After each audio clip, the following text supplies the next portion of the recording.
process, no matter how you go about it. Mazi Okechukwu Nkere, Omalicha Woke, the Biafran Republic Government and Exile Finance Minister, is humbly campaigning for global Biafran financial support for the purpose of Finland Convention, Biafran Defense Forces, and redeclaration-related activities. I appreciate all Biafrans who have been supporting our liberation movement. I also urge everyone to massively support more than ever, especially in these critical times. Oh, my fellow lovely great Biafrans, let's come together and support our Prime Minister, Mazi Simon Eba, who is currently working tirelessly to hand over our freedom to us this year, 2024.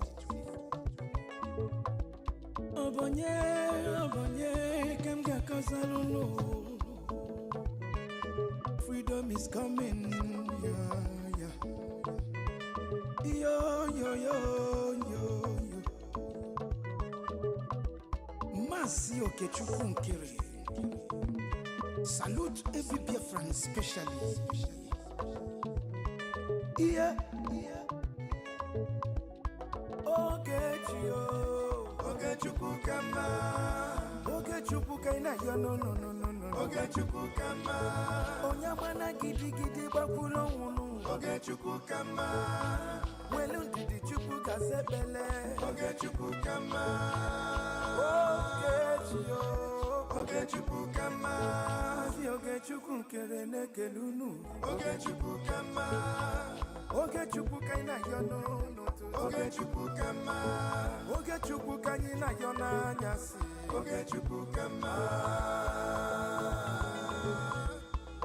There is no magic to progress and success in life. Life gives back what you give to it. It takes a man who believes in himself to create wealth. So keep working hard and never lose hope in what you believe in.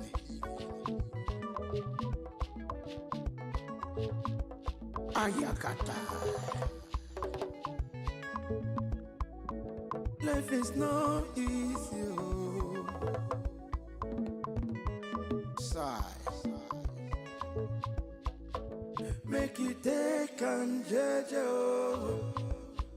I want to use this special opportunity to recognize great Dim Odumegwu. I can't also forget General Philip Effiong. Okama Daloso. Come Chitakwan men underground. Umoma Kubigwe. Anyina Fuakolunu. Airborne. De facto government in homeland. A special recognition to every Biafran who have been supporting from day one. May Elohim continue to flourish you in your different endeavors. This is Mazina de Gano, Ohamadike, one of Biafra, EKID. The Prime Minister, Obatobie, Okechukwu Nkere Simukelekio, Wokoma, Okechukwu kama. Okechukwu kaina yo no. Okechukwu kama. Onyamana gidi bakulo wunu. Okechukwu kama. Welu ndidi chukwu kasebele. Okechukwu kama. Okechukwu kama. Mama biko yo lisa. Okechukwu kama. Okechukwu kaina yo no. Okechukwu kama. Okechukwu kaina yo na nyasi. Okechukwu kama.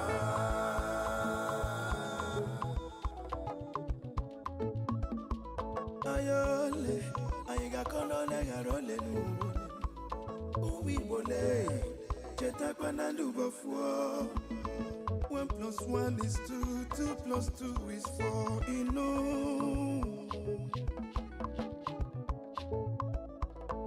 Onye puru chi uzo akwa no.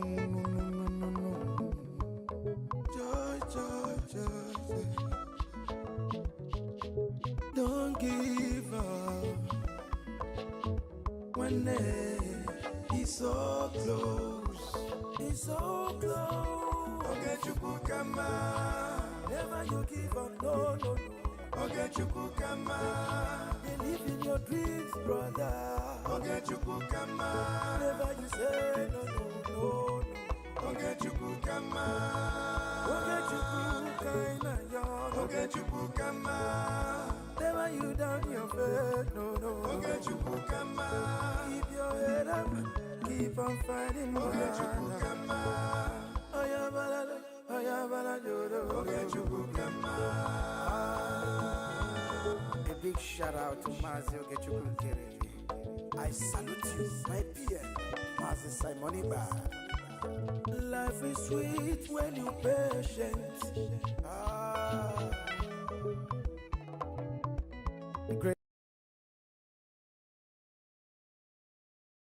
تعايش عبزي أمسنا لهم حسيبنا زنورنا بناي تكنيك ساقم قرب دونجنا نجمر لنا نتنز دونجنا تعمي غريتنا حتى جمرنا لنا إذا ما دبزنا بكلنا في بعض حشر دعواتكم لايك سبسكرايب أجد داسنتو لومي منجستي إريترا أب دقة مستر بهدوراي زلوم ناي قربتنا ون ناي بيافرا منجستي أب دقة برايم مينستر سايمون إكبا كالون أتو إلياس زلوم أجايش يوم كخنو مدبنا من البات نساعات يوك خيد سلازي بتمناخد سمعنان كتكاتاترنان بخبري يقدم.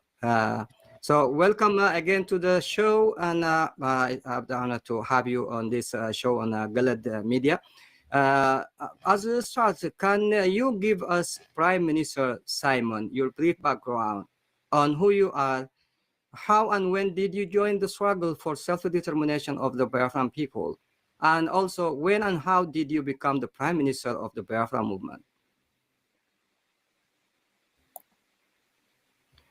Are you mute? Thank you very much, Mr. Yabu. I'm very happy to be part of this historic moment today, speaking on your channel for the very first time in that side of Africa. My names are Ekpa Simon Njoko. I am a Biafran, and I joined the liberation of independent state of Biafra in 2019.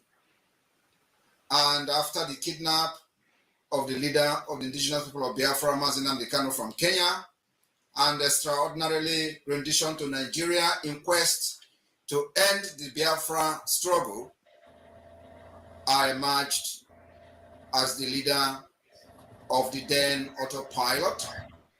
The autopilot movement of the Biafra liberation metamorphosed to the Biafra government in exile and the de facto government in the homeland. And I was elected as the Prime Minister of the Biafra government, both in the homeland and in exile, on the 9th of April 2023. So I have been the Prime Minister of Biafra government since April 2023 to date. Thank you. Thank you, Mr. Prime Minister. Also, I would like to welcome the audience that are following us, especially the people from the Biafra. And this show is very much about the Eritrean and the Biafran people. And I think they have a lot of stuff, things related, So we are on the same struggle. And this program is one of the tools and means that we are using in our struggle. Mr. President Bahdurai as well, can you give us a background history of yourself and the transitional Eritrean government in exile? Great. Primarily, I think I want to thank you, Mr. Hiyabu, for having us here. And I also want to give the Prime Minister, Simon Akbar, so do Mr. Ilyas for being here with us. This is only the beginning of so many to come. So I think we are very happy to be here together. My name is Gabri Bahadurai, and I am the founder and also the president of the Transitional Eritrean Government in Exile. For so many years, yes, since even young age, I was one of the early victims of Exodus. That was 1977, since the time, if not only one time, for 30 years, because of the existing government. I couldn't even visit my family. I couldn't be back home, where I was even welcomed 2 weeks ago to go to Ethiopia. Therefore, we decided, after so many struggle through the political parties and many different waves of people's movement in other sense, so I didn't see much to work. So I came up with the idea a little bit different, which is government in exile. If you're going to fight a government, you might act and prepare yourself as a government so you don't become a failed state, because it's not only for the sake of changing the government. So what after changing the government? Anything you try to remove something, you must think about replacement. So for that reason, 2.5 years, we introduced this government in exile, officially registered under the State Department of Justice. Going forward, even now, we are also working in order to elevate our program through the lobbying firm of Moran and Enterprise. And for that reason, that's why Mr. Elias is here, and he is the one to introduce both of us. So with that, I think I'll let it sit here. Thank you very much. Thank you, Mr. President, Mr. G. Going forward, Mr. Elias, Vice President of the Moran Strategies Incorporation lobbying firm. Can you tell us who you and who you are and what role do you play with the Biafra and the Eritrean government in exile? Thank you so much. I'm greatly honored to be here with all of you. As noted, I am a lobbyist with Moran Global Strategies, which is a lobbying firm founded by my good friend and colleague, James Moran, who served as a member of Congress representing Virginia for about a quarter of a century. Our firm has a great specialty in representing foreign clientele, whether it be foreign governments, foreign political parties, or corporations, amongst other clients, which include defense companies and a wide variety of causes. Our firm represents both the Biafra Republic government in exile. We also represent the Eritrean government in exile and the transitional president of Eritrea, Gebre Badarai. And these are not only clients, but also good and dear friends as well. And our firm, because we represent both clients, we brought both these Biafran causes and Eritrean causes together because it's always beneficial to see if there's mutual synergy between clients. To give you a layman's perspective, if you will, of what is lobbying at a granular level, which I think will be helpful for your audience. Similar to, I think the best analogy, which I think will make this lobbying, which oftentimes can be overly complicated, in a very simple, practical, and easy to understand way, is similar to how people hire accountants to do their taxes, or people hire lawyers to navigate the legal process. People hire lobbyists to navigate the political process and to influence public policy. Now, theoretically, you don't need a lobbyist. Everyone has the right to petition the government, but you have a much better chance of influencing policy, of having a voice in the room if you have a lobbyist. The same thing is in court. You could technically go into court without a lawyer, but if you go into court without a lawyer, and on the opposite side, you have a lawyer that's from a top law firm being paid $1,000 an hour, you're probably going to lose the case. The same thing applies here. We have expertise, we have an understanding of how Washington works, and we have relationships. Many of the members of Congress who are still in Congress have served in Congress with my colleague Jim Moran. He knows them. They know him. Many members of Congress know me. Many people in the think tank community know me. So when we make meeting requests on behalf of our clients, or when we try to relay items on behalf of our clients, it's not coming from a stranger. It's coming from a friend, a familiar voice. And look, I want to be clear. when we make requests, it doesn't automatically mean the member of Congress is going to do whatever we request or whatever we want.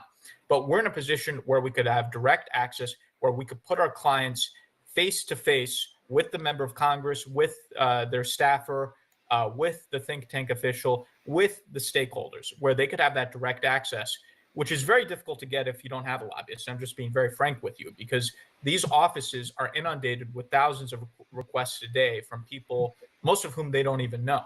And so the reaction you're going to have when you have someone that is a known quantity versus someone you never heard of before, it's going to be completely different.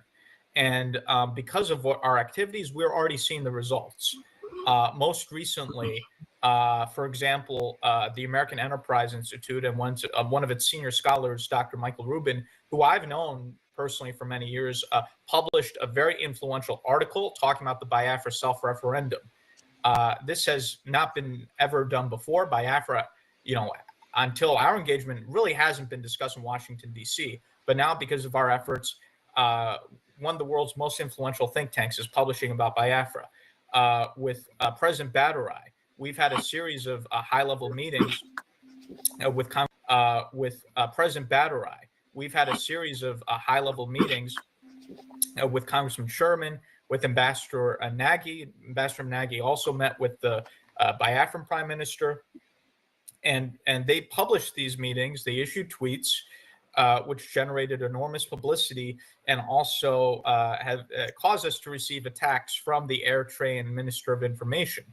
So with our activities, we're able to directly influence U.S. policy on behalf of our clients and to get real results, which would be difficult to achieve otherwise. And so, I view us as the spokesperson, if you will, or the spokespeople for these two noble causes here in Washington, D.C. We've made enormous progress, and I think we'll continue to make a significant more progress in the next coming weeks and months. So I just want to give you the 60,000-foot overview of generally what is a lobbyist, what it is that we do, why we're important. And I'm sure your audience can understand, when a congressperson receives a call from someone they served in Congress with for 20 years, it's going to be reacted to differently than a random phone call to their office. So I think this should be an easy message to comprehend. I think it's an important one for your audience to know. And I'm happy to discuss more specifics in the course of our conversation, but I just want to give you and your audience a 60,000-foot overview. Thank you. Thank you so much. Thank you for all that, Mr. Elias, Vice President of the Modern Strategies. Going back to Prime Minister, the Honorable Simon Ekpa, can you give us some of the reasons why the Biafran people needed to be independent of the Nigerian government? Thank you very much, Mr. Haibu, for that question. Biafra was forcefully joined together with Nigeria, other ethnic tribe in Nigeria, other ethnic nationalities. And during this forceful union, which was named the Amalgamation of 1914, the people that made up of the Niger area, which is today Nigeria, were not consulted. And people did not consent to find themselves, into this forceful union. And it may interest you that it is only in Nigeria that we have what is called a dangerous diversity.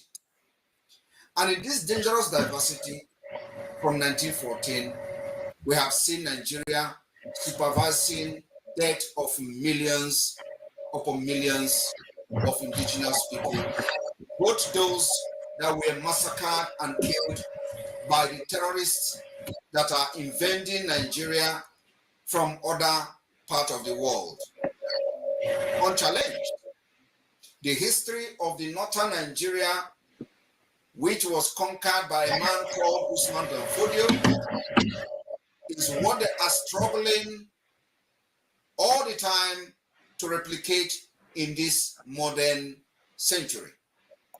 So Biafra found themselves in this forceful union with a very dangerous diversity, the diversity of culture, diversity of religion, diversity of language, everything. We are pulled apart from each other. Of course, it is not just about this diversity, but also the killings for a particular targeted purpose. And everybody understands that during the pogrom against the Biafrans in the north in 1945, it resulted to what led to the war, because the leaders of Biafra then decided that we can no longer continue to watch our people getting killed every day in Nigeria. And that led to the declaration of Biafra in 1967. Now, fast forward. After the war of Biafra in Nigeria, the genocide ended, there was something they called Triple R, which was introduced by the then president military ruler called One. And of course, on that ground and basis, Biafrans lay down their weapons. After that,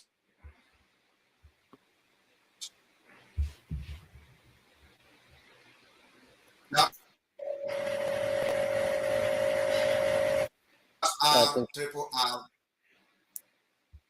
network.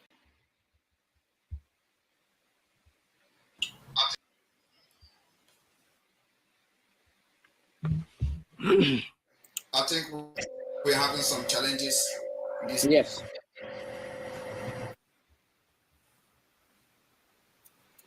Until. Am I being heard?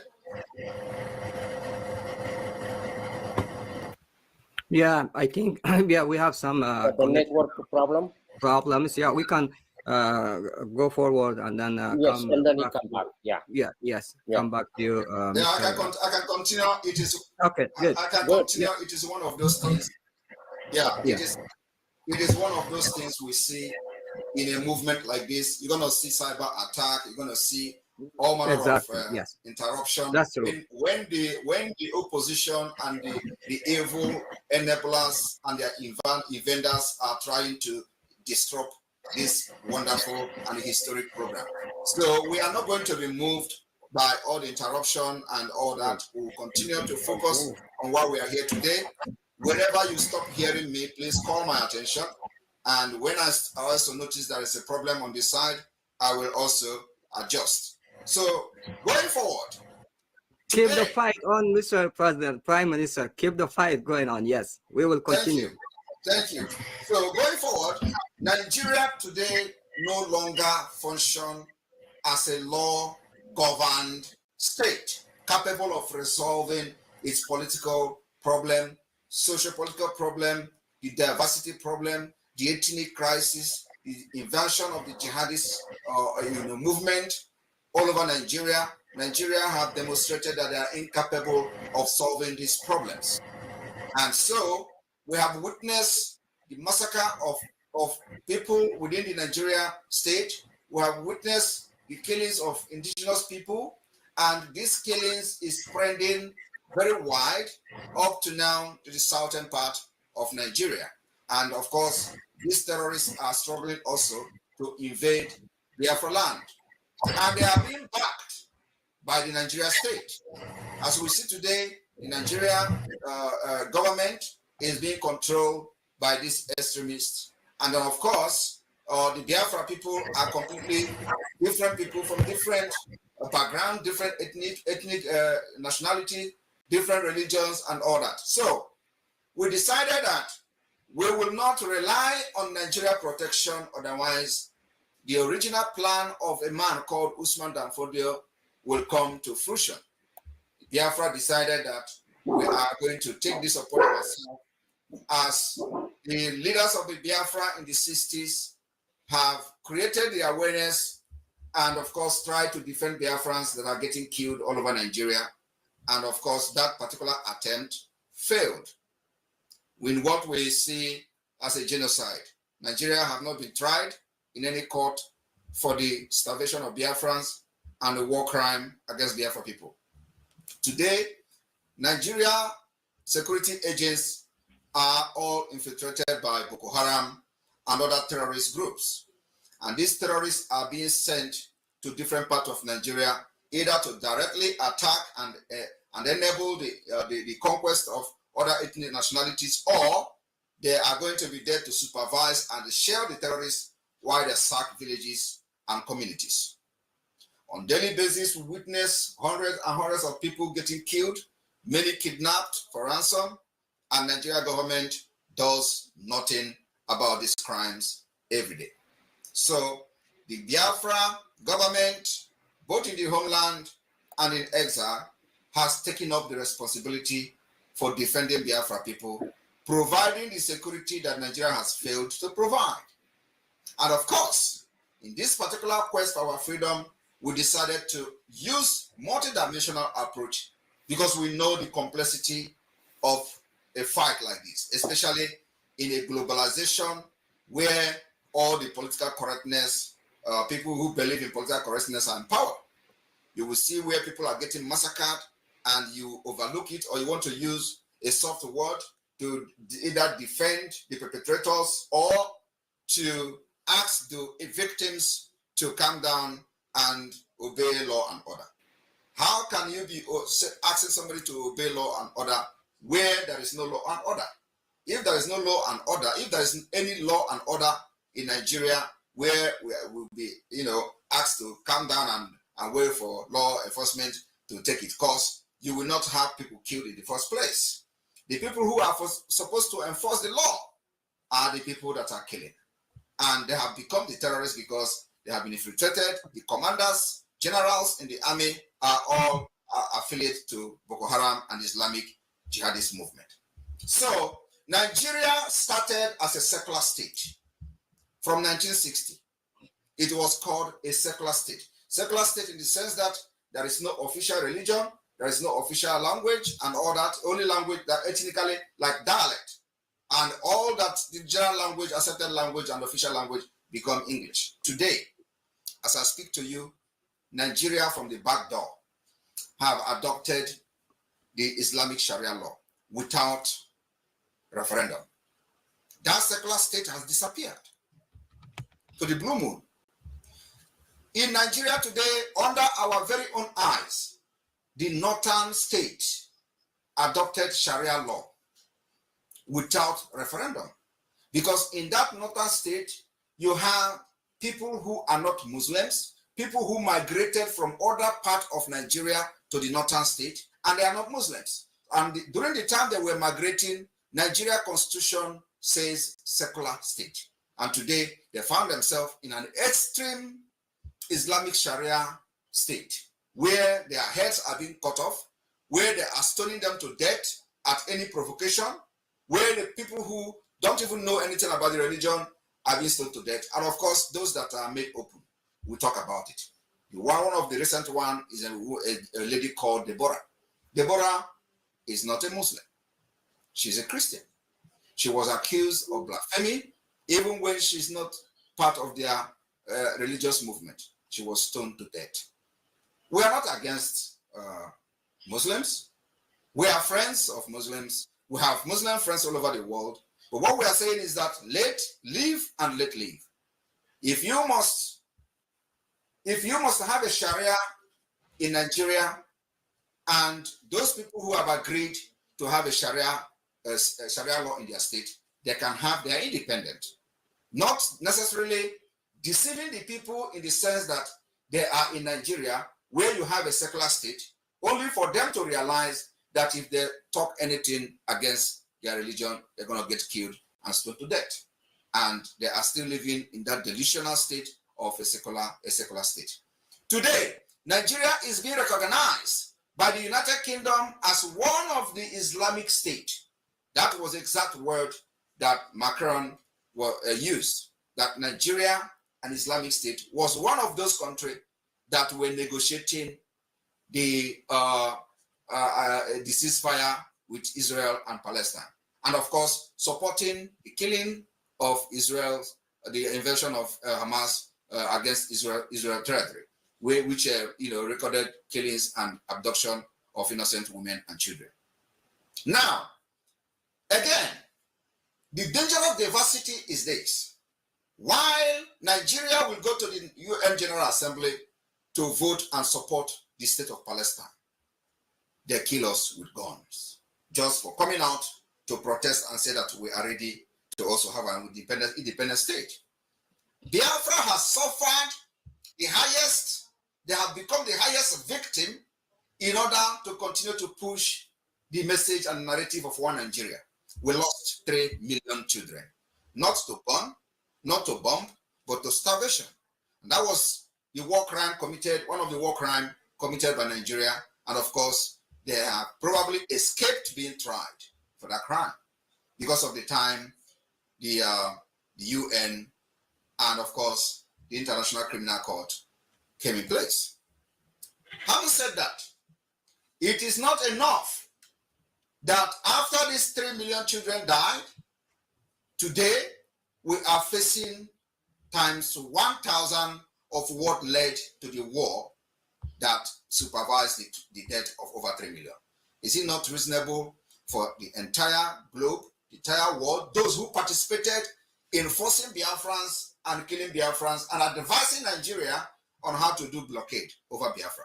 Are they not ashamed of themselves today that the Nigeria they cherished and loved so much has collapsed? Nigeria has no other thing to do other than to kill, to lie, involve in international crime, fraud, internet cyber crime, and what have you. Terrorism is on the high rise. Internet fraud is on the high rise. Everybody in Nigeria, if you are not involved in war crime or the other, you will never survive. So Nigeria breeds criminals. And because some of us who have come this far to know how to build a state and make a society a better one, we have risen up to say we will end this particular subjugation of our people, making sure that we do not excel, making sure that we don't develop ourselves, and the only way that we can come out of this subjugation is to have our independent state or Biafra. And I want to make it very clear that we are not declaring independent state of Biafra. Rather, we are restoring the already declared independence. It was declared in 1967. So we have a history. And today, everyone have seen the nosedive Nigeria, how Nigeria is nosediving. And we are not the only country or the only nation that are following this path. It may also interest you that Lithuania, who is one of the powerful countries today in this part of Europe, was also facing similar thing in the past before they actually declared their independence. So the Lithuania was, the declaration of the Lithuania was actually the restoration of an independent state which they initially proclaimed in a relatively recent past as a then.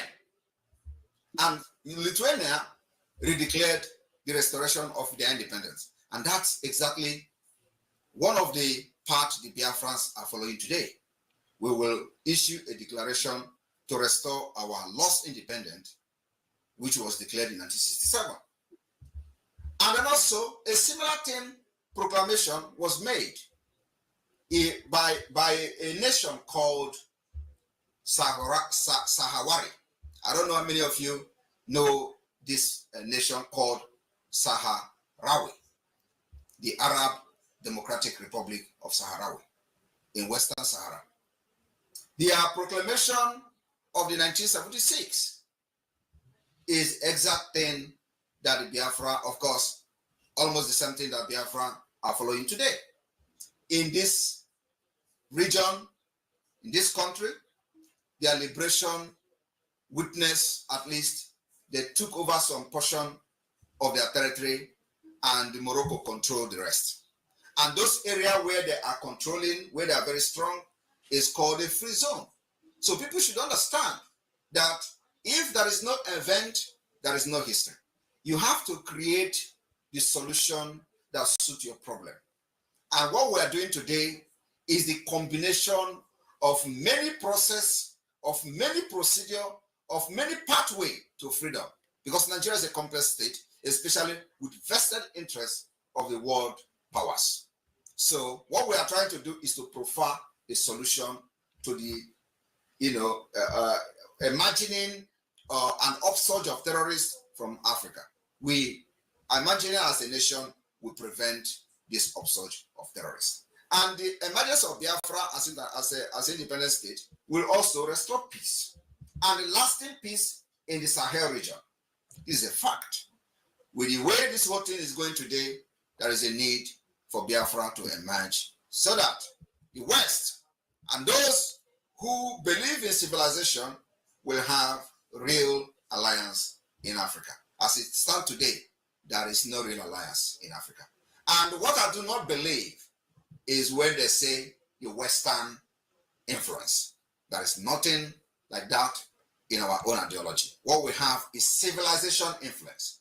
And we are embracing civilization, and civilization we will embrace. We continue to follow the path of civilization because that's exactly the pathway to a better society. Nigeria today has opened what they call Center for Eradication of Innovation. Innovation is part of civilization, and they are eradicating it. So we have different ideology, different belief, everything is different, everything is pulled apart. So the only way we can develop ourselves, attain our potentials, is to govern ourselves in the name of self-determination. So this is the reason we are saying that the world must listen to us now. We have solution, especially to all the problems that are emanating from the West Africa, Sahel region, and of course, the issue of the upsurge of terrorists.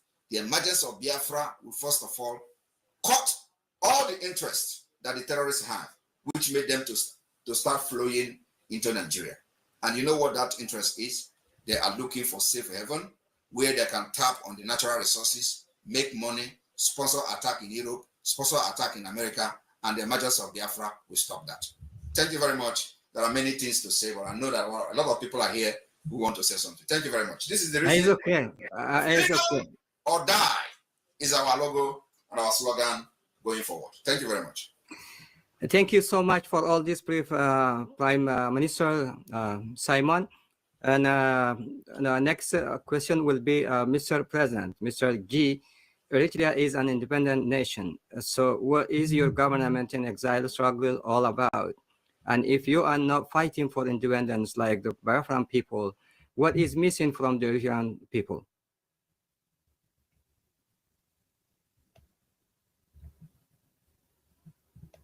Mr. President, you are on mute? Yes, I am. I say before I proceed with the question, I want to commend the Prime Minister for well articulated and also detailed.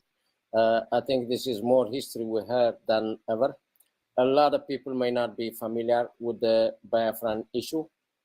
They might think it's a dead issue, but as you can see, it is well alive and moving. We also have a good friend in them. There's a lot of familiarities that we carry in common, and I think we are together in this fight. Coming back to your question, Mr. KHA, as you might know, yes, Eritrea is independent since 1991. And unfortunately, Eritrea has had high aspirations to govern itself as an inclusive, peaceful, and democratic administration is what we expected. In that particular 1991, not only Eritrea, Ukraine became independent the same year. They decided to go the democratic way. Unfortunately, we went to a dictatorship. And this authoritarian regime we have today, it hijacked the dreams and aspirations. And the Eritrean people have found themselves in a nation without law. We don't have constitution or even any necessary institution. At this juncture, for the last 33 years, no election, no constitution. Where in the world do we hear, where in the world that it exists except in this small tiny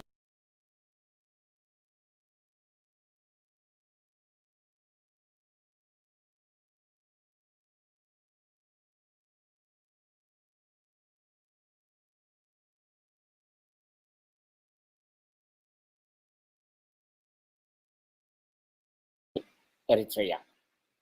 You know, we earned our independence through a long bloody struggle, and we paid dearly, many sacrifices. But all this, Eritrean people, dignity, the freedom, it has been betrayed. The struggle hijacked by the oppressive regime only to serve the interest of the few. The economy depleted, and the people's social fabric fragmented.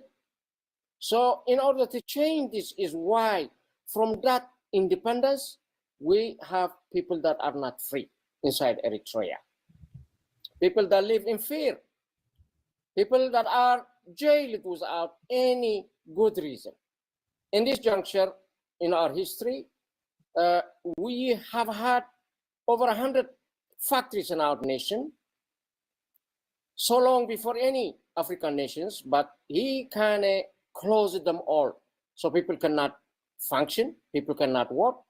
The single university we had, it has been shut down.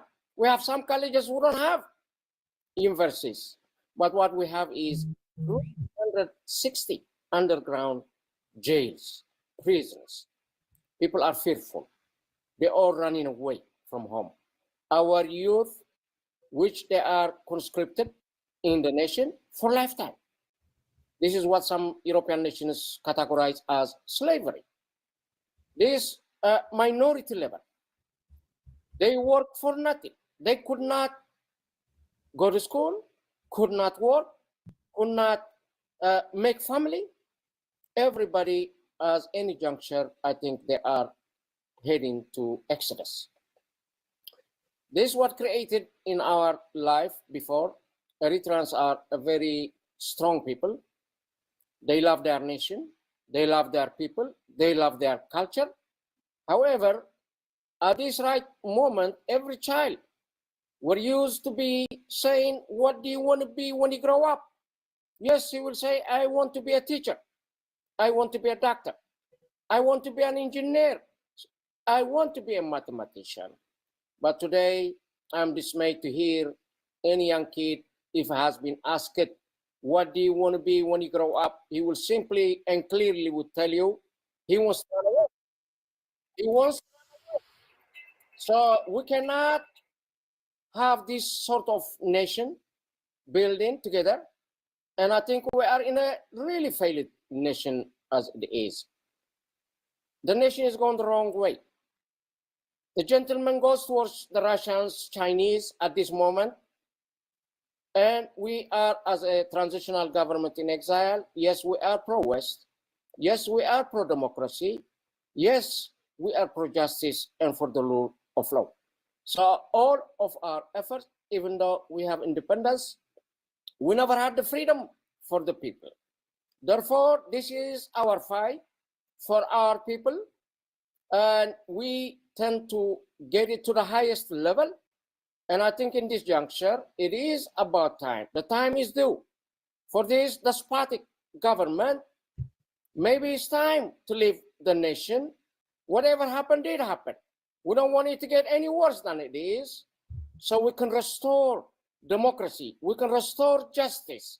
we can let out all those prisoners, political prisoners, journalists, and many women and men that are in jail for nothing. There is a fear, even if relatives, loved ones are in jail, it became a time you cannot ask about them. If you go to ask relatives, yes, you better be thinking twice. And so the people are living in the dark. No wonder they called us the North Korea of Africa. Plus, even worse, you know what North Korea does, but ours, we were given the name the North Korea of Africa, and that would explain a lot. So without saying much, yes, we are not fighting for independence, but yes, we are fighting for our freedom, a freedom at home. And this is what we are fighting as a transitional Eritrean government in exile. Thank you very much.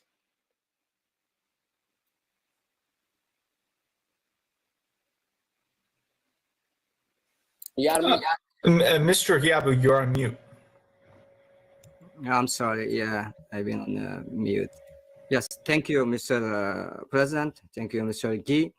Mr. Elias, in a short period of the modern strategies involvement with these two governments in exile, you believe have been achieved?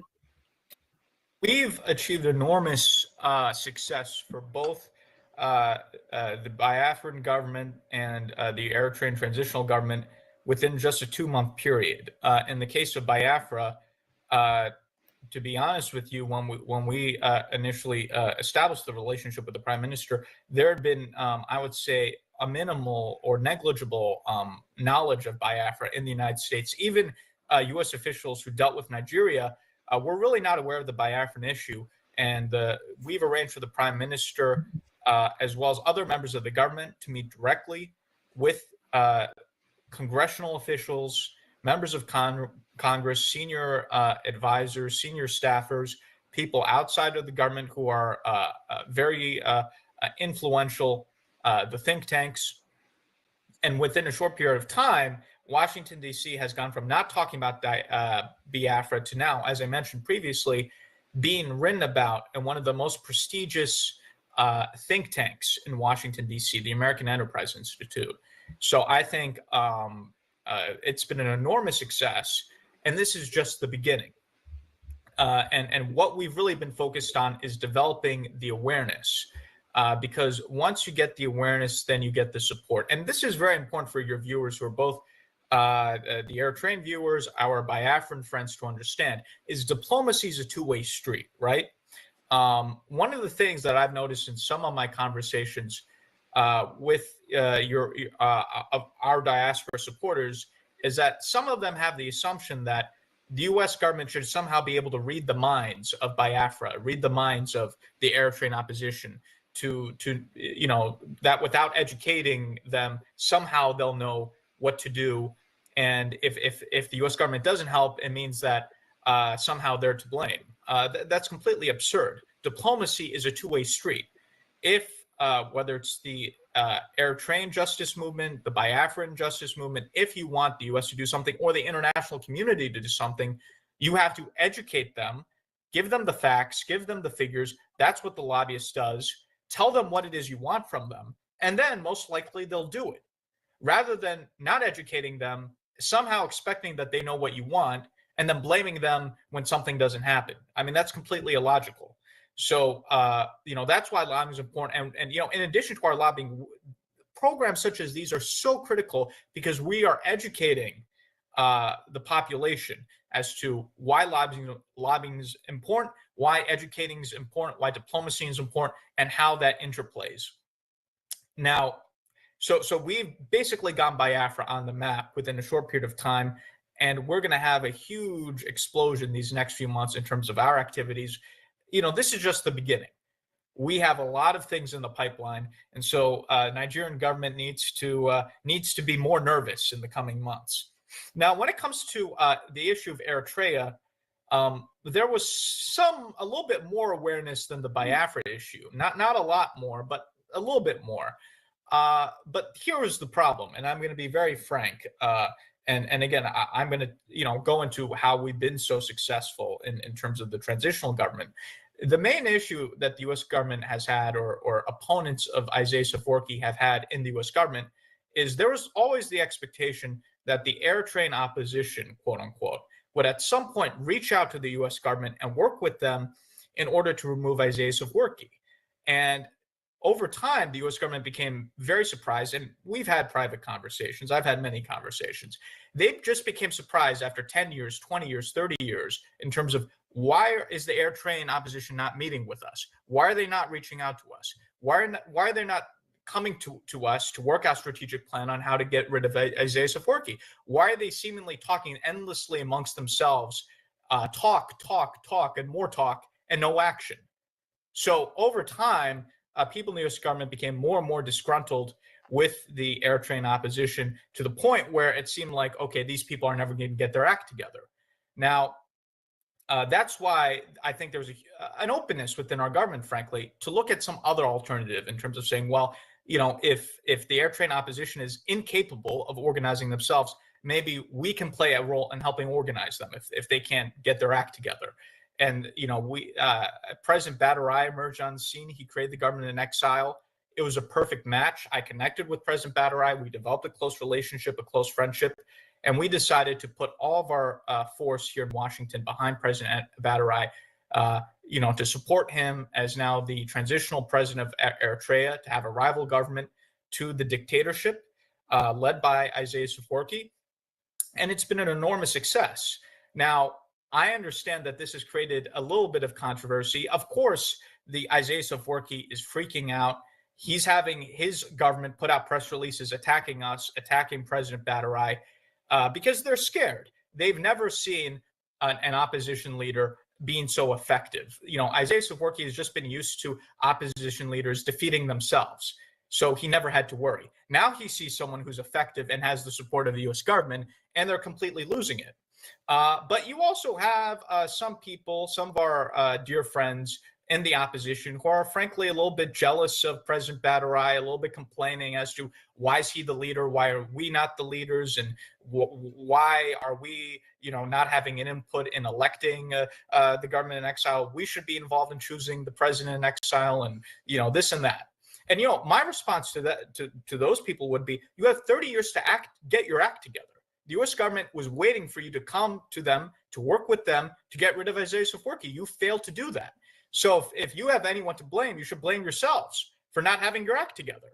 You know, if the Eritrean opposition got its act together earlier, I don't think there would be a need for the government in exile, or there would be a need for the U.S. government to be invested in the government in exile. This is being done because the Eritrean opposition has failed the past 30 years. I'm just being very honest about it. And I think people in the opposition need to hear this tough medicine. You know, enough with the nice talk. They need to hear the truth that they failed, and that's why people in Washington, like myself, that's why people in the U.S. government are getting behind President BRGIE. If they're upset about that, they need to get their act together, and we could look at, you know, what we could do with them once they get themselves together. So I just want to put that out there in a very open and honest way. With President BRGIE, we've seen the success. It's public. We're not hiding anything. We saw the meeting with Congressman Sherman, which he tweeted about. We saw the meeting with Ambassador Tibor Nagy, former Assistant Secretary for African Affairs under Trump, and former U.S. Ambassador to Ethiopia. He tweeted about it, you know, and this is just a little bit. We've had many other meetings, Congresswoman Betty McCollum, other members of Congress. So you know, we've had a lot of momentum, and this is just the beginning. You're going to see more and more support coming from the U.S. government. I think eventually what's going to happen, especially as the Horn of Africa becomes more unstable, is we already have many people in the government who view President BRGIE as the legitimate president, not Isaias Afwerki. I think once the Horn of Africa moves towards a conflagration, and we see what's happening with Somalia, Somaliland, Ethiopia, you know, the Horn of Africa is a powder keg waiting to explode.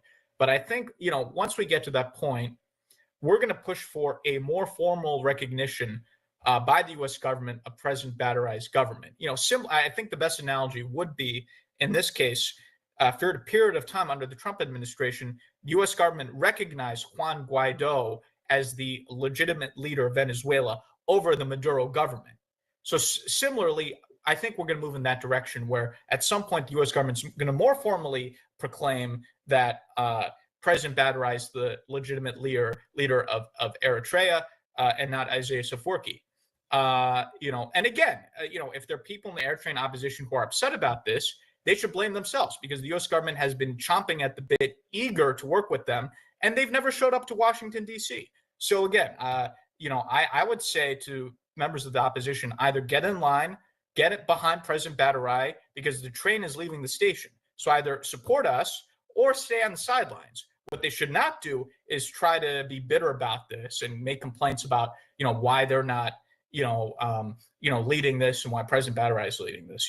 They should not be doing that. Either they should be supporting us, and a lot of groups are consolidating around President Badarai, or they should be on the sidelines, but they should not be complaining. So, that's the context where we put Biafra on the map, enormous success. December 2nd is going to be the redeclaration of the Biafran state. We're going to get, all the support here in Washington for that. Nigeria is going to be toast, if not formally, but then at least de facto. And similarly with the Eritrean transitional government, we're moving towards a more formal recognition of President Badarai as the legitimate leader of Eritrea and over Isaias Afwerki. And then, when that happens, we'll decide, what to do from there. So, I just want to give you the overview, and I want to speak very frankly, because I think the time now is to have frank discussion. It's not to, play around the edges. And so I just want to put everything on the table for you, and I hope this was helpful.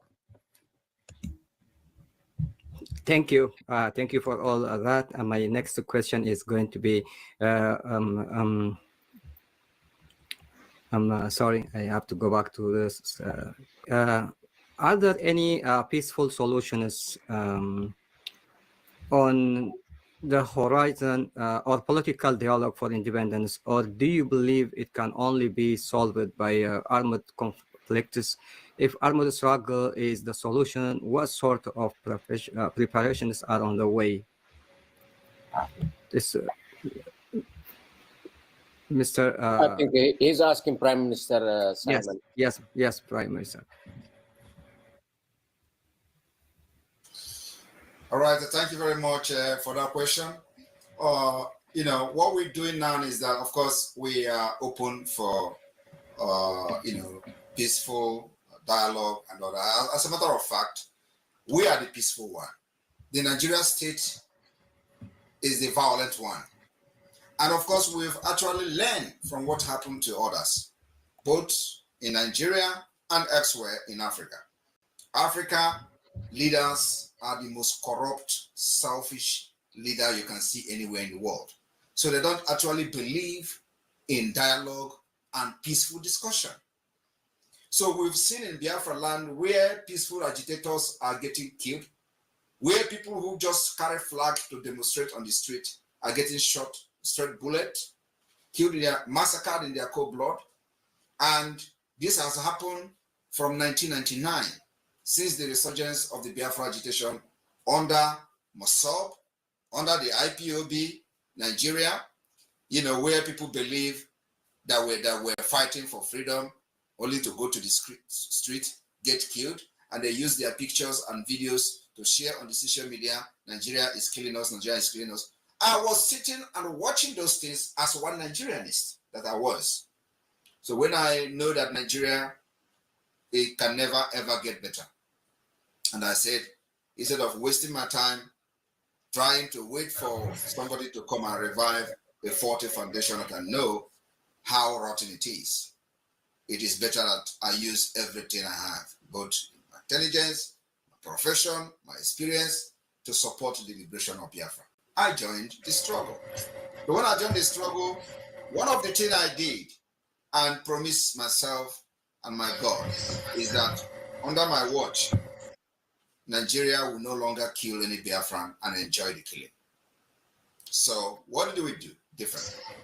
What we did differently is that in as much as we believe in peaceful agitation and then also, ready for dialogue, so this whole thing can be resolved amicably in a more democratic way, Nigeria are the one bringing violence against our people, killing them for asking for freedom.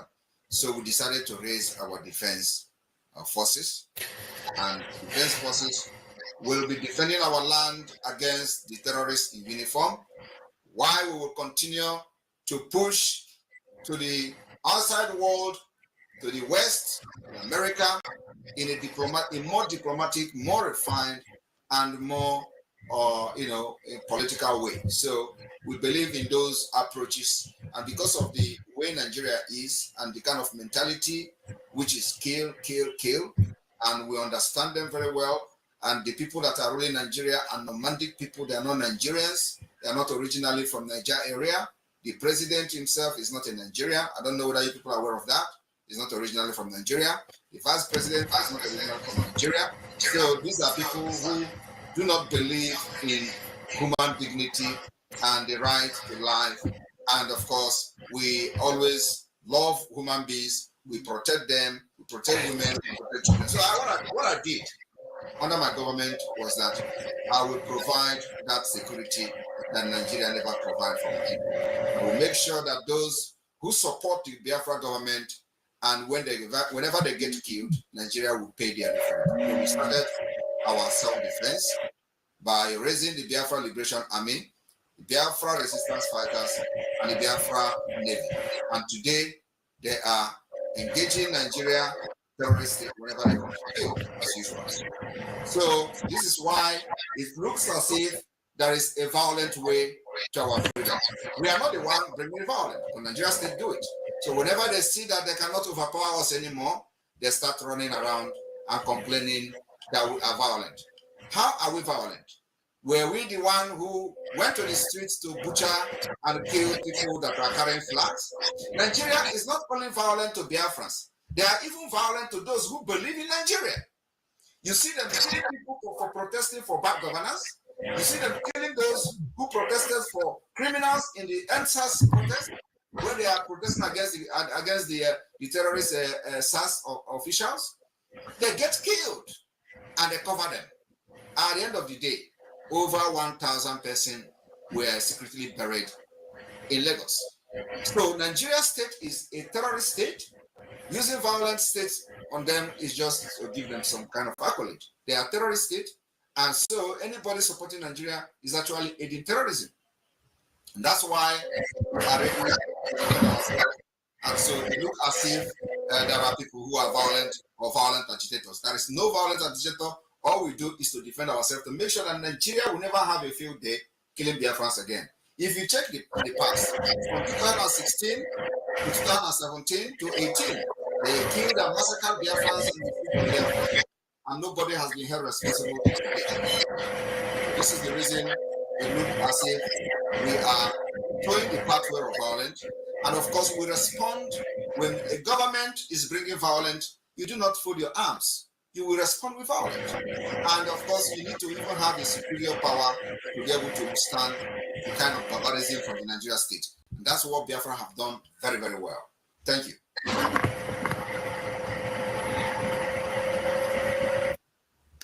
Thank you, Prime Minister, Mr. Simon. And this historical and joint interview,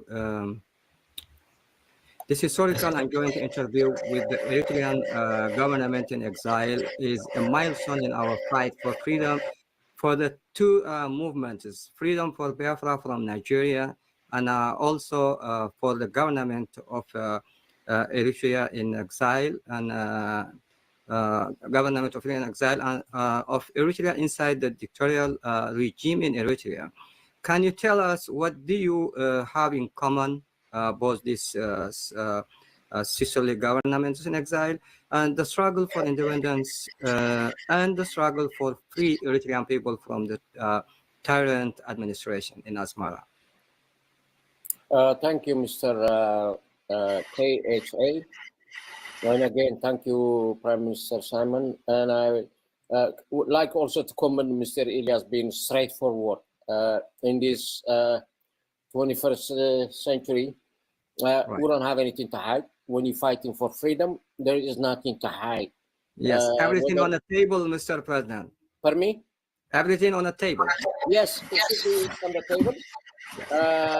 Only a tyrant will have something to hide, but we have to be upfront because we're fighting for freedom. So we shouldn't have anything to be worried about by telling it like it is.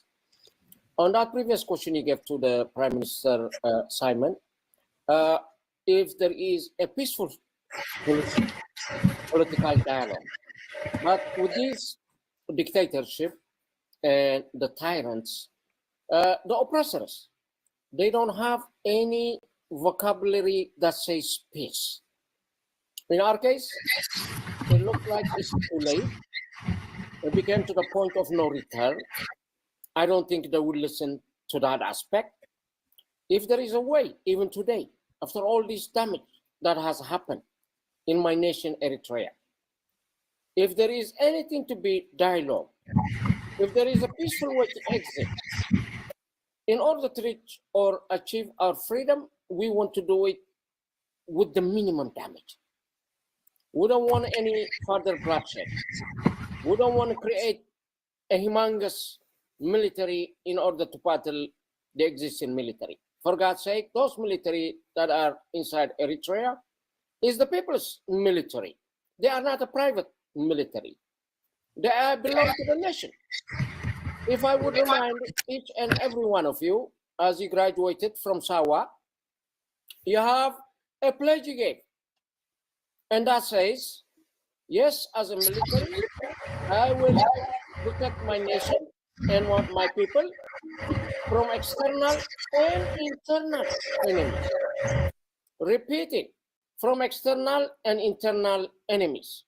So, I still want to remind you, the biggest enemy is the internal one, that is looming and causing all this harm among each of us. As we know, he lives in our differences, so we have to minimize our differences in order to know and identify and target the enemy. Coming back to your question though, what do we have in common? Well, injustice in one place is injustice everywhere. If we are claiming we've been unjustly treated, the same goes for the Biafran people. By the same token, something that we have in common also, the Biafrans are also indigenous people. So do we have 4 different indigenous people in Eritrea? That has been recognized through the United Nations. I think they deserve their freedom, their human right intact. I think they should be treated even well known throughout the world. But because of that indigenous movement for all of us, I think we have a big thing in common. Again, even coming as a prowess for democracy, we both governments are working to restore democracy. And I think this is the biggest binding point we have in order to work together. The minute we met through the Office of Moran Strategies, we decided, yes, in order to elevate each other, yes, we can work together. Yes, our causes are just.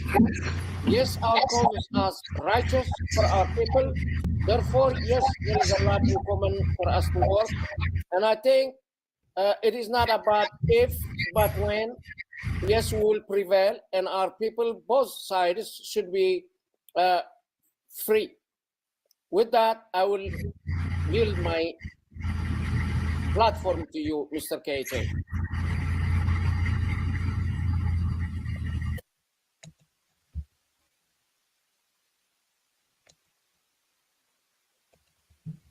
Yes, thank you, Mr. President, Mr. Bahdurai, Mr. G. Mr. Elias, can you give us looking forward in the future what we can be achieved or expected from the modern strategies incorporation for these 2 governments in exile? Yeah, so let me expand a little bit about in terms of what I said previously, which is connected to your question. First of all, I think with our firm, we now have not just a relationship, but a burgeoning alliance between the Eritrean government in exile, between the Biafran government in exile. This will become a very important partnership because both have assets to bring to the table that are mutually complementary. Biafra is a huge country with up to 80 million people, if you include the diaspora. It has a strong military Biafran Liberation Army that the Prime Minister leads. So it has certain assets. Eritrea is a very small country, but it has the advantage of being a country that's already recognized as a member by the international community, as a country recognized by the international community. So I think these are two causes that have a similarity in terms of you have people that have been subject to oppression in different circumstances, but who are beleaguered, subject to persecution and prosecution and killing. And so I think there's a commonality there. I think these are brotherly causes. And I think each of these causes and each of these governments are able to provide something to the other, which will elevate each other. And you're going to see a lot more in terms of, we already have specific plans in the works, and you will see those plans come into fruition in the next coming months in terms of how these two governments will, in a more formal way, develop their strategic alliance. As I alluded to before, we plan to keep raising awareness of the Biafra issue in Washington. Again, most people were not aware of it. We're now making people aware of it. Biafra has been taken now into the center stage of Washington, being published by major think tanks. There's some major congressional initiatives that we're planning these next few months that I don't want to get to publicly right now, but if they happen, will be very significant. And we're also working with our colleagues in Congress and elsewhere to create additional support for this upcoming convention in Finland. And I'll let the Prime Minister speak more to this. There's a Finland convention between November 29th to December 3rd, where you're going to have the signing of the redeclaration of independence, the restoration of the Biafran state, the signing of constitutional documents, strategic alliances, and so forth. So we're going to kind of, get the political support in Washington for that convention. That's what we have planned. I'm very confident that with our continued effort, we will move our government towards supporting either recognizing Biafra as an independent state or having the U.S. government endorse the position that the Biafrans should be, allowed to have their independence through referendum, which the Prime Minister is already doing. And the Prime Minister, I'm sure, could talk more about that in terms of he's already organized a referendum where 50 million Biafrans have voted for independence. So, perhaps having the U.S. government recognize that referendum formally. And, the U.S. government being the major player, once the U.S. government's on board, other governments will follow, the United Nations will follow, and so forth. And as I've said, we continue to raise the awareness about the Eritrean transitional government in exile and continue to call out the dictator over there. And there's a lot that we're discussing. We've had conversations about potential legislation, potential resolutions, potential even speeches or what have you. So you're going to see a lot more coming. If the Eritrean government is freaking out over some of these meetings that we've had, they haven't seen anything yet.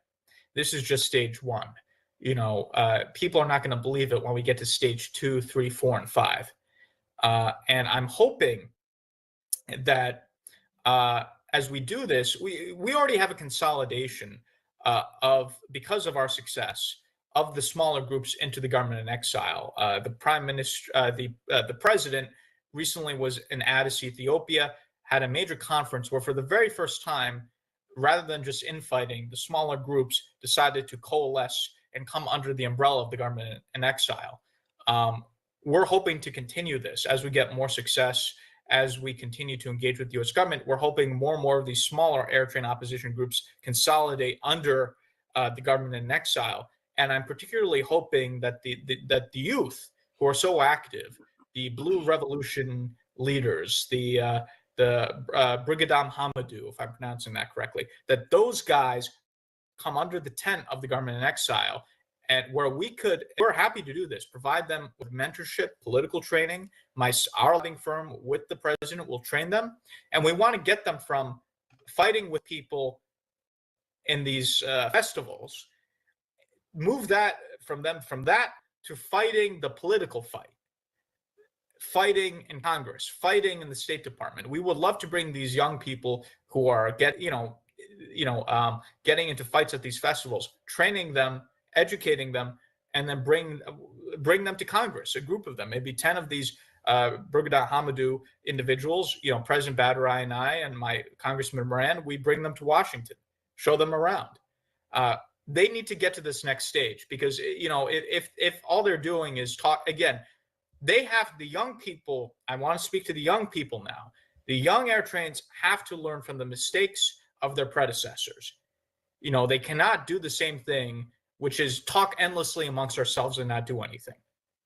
Because if all they're doing is talking amongst themselves and not doing anything, then they're going to be another failure, right?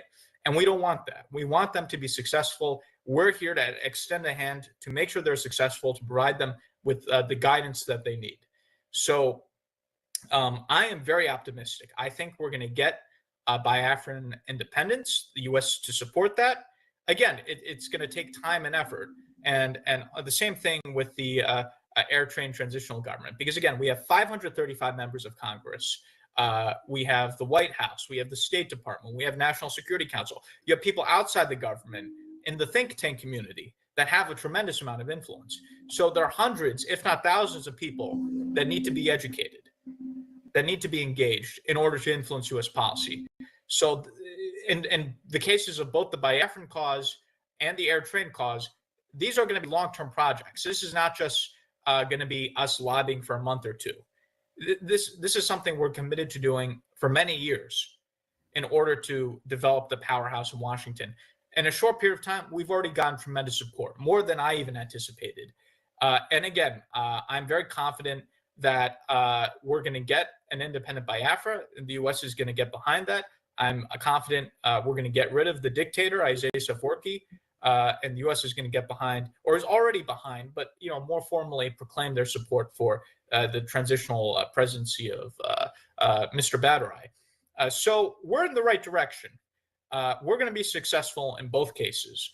I think the only question is timeline, right? How fast are these things going to happen? And when it comes to that, there's some externalities that are outside of our control, right? We have an election coming up. We don't know what regional events might happen, but we're controlling the things that are under our control, and we're moving in the right direction. I'm very confident in both the Biafran cause and the air train cause. We're going to be successful. I'm very confident in that. Thank you, Mr. Elias, for all this.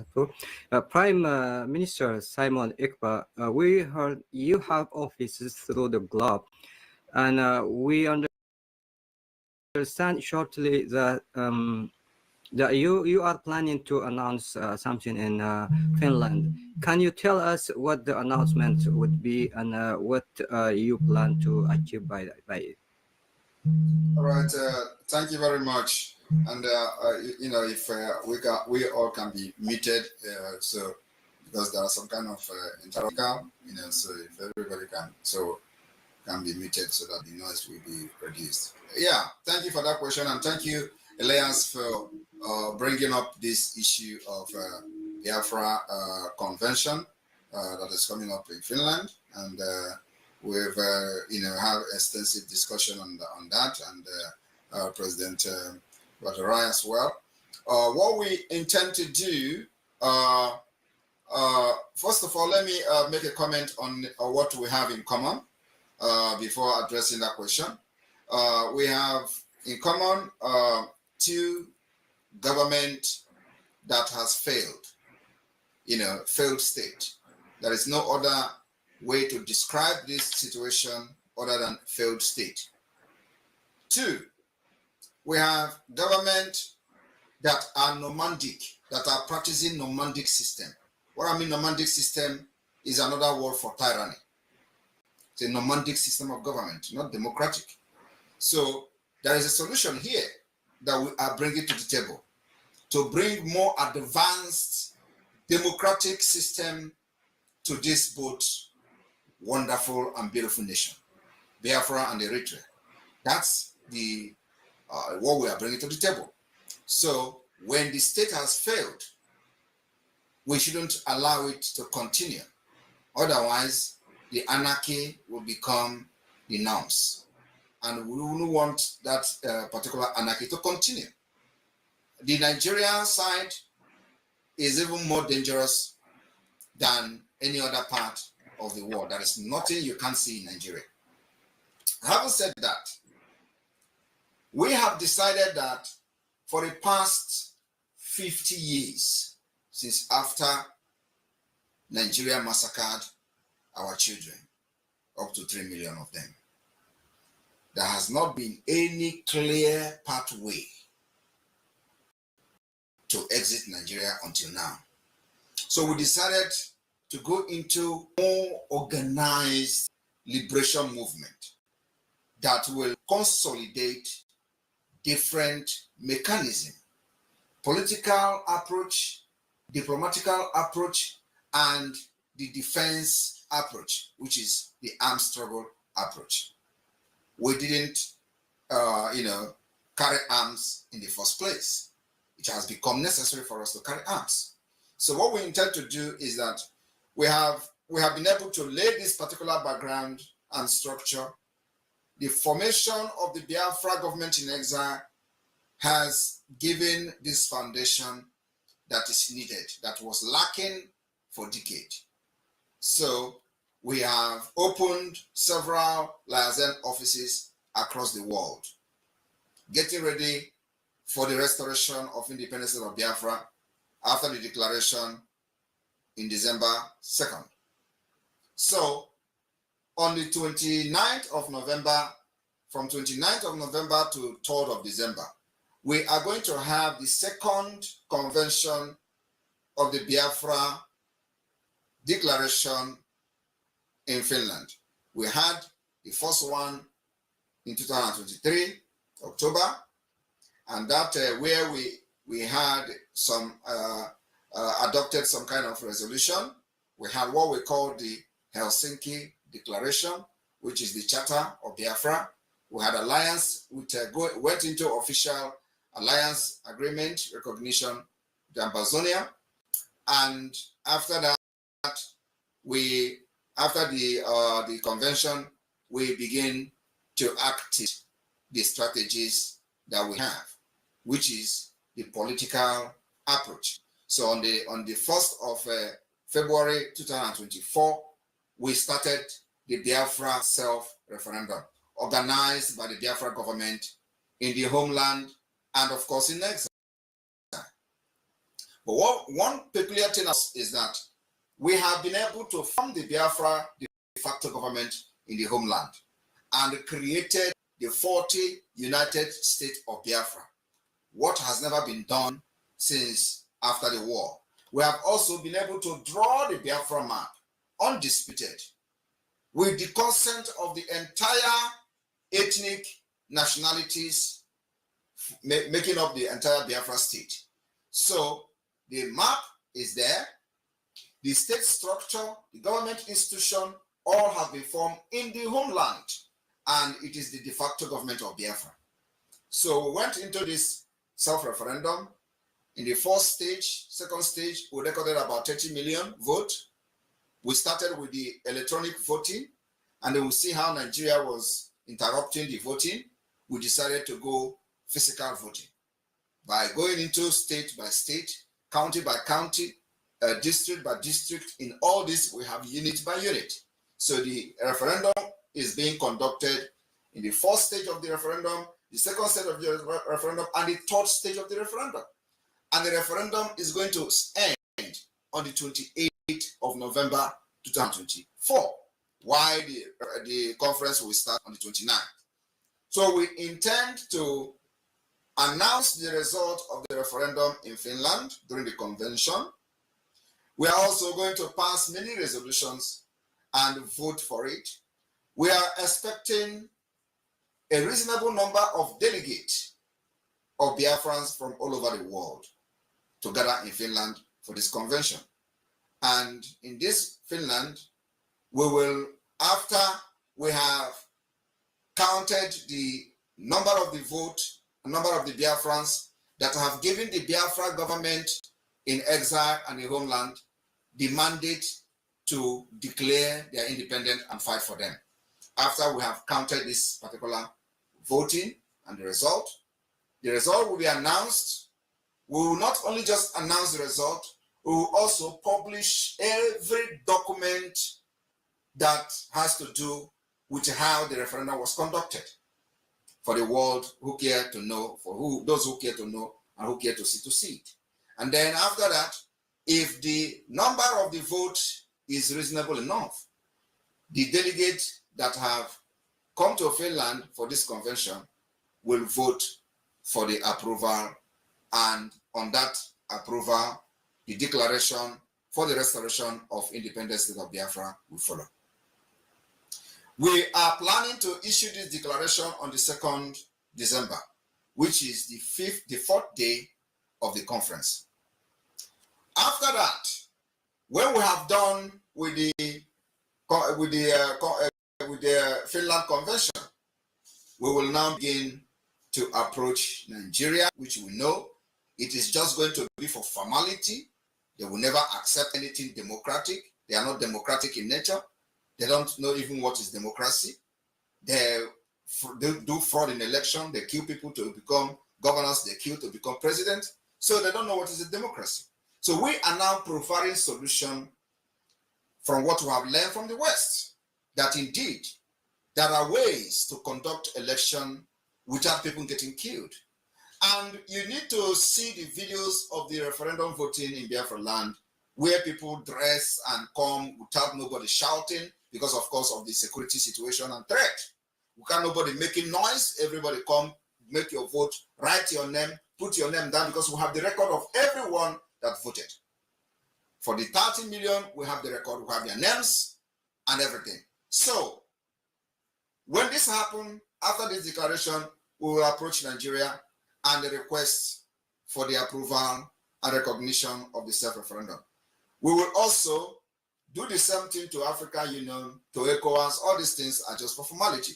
These are people who they have put in those positions to hijack the system for the interest of the tyrannic system and nomadic system of government.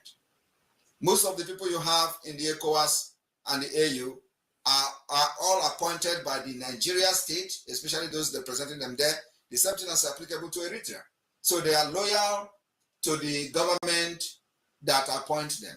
And they are there not to defend the interests of the people, but the interests of the political party and the interests of the presidents that appoint them and gave them the appointment. That is why Africa is failing today. Because it is all about the interests of those who appointed you, not the interests of the country, not the interests of the citizen, not for the interests of the society. So we know that our communication will not bring anything or any change, but rather we want to do it as a formality. After that, we will continue the delegitimization of Nigeria within Biafra territory. Because the only two things we want to achieve using this process is the legitimization of the Biafra government and the delegitimization of the Nigerian government. And this is going to be the beginning of the delegitimization and the beginning of the legitimization. The legitimization will follow and come in with the pursuit for international recognition, which is going to take time, which is the reason we are here discussing today, which is the reason we are coming to an alliance with Eritrea, which is the reason now the like minds are coming together from abroad, from exile, to begin to bring change in Africa, to begin to push for a different democratic system that will benefit everyone, to bring Western civilization to Africa, where everybody can participate and voted for without getting killed. That's what the President Badran is fighting for. That's what Samaneka is fighting for, and that's what everyone who is supporting this movement is fighting for. So we can have a better society to live, we killed, without fear of getting kidnapped or abused. So after that, the delegitimization of Nigeria state will continue as we continue to push with our lobbyists in the Washington, D.C., making sure that America understands the need for Biafra to emerge as an independent state for their own interest too. It is not just about us. What we are doing now is for the interest of everybody. Nigeria continue to stay as a country is going to be a threat to everyone, every one of us, whether you like it or not. And it is already happening. And I believe that many of them who know about Nigeria knows exactly what I'm talking about. So Biafra becomes alternative to make sure that we have long-term solution to the upsurge of terrorists. And after that, the delegitimization of Nigeria continues. The fight for legitimization of the Biafra government will now take them to the second stage. Like Elias said here, we'll continue to create awareness for the people in the United States, those who are in decision-making in the US, and of course in Europe as well and beyond, for them to understand that Biafra is the only alternative that will bring solution, bring peace, so that all this money they keep sending to sending money to Africa, when Africa is actually richer than them in natural resources, but they are being mismanaged and all that. So you don't need to be sending aid to Africa. We don't need it. We don't need the aid. The aid is actually, but so making all these people to be what they are today. So we don't need those aids. Rather, we need good governance, good democracy system, a true democracy. We need law and order, where the government will be held responsible when international law, international treaty is breached. Like Nigeria today, they go kidnapping, they go to Kenya to kidnap somebody, kidnap the leader of indigenous people of Biafra, and nobody has sanctioned them. Everybody is fine with it. That is not the kind of society we are fighting for. Nigeria have done this in the 80s. They went to London, to the United Kingdom, to kidnap somebody called Marudiko. And the United Kingdom jailed every one of them that are involved. Today, look at where they are. They have not jailed anybody for kidnapping their own citizen in Kenya. And not only that, even their own citizen is still languishing in the DSS dungeon in Nigeria. And there is nothing have been done. Money have changed hand. Nigeria have bribed all of them, and nobody can talk. So we are not looking for that kind of system to continue to live in that kind of system.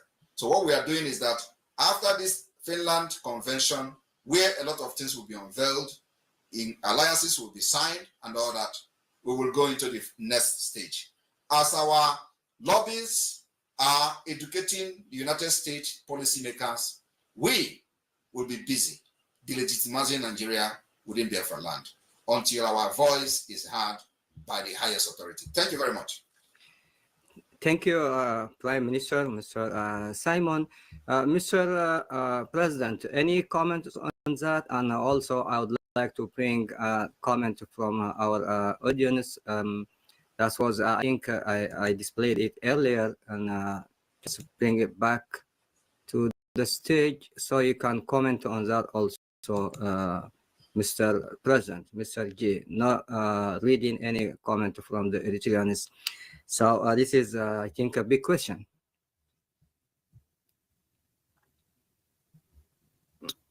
You on mute, Mr. G. You're on mute. Unmute. Is it a question? Says not reading any comments from the Eritreans. Say it all.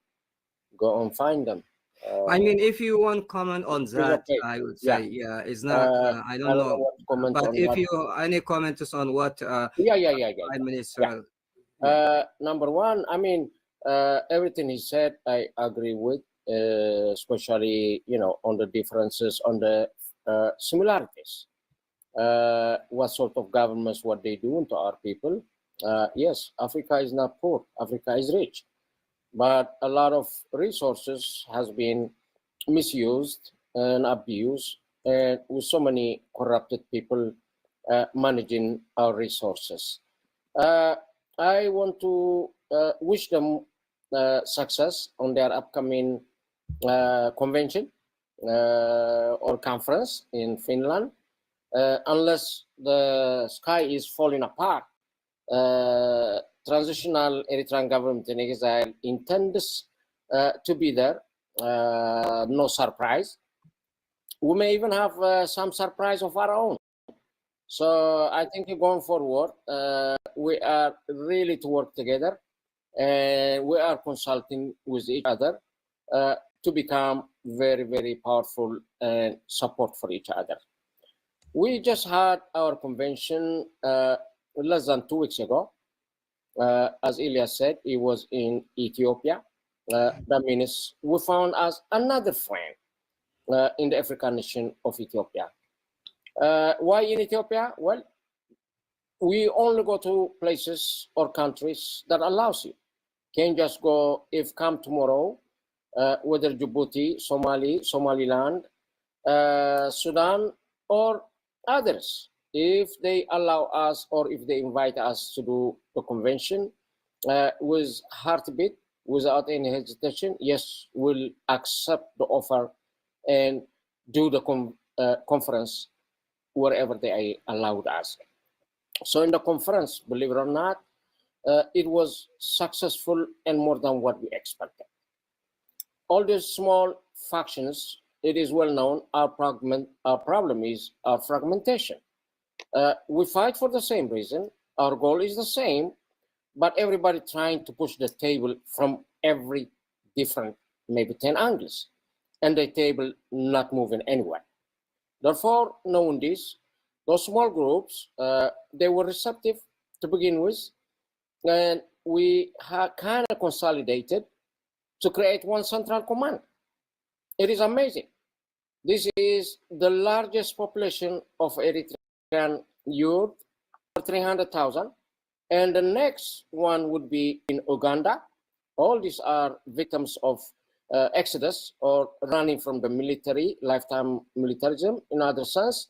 So they agree to come under our tent, which means we are building that team one step at a time. They agreed to come together. This was a big success and a historical milestone. It never happened before. We enter into a conference peacefully and conclude peacefully. But this was one in the history. In the previous occasions, there were several conferences, including in Ethiopia, and they just came out splitting more with no success. So this is not simple achievement. We have achieved a great deal. And not only that, the Ethiopian government primarily and the people of Ethiopia would like to thank them for allowing us.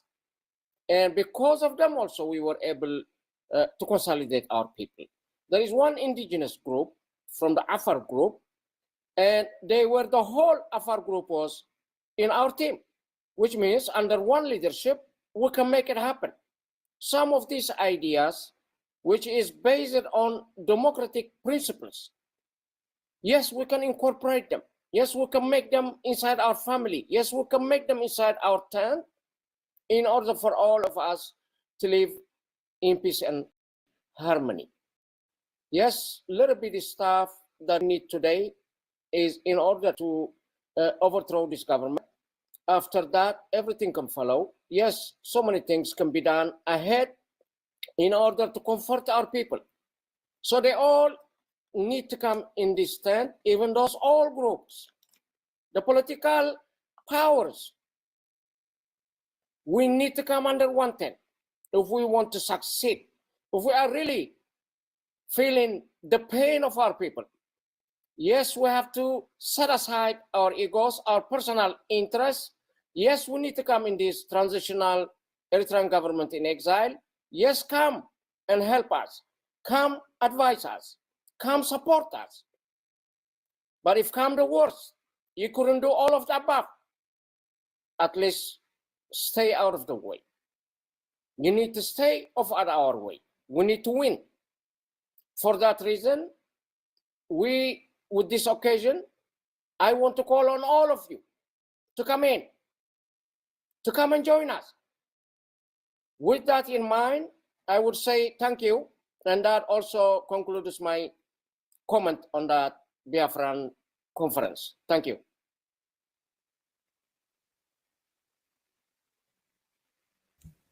Yes, Mr. President, any comments on the question that I put on the screen? Would you say any comment? Otherwise, I'll go to Mr. Is that the same comments that you wrote, Mr. KJ? No, that is not me. That is from the audience. But I don't know. I have a hard time to understand the question. I don't know if it is a. Let me respond to that comment. Okay. Okay. Yes. You see, that comment is one of the comments. Some of the comments you get in a situation like this. And what does that tell you? It tells you that people are with you. Majority of them are with you, and they like what you are doing. So there is no need for them coming here to comment, ask questions. It is something we also face on a struggle. So people don't come and start talking when they already know what you are doing. Just like we have said it before, that we are not hiding anything, and actually, not hiding anything is the reason why many people will come to just, what do you have for us today? What is the development? What is the next level? What is the next step? That's what people are. Once you are very, very connected with the people, they don't need to ask a question. It's only those who are coming now who have realized that, oh, maybe we have been going the wrong way for a very long time, and they decided to come back, because you left them behind, and they don't care to know what was going on. So now they want to ask questions. These are kind of the people that will come to make such comment, because they are never part of the movement. There are those who dine with the enablers. They're either directly or indirectly, and they support those who are, destroying the life and the future of the people.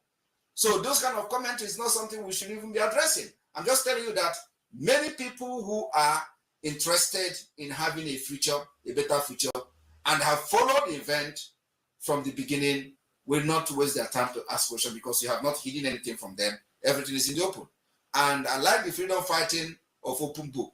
That's exactly what we do in Biafra. There's nothing I'm doing today that is not out there, because we are fighting for a nation. There is nothing to hide, except some kind of high level of meeting that you will have, and you want to take it. But every other thing should be open, because the people you are trying to liberate and try to give a better future should be following to know whether this is going to work and what should be expected, or is it going to be a government of gangster and all that. So I think the comment here says it all. He said, not reading any comment from Eritrean says it all. Go and find them. It was actually from a very wrong perspective, because it shows that people don't have any concern, and they have been following him for a very long time. Yes, except if you are coming today and you don't know what he has been doing. That's when you are going to ask questions. Thank you. Thank you.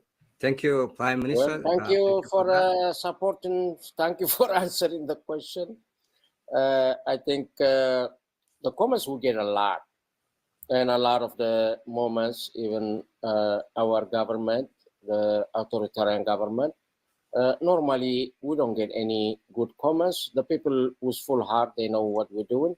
I think they are very happy with us, and he's welcome also to give his own comment. We don't need to wait for others to respond. But however, regardless these days, I do copy a little bit from the Prime Minister, and that is when you have a job to do, we're not going to back down. Talk is talk. Yes. Talk is cheap. Either act or get out of the way. Either act or get out of the way. Because we're not asking you, we target the government, for God's sake. And what we do, it also involves you. Our efforts does include you. We are not really trying to retaliate, do anything wrong. But however, yeah, there's going to be some reconciliation. Yes, we are not going to jail you. Therefore, whatever you say, in our case, you are not our target. And we don't want you to be We don't want to be your target. If we have enemy, let's fight that enemy in any way you can, and allow us to fight in the way we know. So because of that, whatever been said, for God's sake, I only say, I do excuse my people. If I am fighting against the tyrant and someone don't like that, it is going to be what they call damn, just damn. There's nothing else I can say. But thank you, Prime Minister. Thank you very And much. I just want to add a quick comment that I agree exactly with the Prime Minister Yes, said. that's what I would like to love yeah. to hear, Mr. Elias, and also as an advisor to these two governments also what to see. And I don't blame this comment, because in fact he's asking where are the Eritreans, and I think this is a question that all of us have to find an answer, and especially Mr. Elias, you are learning more and a lot also today, so this will be, I think, a good start for you. No, this is a learning experience for me. I just want to go to your point. I just want to say I agree exactly with what the Prime Minister said. You know, usually, let's say people who are already supporting President BRGIE don't necessarily come on to make gratuitous comments, right? They already know him and they know he's trying to do and what the agenda is. Oftentimes when comments are made, it's to be provocative because, you know, these people are, as the Prime Minister said, working with the enablers or the other side. So if you go on social media, for example, first of all, you know, the President BRGIE is the most talked about opposition leader as the transitional president on social media. Everyone, whether it's supporters of President BRGIE or the enemies of President BRGIE, he's the #1 topic. Isaiah Afwerki himself, through his information Yemeni Meskel, attacked President BRGIE and attacked our lobbying efforts and the people we're meeting with. So, you know, there's plenty of commentary out there on President BRGIE. You know, he's the most talked about person right now. And I agree with the Prime Minister. If his supporters aren't making comments, it's because they already know, you know, what he's doing and they know his agenda. You know, it's not necessary to make a comment. And you know, a lot of the comments on social media about President BRGIE are from the enemy, from opponents, from the people who are supporting the dictator. So, you know, oftentimes it's the people who are against you who like to come out and make the crazy comments. I just wanted that's a long way to say I agree with what the Prime Minister said. His assessment is spot on. The air train, as the president has said, the smaller air train groups have consolidated behind him, and he's getting the support, you know, given what we're doing. And so I'm very excited about, you know, moving. You know, I hope we can work with the air train community to educate them about the way forward. I think the Prime Minister has done a tremendous job in terms of showing the way for the Biafran people, providing leadership. I think one of the commonalities, if I may, between the President and the Prime Minister is that their leadership has given direction to their people who were previously mired by issues of the infighting, the backstabbing, and so forth. And I think that's the commonality where you had a group, they weren't sure what to do, and then you have the leaders, and they're providing direction, and the people are coming behind them. So I think both President BRGIE and the Prime Minister are visionary African leaders. They're the ones who are providing that vision, which is mobilizing their people. So it's an honor to work with both of them. And I think we'll have a lot of success moving forward. Good point, Mr. Elias. And as we begin wrapping up the show, I would like to thank you guys for attending our program. I'm glad to have such intellectual active leaders on the program. Looking forward to seeing the achievements and changes you guys bring to the people and the future of the countries, both the Eritrea and Biafra. As we say in farewell to our amazing guests, we will have more guests in the future, maybe talking on the same issue, and we will follow also. We will talk about Biafra. We will talk about the issues that matters, and don't forget to stay tuned and subscribe on YouTube to Galad Media. If any comments before ending this program, I would love to hear from you, respective guests. I think I would briefly, I simply want to say thank you to Mr. Ilyas and Prime Minister Simon Akbar. As I say early on, this is the beginning of so many good stuff to come in the future. Let's kind of expedite our fight, regardless of what or where it has been said. I think we have the good heart for our people. Yes, we have a good heart to follow our guts into getting things done. I always believe unless we become more pragmatic, action-oriented, nothing can get done in this world. The time that we sacrifice is the time of our families, the time of our lives. And we decided also to do it in a full-time basis. This requires a lot of sacrifice, for God's sake. Therefore, for those who does not understand, it is okay. But for those who understand, we appreciate your support always. We are going forward. There is no point of return right now until we get the solution, and that is heading home. I always say, consider us like we are a big ocean. Bring your boats, bring your ships. Let's sail home. We're going to go together. In that in mind, I will give you the biggest hope also for the people back home. I'm sure this show will go also to back home in Eritrea. So for the people, I want to encourage you. I want to give you hope. Yes, it can be done. Yes, we're going to change it. But that change requires the need of both of us. We do our effort from abroad, from the diaspora, to put that pressure needed in a diplomatic and political aspect of it. Yes, we're going to expect you to sacrifice, to rise up, wise up. And for the military of Eritrea, as I be calling you all the time, you are the military of the people, of the country, not of a private entity.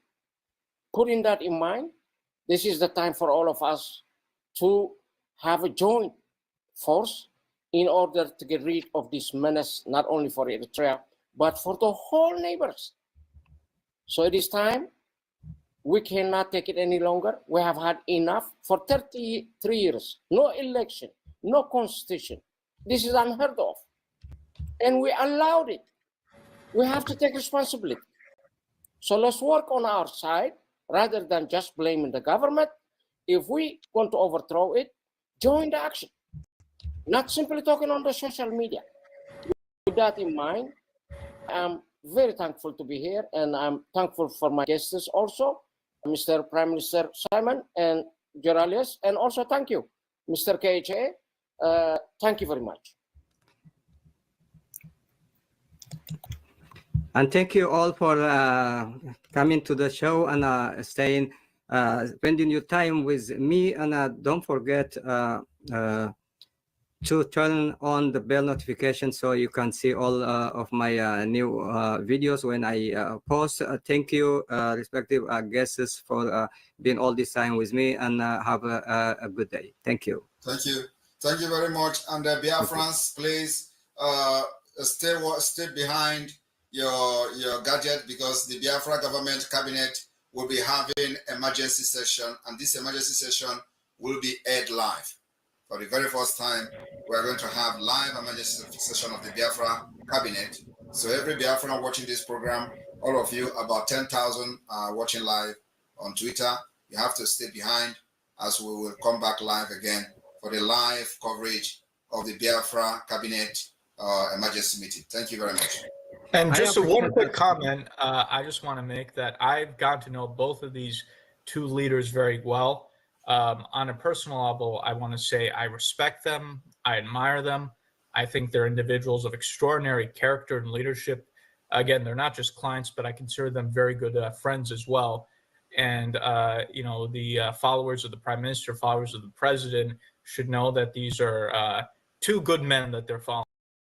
So I just thought it was important to say that. And also that, these are two individuals who've been very loyal to me.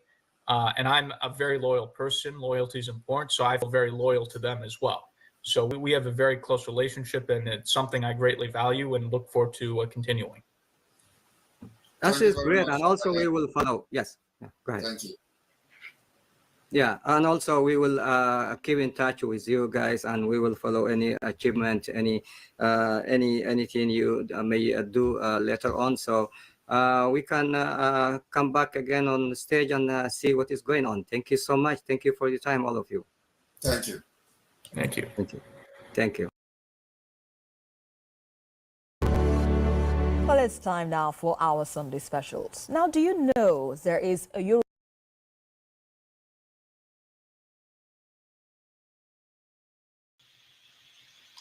On July 9, 2001, Chukwuemeka Odumegwu visited Boston as part of a worldwide tour to find the person he will hand over the baton to. During that trip, I interviewed him. I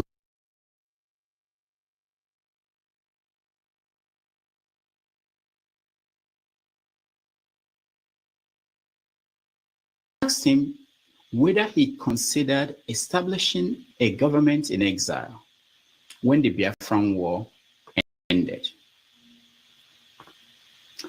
In March of 2004, I first interviewed Mazen Nnamdi Kanu, the leader of IPOB. In that interview, he made his now famous declaration. If we can broadcast so that the whole world can hear us every blessed day, if we are in over 70 countries around the world with over 5 million listeners, there is nothing we cannot do. This time around, things are very, very different, believe you me. Very, very different, and soon the world will hear about it. The language that people in the zoo understand is the language of violence and force.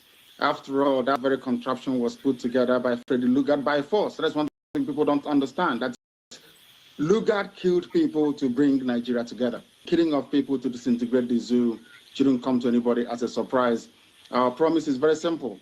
If they fail to give us Biafra, Somalia will look like a paradise compared to what will happen to that zoo. It is a promise, it is a pledge, and it's also a threat to them. They must understand this, that we've had enough of this nonsense. These criminals cannot be stealing money belonging to everybody. I interviewed Nnamdi Kanu twice, including this sit-down in New York City in June of 2019. This question all the time. When we meet dignitaries and officials and government and functionaries all over the world, they always ask us, are you sure that Biafrans in America? I had a meeting in DC, and I said yes. They said, but we don't know them. Who are they? So it is very, very important that the people you claim you're fighting for actually come out to say that you are fighting for. I cannot go to see the U.S. government without being introduced by our people. So for me to make my contact official or what we're doing official with the U.S. government, we need our people to come out in solidarity on the 3rd of July of next year to say that yes, we have given IPOB the mandate to speak on our behalf. So that is what that very much represents in essence. And Nnamdi Kanu's kidnapping in Kenya and rendition to Nigeria on June 27, 2021. This guest has assumed the leadership of the Biafra movement from Helsinki, Finland.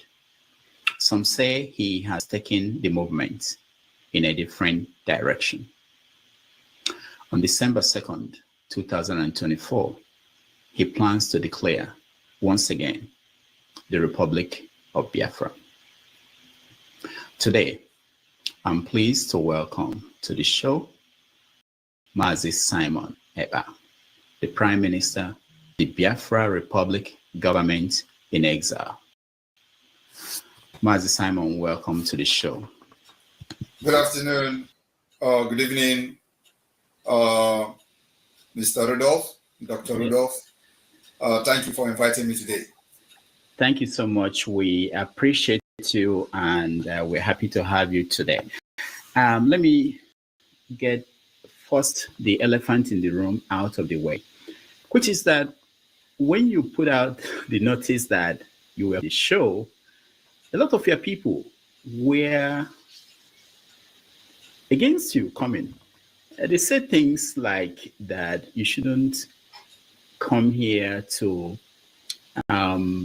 grace this platform, that I'm a nefulefu, that I felt that they must love you so much. They are protecting you from what?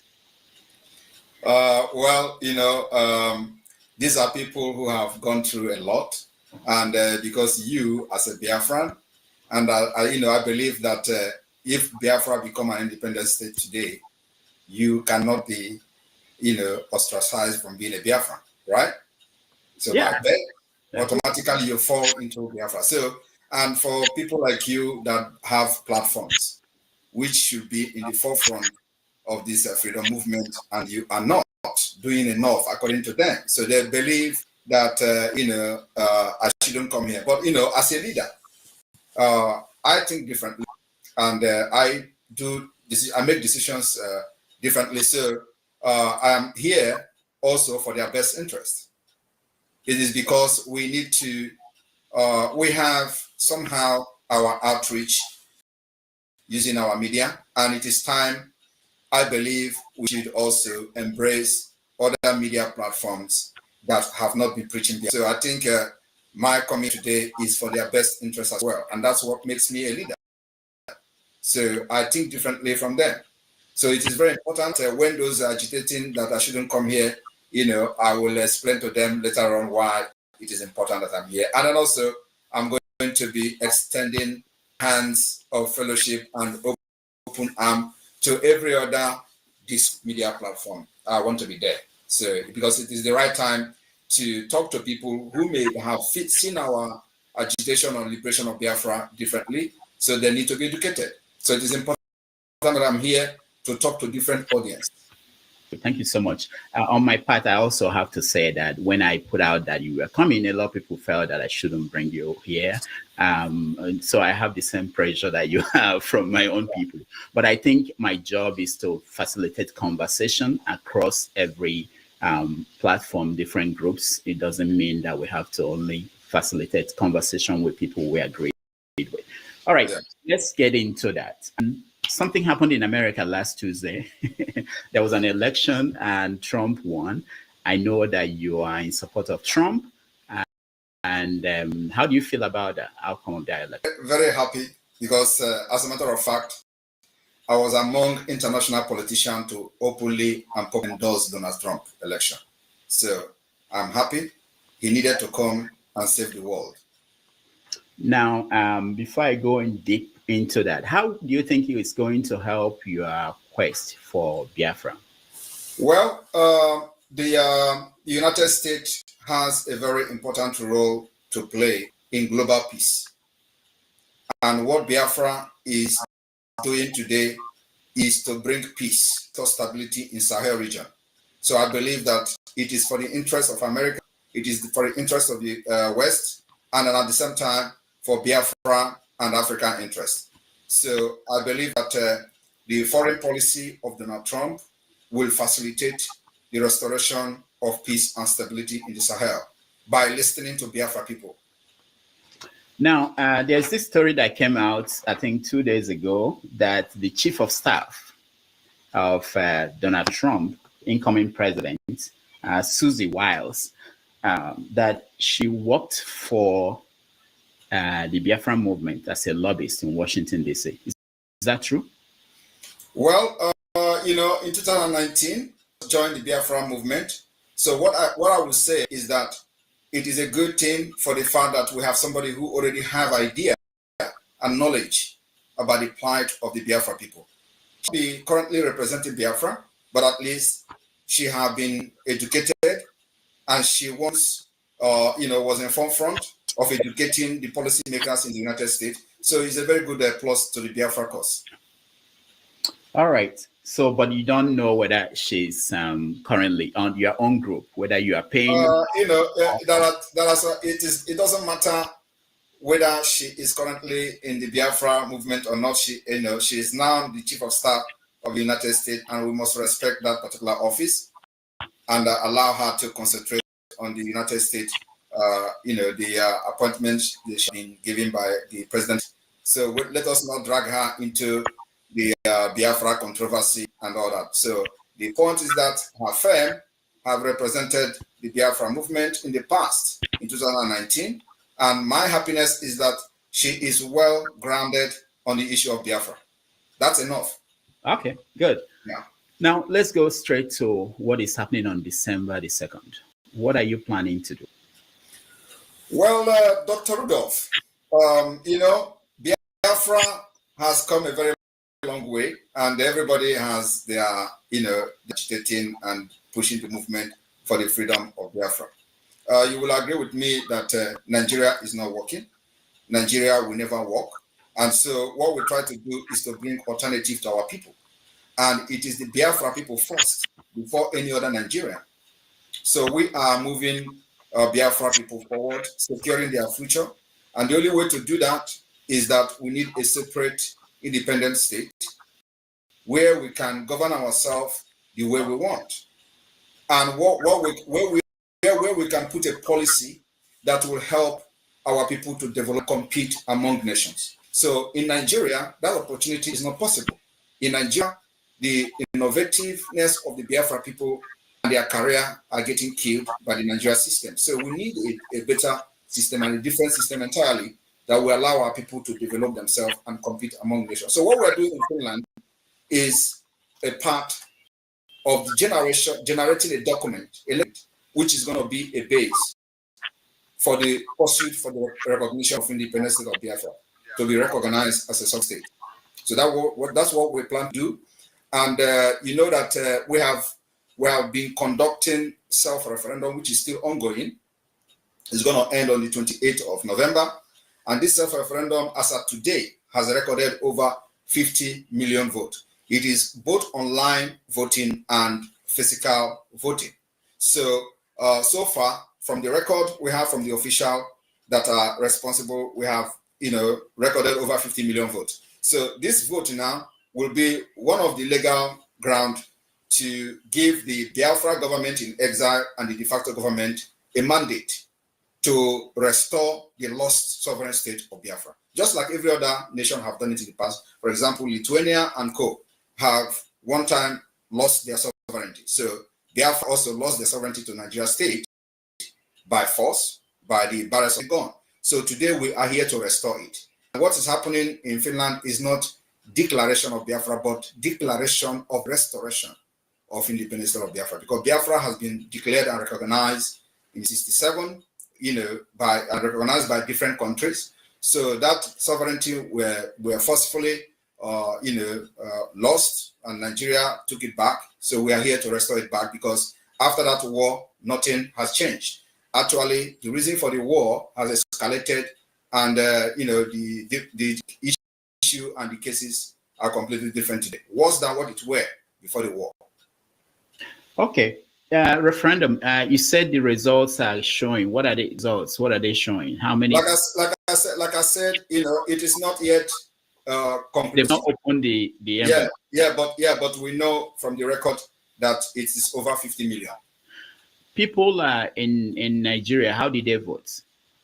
We have been posting the videos of the voting.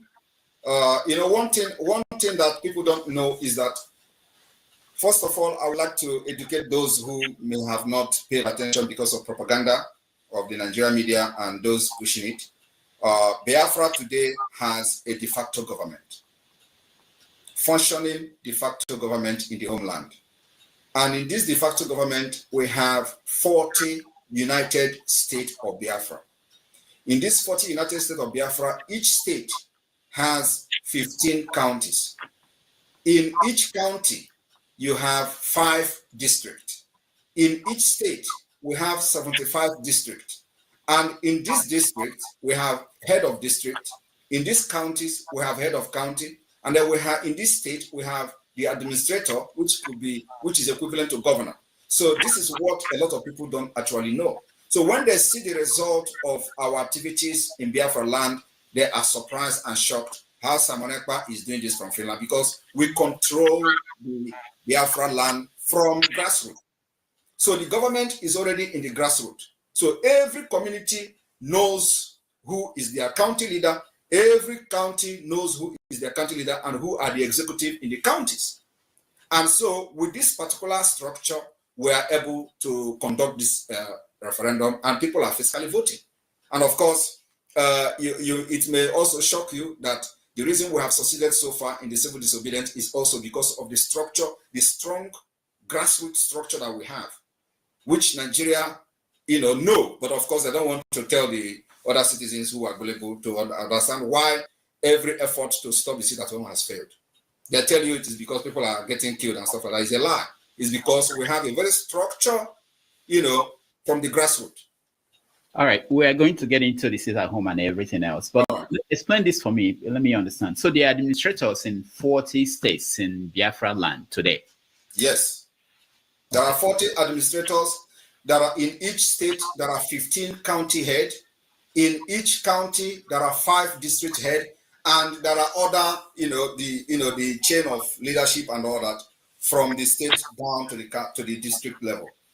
Do these people interact with people? Do they know them? Of course. They are completely in charge of Biafralands. That's what is going on. So if I call a boy said now, I can get the names of people. You may not get the name of anybody in Ebonyi State unless you are into the struggle. Okay. So what about people who are not into the struggle? How did they vote? Well, those who are not into the struggle are not necessarily going to vote. These are the people, the few percentage of the people making noise on social media. But those who are in the struggle are voting massively.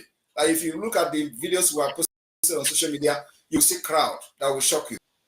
Yeah, even more organized and better organized than the Nigeria election. You can agree with me if you have come across the videos. Yeah, but for you now say that the Biafrans all voted and this percentage that supported it. Wouldn't it be good that everybody had a chance? Well, that is the point. We gave everybody the opportunity to vote. But at the same time, because this is a struggle and we are in a very fragile state, so we make it possible for people to vote online, right? And then in a struggle like this, you have to also be very security conscious, considering the fact that Nigeria is a terrorist state that kills people who agitate and do protest. So we don't want to endanger the life of our people, by trying to prove that everybody has to participate. Everybody must not participate. Even in the Nigeria general election, not everybody voted, and somebody is still a president. So we don't need to prove, everybody that Biafra have participated. Those who believe in Biafra should participate, and they participated, and they are still participating because the vote is still ongoing to the 28th of November. What about people abroad? You mean in New York here, there are people? Yes. Everybody is voting online. Those of Biafrans abroad are voting online. And we created a voting system using the Google platform. And you have a way of verifying that these people voting there. Yes, we verify. And of course, like those who want to dispute, who want to argue, we give them opportunity to conduct their own referendum on behalf of Biafra people. All right, this is interesting. Now let's also look at another thing. You have a new constitution that just came up. Yes. How was it? Who wrote the constitution? How did the constitution was drafted by the representative from the entire 40 states of Biafra. So we have people, every state volunteered the people to participate in writing the constitution. And that is some of the problem or the confusion that people don't actually understand. Everybody must not be part of the constitution at this point, but those who believe in the struggle presented and volunteered to be part of the struggle, part of the constitution. And so that's how we arrive at a constitution that is still open for amendment. You know, constitution is never complete. So you have the names of the people that drafted it. Do we know? Yeah, we have the names of the people that draft constitution. And then also, listen. It is not only the constitution, as a matter of fact. We have what we call the declaration drafting team. The declaration drafting committee also cut across board from all states, people volunteered to be part of the drafting committee. So that you bring your idea, everybody's input will be taken, but it has to be somehow consolidated into the declaration. So the declaration itself is like a document where we have we try to bring in every idea, every grievances that Biafra people who are representing their different states brought into the committee. So we try to bring everything together, and there are different kind of grievances that we are on that ground. The declaration of the restoration of independence state of Biafra is happening in this December. So what we are doing is to carry everybody who believe in this Biafra government along. We don't need to go and drag people who don't believe in the government. So you have to, first of all, believe in the government, volunteer to be part of what we are doing, and you are welcome. So we are not discriminating anybody or pushing anybody away. So those who believe in what we are doing are part of it. Now, the states, back to the states. Did you go beyond, because I get a lot of comments about the Biafran. When I posted that you were coming, people wrote and were saying, remove us from this year Biafran talk. How did the states go? Is it the 5 eastern states that you broke into 40 different? No, sorry. This particular structure of 40 states has already been there. It is not my making. So what I did was to bring everybody who are involved in the Biafra struggle even before I came in. So I told them to bring in the structure that they have, and we start working on that. So it is every state brought in their state map. They brought in their state structure. It is not my making. So what I did was to harness the already made structure from the 1967 down to Owazurike Mosob, down to IPOB, and to what we're doing. And so we consolidated everything and make it to be more,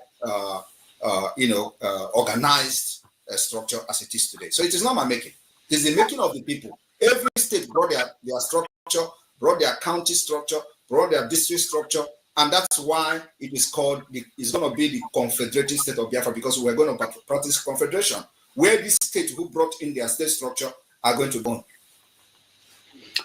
So what about people who are saying they don't want to have anything to do with Biafra? That is part of that life, and it's part of democracy. Even in Nigeria, when Nigeria was fighting for independence, North didn't want to go independent, right? But today they are the one who enjoy it most. So we are not bothered about those who say they don't want to be part of Biafra. They are just a few individuals. Just like 1% or even 0.0% of people hijack Nigeria and impoverish everybody today. So those people saying they don't want to be part of Biafra, are they enjoying the killings in Nigeria? The answer is no. So we don't actually care about what they say. That's why we have gone this far.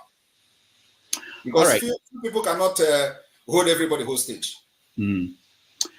You are following the trial of Nnamdi Kanu in Nigeria. What do you make of how it's going? I don't believe in Nigeria system, in court system. Nigeria doesn't have a court. Nigeria doesn't have a judiciary. So, and that's why, I don't know whether you are aware, we have actually banned anything judiciary under Nigeria in Biafra territory, and they are folding up. So if you are not aware of that, I want to make it clear today. We are going to lock them indefinitely, and they will never come back until Biafra become an independent state. After the December declaration, we start to pursue the legitimacy of Biafra. Nigeria court system and judiciary can never ever function again in Biafraland. It's a threat and a promise. How is that going to happen? How are you going to do it? It is already happening. Are you not seeing them folding up? That is to show you that the Biafra have taken over their land. our plan is to delegitimize Nigeria from the Biafra territory, little by little, step by step, stage by stage, and that is happening. So the judiciary is the next, because judiciary in Nigeria has contributed to the anarchy you see today. The insecurity you see today is the judiciary. The you see today is the judiciary. The banditry, terrorism you see today is the judiciary. They have not done anything that will bring justice, fairness, and equity. So we don't need those kind of system in our land. So, and if you're asking me how we're going to do that, we're already doing it. You see, they are folding up. That land belongs to us, and Nigeria has been rejected by the people. Over 50 million has given us the mandate to chase away Nigeria from our land. So, however we're going to do it is what the government will decide. And we're doing it that way. Okay. You know that you are on the list of most wanted people in Nigeria. That's a badge of honor. I am very, very happy that I am in the list, because if I am not in the list, I would have regretted even getting involved in Biafra. So it's a badge of, it's the highest honor I have received in my life. Now, people say, I played the video earlier in the introduction when Nnamdi said that if they don't give us Biafra, that Somalia will be better than Nigeria. And people say that what you have achieved is to turn some parts of Igbo land to look like Somalia.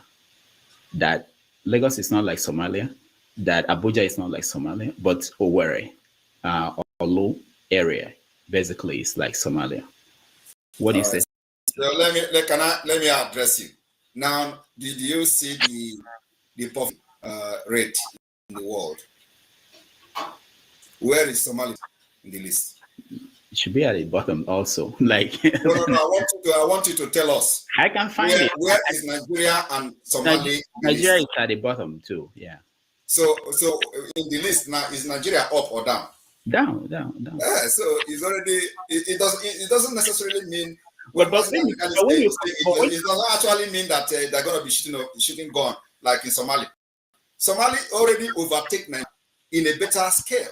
Nigeria is down in poverty level. So how do you Maz, they're serious. Let me give you this as serious things. I have a friend here in America who lost his father 2 years ago from Olo area, and lost a brother early this year. And none of them, they've not been able to do any funeral because nobody can go home. Okay. And there are so many places like that in the South. Is that a good thing? Well, I should be asking you, how are the burial taking place in other parts of Nigeria? No, the way people are reading this mean that it's a consequence of this confrontation with the Nigerian authorities. So how is this confrontation making people not to have burial in Biafraland? Can you explain? Because it's not safe. That's what they said. That's why he hasn't gone. Who is making it? Why are you laughing? No, I want to. You say this is a discussion, right? No, we're having a conversation. If you cannot answer, let me explain. I want you to tell me. You want to answer? No, this is what they said. This is what they said. Okay, so this is what they say. But what about you? What about you? What about your opinion? What do you think is the reason for not having burial? No, I don't have. I go home. I don't. So can I explain now? Can I explain the reason? Yeah, give us the reason. All right. The reason is because the Nigerian terrorist army and police have been killing our people for many years, even before I joined the Biafra struggle. They killed them in Aba, where they went to pray, and over 150 officials was announced. Over 150 people were killed in cold blood. Nobody asked question. Nobody, was held responsible until today. They went to Mazi Nnamdi Kanu's house, bombed everywhere, killed people there. Nobody was arrested. Nobody was held accountable. They went to war and killed. And these people they are killing never raised a gun against them, right? They were only having flag. They killed in Enugu. They killed in Ebonyi. So when Mazi Nnamdi Kanu was kidnapped, they went to Kenya to kidnap him against international law, and I took over from there. And do you know what I said in the first place? I said, under my leadership in this Biafra movement, you can never kill Biafra again and go free in Biafra land. So I raised an army called the Biafra Liberation Army to confront these killers. And you know, these killers, some of them are repentant Boko Haram. So they recruit them, push them to Biafra land, and people are not talking about that. And when they go to the open RPG or GPMG and they start spraying bullets, even fowls are getting killed. So I said, under my leadership, under this Biafra movement, Nigeria can never kill any Biafra again and live to tell this story. So we raised the Biafra Liberation to deal with them, and they are neutralizing them. So when they neutralize them, what do? They will come after the villagers. And let me tell you, is that the kind of country you want to be proud of, where you have people carrying guns, defending their land, and instead of them to go after those people that are defending the land, they will go against innocent people. These are the reasons why people are not coming for burial. So tell it the way it is.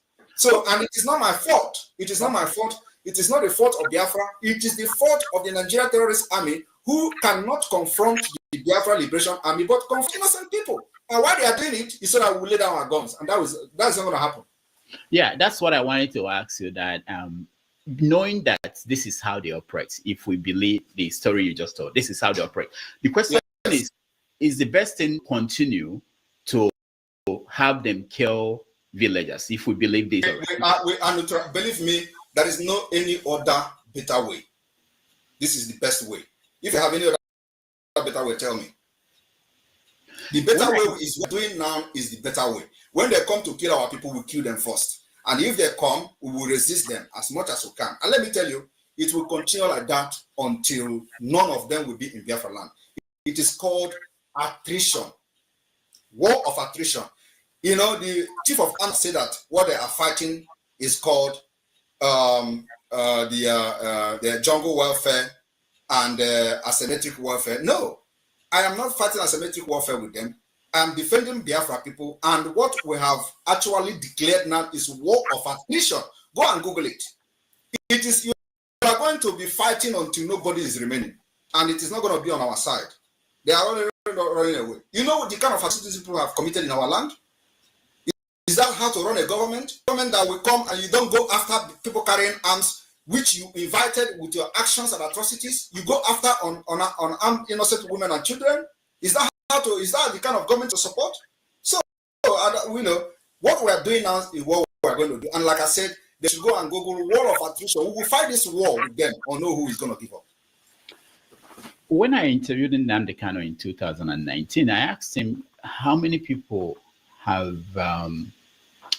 you lost? The question was how many? He said thousands. Let me ask you the same question. Since this started, how many soldiers, let me use the word, the Biafran, your own soldier, have you lost? If we lost people, you see them on social media. Now they are posting some of the people they are claiming to be. We don't lost soldiers. I have to be very sincere with you. We don't lost soldiers. They know it. Let me tell you, we are fighting a very different war with Nigeria terrorist state, and they are confessing. Have you ever, in the history of Nigeria, have you ever, even during the war, it was only during the war, actually, that the issue of Biafra was discussed at the National Assembly, and the entire security chief are crying. We are training, I have a military experience. We are training the Biafra fighters, and they are engaging Nigeria in a very war that they have never fought before. And you see, I didn't say it. You can hear it from the horse's mouth. Musa have cried several times. And let me tell you, if they think that in self-defense is a crime, they should go and read international law. Because the point is that nomadic system have taken over and nobody is thinking correctly in Nigeria anymore. You come and kill people and expect them to defend themselves. We are defending ourselves. And like I said, if I have access to bomb today that will go to Aso Rock, I will first of all engage Aso Rock. But until then. How many people, not soldiers now, regular people have died? They should give you that report. They are the government now. They should give you how many people they have killed, right? They are the one who killed the people, and all we do is to defend them. So they should tell us how many Biafra women and children have been killed. Because at least you have never in anywhere, in any news, that Biafra Liberation Army invaded a village and killed everybody there, just like we see in the north and see in the other part of Nigeria. But the military are the one killing. We saw them people in the Onokoma community. They're born everywhere. Nobody is talking. So when they say that people kill soldier in Ukoma, nobody know what led to killing of the soldier in Ukoma. But you know what? Everybody was proudly saying, oh, the military will come and burn and burn this. We don't want to be kind, to be part of the system where they will not go after criminals. They will come to where a crime was committed and they go after innocent people. That kind of system should be abolished. And that's what we are abolishing by pulling out Biafra from that Islamic terrorist state. The sit at home every Monday that you support, how has it been helping? The sit at home is has been very successful. What people don't know is that when we started the sit at home, the point is that they don't know why. They don't know why we keyed into the sit at home very much. It is going to achieve, or have actually achieved, several things. Is that it crushes the economy of Nigeria. Nigeria. Wait, hold on. I'm telling you, Nigeria. Not Eastern Nigeria, Nigeria. If you know the point, if you're listening to IKIBIBIO as dumb as he is, he said that the sit at home is affecting everybody in Nigeria. And nobody is paying attention to that. They have lied and used to propaganda to say, oh, is the economy. What have the economy in the East done for over 50 years? Nothing. Now let me explain. I'm still explaining the sit at home. Now, it crushes the economy of Nigeria. 2, we are delegitimizing Nigeria government from Biafraland because it is one of the ways to prove that they have no control over the people. 3, they have to that sit at home that demonstrated that they have lost legitimacy over the Biafra people. You don't know what is happening. So you are very close to Sowore. You should ask Sowore, why did he say that the Southeast has, systematically left Nigeria? It is because of the sit at home, because they have lost control over the people and they're listening to only Biafra government. It's a path way to our freedom. And now we are, and let me also explain to you, we are using 4 different mechanisms and different approach to fight this freedom, which has never been done in the past.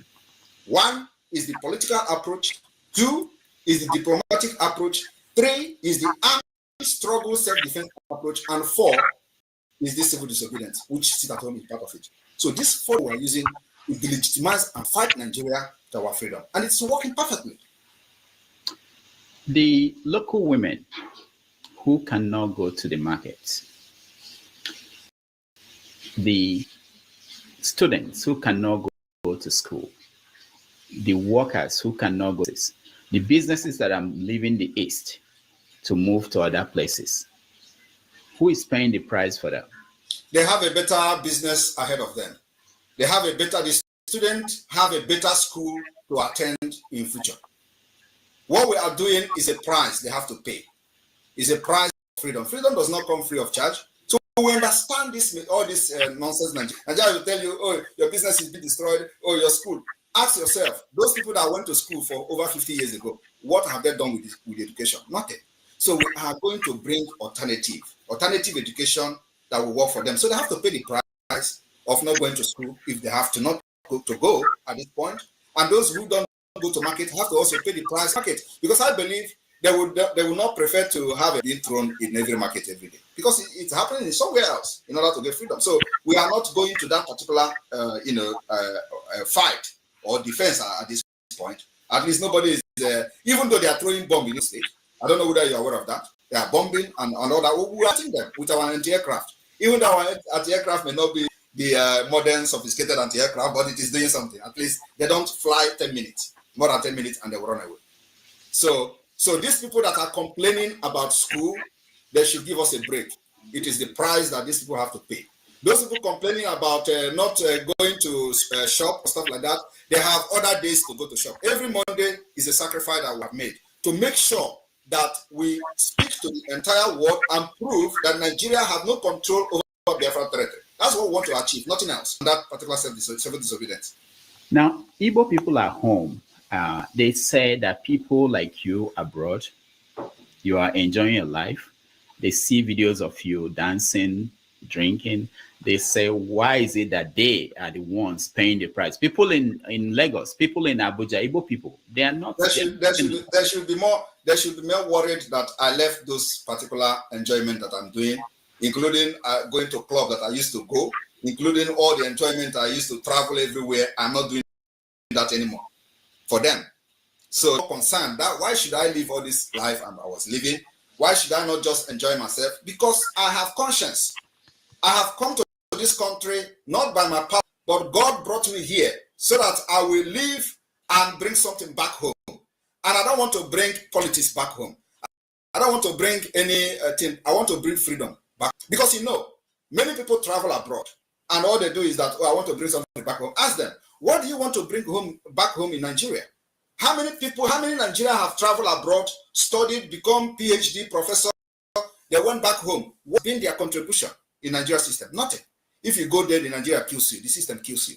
You can never, even if you are a saint, once you go to Nigeria, you get corrupt. So I did not come here to learn politics, to learn something to bring back to Nigeria so that Nigeria will corrupt me. I give freedom to my people because that's what they need most.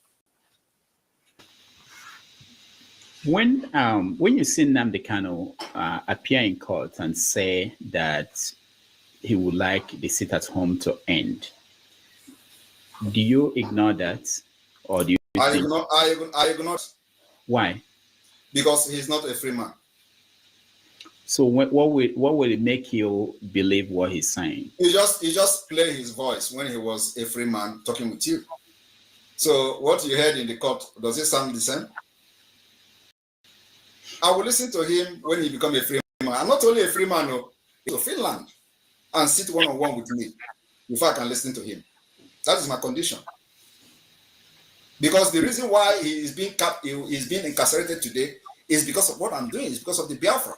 So he cannot be captured because I know the reason they captured him is to end Biafra, and then you expect me to dance to their tune. It's not possible. Even if they bring him out today and he stay in Nigeria there and say, Simon Epa, stop, I'm not going to stop. So are you planning to Nigeria? People say that... I don't go to Nigeria, I go to Biafra. Yeah, but are you planning to go to Biafra? Of course, I will go to Biafra. I will go to Biafra. Why am I fighting? I will go to Biafra to be part of building a system that will work for everybody. When? When Biafra is recognized. By? The international community, by UN and all other...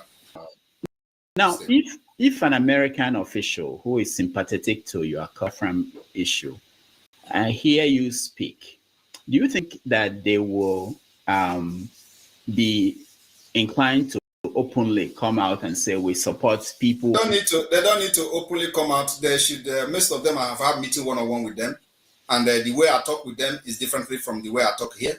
So they listen to me and they buy the idea. How do you talk with them? I talk with them presidentially. You know, because yeah, of course, when I'm here, you know that I'm talking with my people. When I talk with them, I talk differently. So, and when I talk with them, I present Biafra as a solution, which is the way it is. I present Biafra as a solution to restore peace and stability. That is the only way to restore peace, because what you see today, the Islamic movement happening today, from the Sahel down to the entire Nigeria region, interest is tied to Biafra.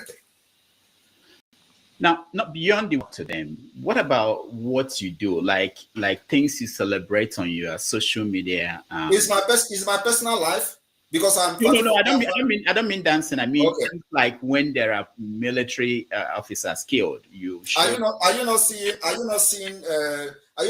military officers killed in Ukraine being posted by Israel, or the terrorists killed in Gaza being posted by Israel defense?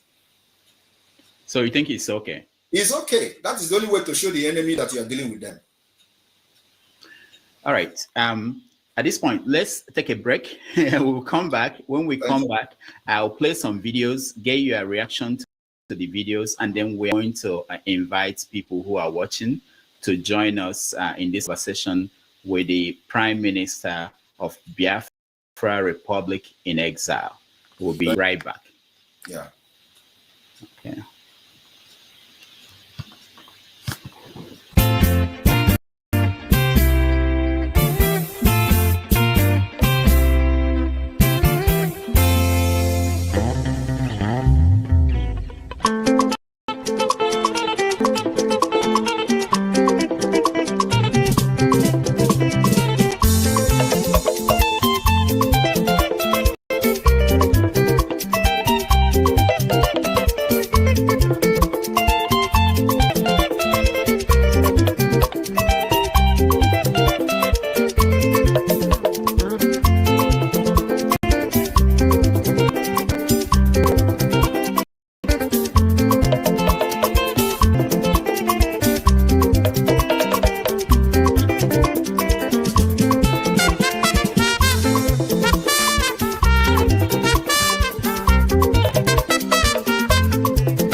Welcome back, everybody. Thank you for joining us. We are here with the Prime Minister of the Biafra Republic, government in exile, Mazi Simon Eba. So please, we have about 3,000 people watching. Can you like the video so that more people will be able to see it and hear the ideas coming out from Mazi Simon Eba? All right, let's continue. I had during my interview with Ojukwu, that was 2001. So I asked him, why didn't he government in exile when the Biafran war ended in Nigeria? This is the answer he gave. Because I didn't see what good it would do. Oh, it would do me good because some people will still look upon me as a head of state. And they will certainly, in certain places, give me red carpet receptions. But is that what life is all about? Life is about the betterment of a lot of the millions of people at home. I had to consider very seriously what possible reaction a government that for 3 years had intent on genocide will have on such a situation vis-a-vis our people who are still active within the Nigerian situation. A lot of people who look at what you do, they keep going back to our people. You talk about sacrifice made or you are making, but the one that our people at home are making is enormous. So what is the question? The question is, don't that bother you? I will tell you personally, I've lost people who died because they couldn't get to the hospital on a Monday. What about other days? How many people died for not paying? We don't know. That's a fact. We don't know. So let me tell you, I don't blame our hero, Ojukwu, for such a comment. Can imagine where somebody fought the war for 3 years and at the end of the day lose the war. So you don't expect the person to come and start fighting from exile, right? Is it exile that is going to win? No. But if you look at history, it has always been, this race for freedom has always been like a relay race. So Ojukwu has laid the background of which every one of us are building this temple today. And I am bringing that particular whole thing to a conclusive end. That's what I'm doing. So Ojukwu cannot, the exile Ojukwu went to is what we have actually activated today. So you don't expect him after, mistake, because a lot of mistakes were made. And you will agree with me that during the Ojukwu has no representative in the United States. All the representatives were just sell out. So Ojukwu don't actually know what was going on. He had nobody to educate the United States or Congress or the government. They have nobody to put and educate them on the reason why Biafra should go. So nobody, Ojukwu don't have that representative. So we have it today. And one thing is that you are just emphasizing on Susie. You are happy that she was a lobbyist for the IPOB and all that. So it is part of the mistake that we identified. We want to solve it. Now, during the war, at a point, the United States was shifting ground to the Biafra side, and the Biafra leaders don't have knowledge about it.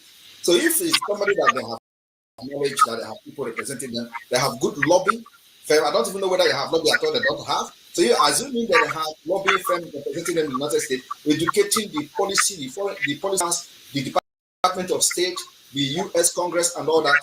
I don't think, although that's how God wanted, I would not want to change the wish and the will of God. So God wants it to happen that way. Today, we are, using that particular foundation that was laid, that mistake that was made. And today, everybody have seen that actually they are Ojukwu, because the thing he saw that Gowon didn't see have consumed his people today. Gowon today, having Ojukwu and Biafra people, cannot even stay in Nigeria. He ran away to the United Kingdom. At age of 80 or 90, who does that? He should be proud to stay in his village where he killed Biafra, 3 million people through starvation, to become one, for Nigeria to become one. But why is it running away? Because the country failed. That thing Ojukwu saw, because it was Biafra people that were paying the price in the northern Nigeria. Every given confrontation, Biafra people get killed. So today it is no longer Biafra people. Gowon people are getting killed. And today, many of them are living in IDP camps. So God could not save his people. He ran away. So if he actually saw what Ojukwu saw today, I don't think he would lead Nigeria to war against Biafra. So what I'm trying to say is that Ojukwu did the right thing as somebody who fought for 3 years and lost the war. And we have learned from Ojukwu mistake. We have also learned from Wazirike's mistake. In case you don't know why what the mistake Wazirike made. The Wazirike was that when Wazirike was captured, just like Mazi Nnamdi Kanu was captured and kidnapped from Kenya, Wazirike was incarcerated. What did they do? They connived with all the commanders of Wazirike and brought them to the prison. And said, you see, all the people all the hitmen, all the staff are with us. And who did it? Andy Uba. Right? So from there, during Obasanjo time, from there, Wazirike gave up. He said he looked at all the people that he was fighting with, all the men he had his hope on. All of them came with Andy Uba, a politician, to the prison. So what can he do? He gave up. The same thing they want to do to Mazi Nnamdi Kanu. They capture him in Kenya, and all the commanders of the Eastern Security Network, they started killing them. I came to rescue them. That's actually what I did. So I saw those mistakes, and I built defense to make sure that it never repeats itself again. And so what did I do? I began to organize, bring in more organized and more structured movement. And then I also approached the former government in exile, actually Ralph Wazirike was part of. They failed me. And I know they will be listening. They failed me. That was actually what led to the formation of the present government of Biafra in exile. So all these things, I try to bring everybody together. I try to let those people who have been there before to come and bring what they have on the table so we can use it. I just joined Biafra in 2019. So, and what I did is, this Biafra have lingered for ages, and we have, so we do not need to fight this thing with guns and bullets alone. So there is a need for a well-structured and organized system to get this Biafra done. And I said, I will not fight this more than 5 years. So I gave myself 5 years to fight for Biafra and actualize Biafra.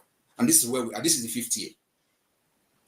Now, when I interviewed Nnamdi Kanu, I asked him what role he would like to play if Biafra were to come, and he said he wouldn't want to play any role. You're already the prime minister. If there is Biafra today, what role will you play? I will play any role Biafra gave me. One thing is that one thing I cannot do is to fight for this Biafra and allow idiots to come and win the system. No, I will put Finland. I want to bring Finland to Biafra, and I won't allow a stranger to come and bring Finland who doesn't know anything about Finland. Do you know our constitution is comprised of one of the best constitutions in the world? Our constitution today is comprised the Finnish constitution, the Switzerland constitution, and the United States constitution. So it is the best you can see. And let me tell you, the day we're going to unveil this constitution and vote on it, and people see this constitution, you will know that, yeah, indeed, we're going to be the civilization. We're going to bring civilization to Africa. So I cannot fight for Biafra to bring a better life, a better system that works for the people, for the interest of the people, and then somebody else who do not know the plan I have for Biafra people to come and start. No, it's not going to happen. I will be part of the government. So what role will Nnamdi Kanu play? Mazi Nnamdi Kanu have his own right to make a choice. So we cannot force him, but I believe that when he was making such comment, he don't know what we have done today. If he come out today and see what we have done, I believe he's going to have a change of mind. What is your role, your relationship with the IPOB that was the other faction? They are Biafrans. The only relationship I have with them is that they are Biafrans. And after Biafra become an independent state, under the Biafra government in exile and de facto government, we will start a reconciliation process. You think you can reconcile with them? Why would they not? If they don't want to reconcile, they will go to exile. Yeah. Well, the government will give them opportunity for reconciliation. That's what makes us different. You know, I'm not here for vindictive or to kill anybody or anything like that. I want the best interest of the Biafra people. So those who believe in freedom, actually believe in freedom, there will be open door for reconciliation. One more question before I begin the audience, and that's a question about people in what we know today as Niger Delta, who are saying that they don't want to be part of this. How will you force them to be part of what? They should first of all go and number part of the 50 million people that have. So are you going to force them? Let me tell you, once they outnumber those numbers, we don't have any problem. Actually, it is even in the constitution we have today. So a confederating state means that they need to be educated. For those who are shouting that too, because they don't know what is confederation. You know, they can still have whatever they want to have, do whatever they want to do in their state and all that, because they are completely free from everything we are doing. So if they feel that they can have a defense system that works for them, good for them. We can't do what Nigeria did to us to them. And let me tell you also that the issue of Niger Delta this, Niger Delta that is something that the Constitution of Biafra have actually addressed. So, and there's not going to be a better what we have today, this confederating state of Biafra, where they will have their choice and their right to do whatever they want to do, have their own constitution, have their own parliament, each state on their own. That is the best. And then our defense is the same, because we're going to have enemies that will surround us. And these enemies that will surround us is not just against us alone. They are against America, they are against the West. So America needs us, the West needs us in order to protect their interest, because once we protect the interests of America, we protect our interests. The business, the trade, the shipment and all that begin to move. Our own interest is also protected. So when people talk about American interest, it is as if it is only America we're fighting for. No. When American interest in the region is protected, our interest is protected as well. When there is no piracy in the sea, after we have become an independent state, we combat piracy, like the way they're spending billions today, they can't move freely in the sea and all that. That will end automatically. And our army will be army that is not going to have any affiliate, any terrorist affiliate, just like you have today, people that are affiliated to Boko Haram terrorist group. We're not going to have that in Biafraland, right?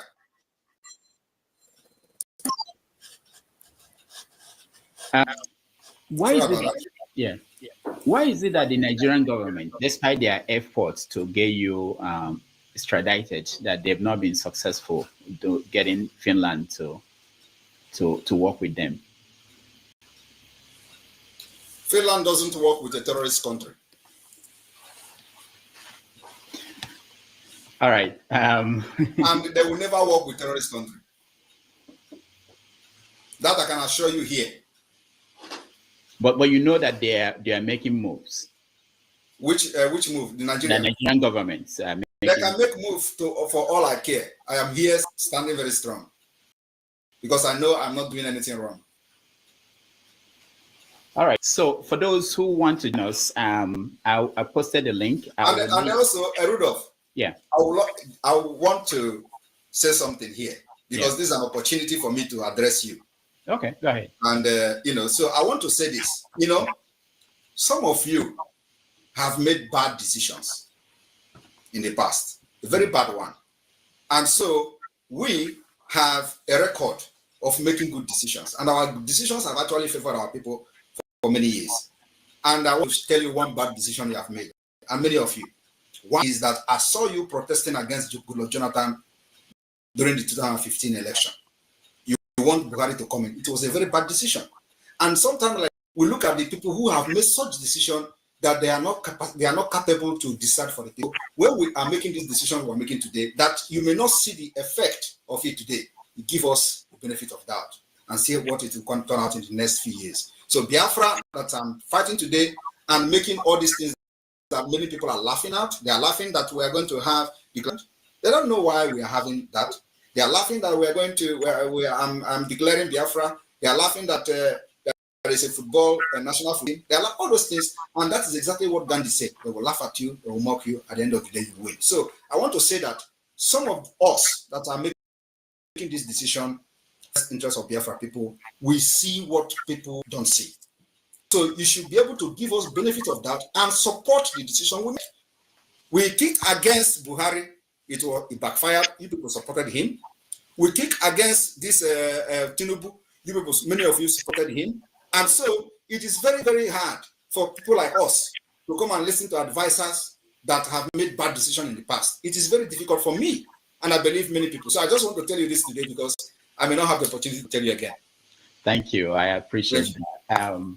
But I don't remember protesting against Jonathan. Rudolph, I saw you carrying play card in the United States.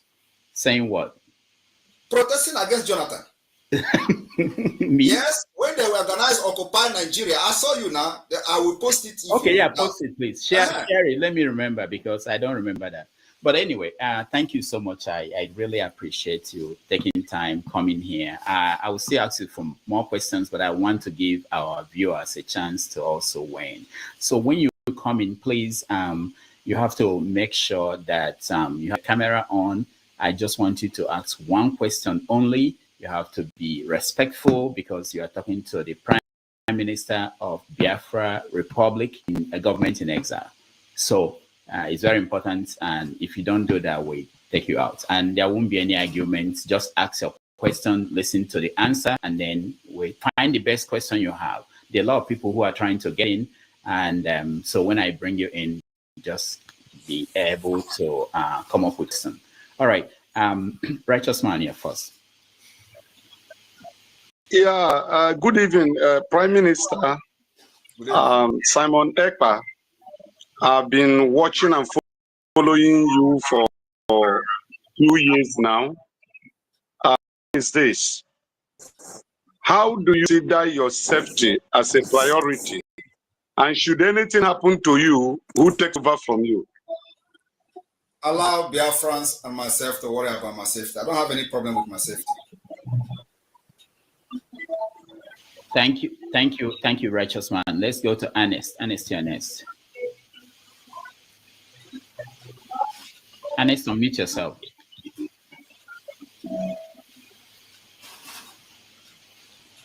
All right, so Ernest, I have to remove you if you can unmute yourself.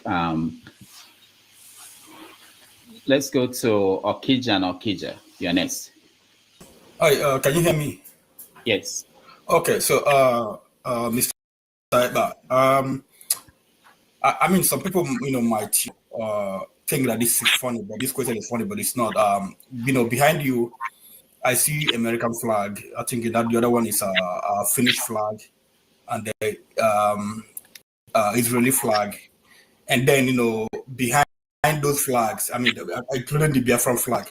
Then behind you, I see the Last Supper. Just a white man, he's not even Jewish. A white man, blonde hair, blue eyes. So I don't know, is this an image of Biafra? Is Biafra gonna be like a servant state to all this contraption? With the white man, I don't know, because what I know is that our people, we have our own religion. We have our own of life. We had democracy before America was, founded. Igbo people, they are Republican people in nature. So, I mean, what image are you showing to us, with all these flags and the blonde man behind? All right. So, thank you very much for that question. Biafra government has officially three religion. We have the Jewish religion, Christian religion, and traditional religion officially. I believe that I've answered your question. So you can choose which one you want. If you want to be part of a traditional worshiper, it is official in Biafraland. If you want to be part of Christianity, it is official in Biafraland. If you want to be part of Jewish, it is official in Biafraland. Myself, I'm a Christian and a traditional worshiper too. So we won't have a Islamic religion in Biafra. That's what you're saying. I said official three language. Islam is not official religion. Sorry. Islam is not official religion in Biafraland. But they'll be allowed to practice. I said official. That actually answered you. Official. All right. Thank you, Okija. So on the politics of you're next. I said, Prime Minister, official three language. Islam is not official religion. Sorry. Islam is not official. Something is echoed. But they'll be allowed to practice. I said official. That's actually official. So can somebody mute? Yeah, NS, I think. Yeah. All right, Ovie, go ahead. All right. Special thank you to Prime Minister Simon. I from the bottom of my heart, I actually respect your style of leadership, and I want to say thank you for coming. One, thank you for your clarity. Two, but most especially, thank you for the response you gave Rudolph in regard to the question he asked about the mistake he believed that Ojukwu made during the Biafra in the 60s. And your response on how you recognize that and how you are going about it, talking about the lobbies and all that. That's particularly me, it hit me hard because currently I'm doing extensive research on the role of the West in regards to the civil war, the Biafran war. And I wouldn't help to notice two things. America actually said one Nigeria over Biafra. Now, correct me if I'm wrong, supported one Nigeria over Biafra based on two things. One, they were scared that if Biafran actually got their sovereignty, they might decide to lean towards the Soviet Union. You remember, it was at the middle of the Cold War in the 60s. That's one. Two, another concern of them is that if they allowed that to actually, the Biafra to actually get their sovereignty, it might become the norm within the sub-Saharan region or indeed the whole continent, and that would be too much for them to deal with at that time. So that's why they fully supported but events that is happening today is as the same as what happened in the 60s, but in this time take a different phase, which is China in the size of BRICS, why, of course, the almighty United States. And I noticed that, I don't know if I can be heard, I noticed that you are happy that Donald Trump won. So I'm curious, in order to avoid the mistake that Donald believed that Ojukwu made in the 60s, is that why you are in total recognition of Donald Trump coming and the supremacy of America? Or what do you believe that Tinubu-led administration, which has more to bargain with? I don't know if my yeah. I don't know. Rudolph, answer him. Yeah, go ahead. First of all, I would like to say that Ove is a very good friend of mine before. So, and he knows me very well before, not now. So I thank him for the acknowledgement. But if anybody knows me, OGOJA knows me very well. I don't know whether he has told you that. Yes. All right. So to answer him, the reason why I'm very happy with the Trump administration coming into the House is because of his foreign policy. I believe every reasonable person in the world would be very happy for Trump coming back because there are crises everywhere. There are wars everywhere, which are actually avoidable. So, and we believe that Trump foreign policy will fix those issues because sometimes you need some kind of radical leaders to make things done. And Trump is one of those radical leaders that will change things, will change the paradigm in the entire globe. So on the issue of whether it is whether Trump is going to support Biafra or whether what you asked about during Ojukwu time and all that, the reason why we are doing what we are doing today is that that mistake I explained before, we are now in Washington, D.C., heavily present in Washington, D.C. I have met with number of congressmen. I have met with number of think tank group. I have met with policymakers, including past White House, members of the government of the United States, past members of the government of the United States, and all that. I have met a lot of them. And what we are doing today is to educate them, because Nigeria, they supported in those days, has become a failed state. Nigeria has become a country that breeds criminals. Nigeria has become a country that supports terrorism. Every policy of Nigeria today is going toward nosediving to a complete failed state. So America will not be proud to support this kind of failed state, and especially Trump with his policy, foreign policy, especially on protecting the Christians and the minority group. We believe that it is going to be for the interest of the Biafra people and people who have suffered severe killings and ethnic cleansings like us, that Nigeria have done to us. So we believe that, first of all, if you remember that when Biden came in, what they did was to remove Nigeria from the country of a special concern. And it was condemned by everybody. But Biden and his administration did not listen to that.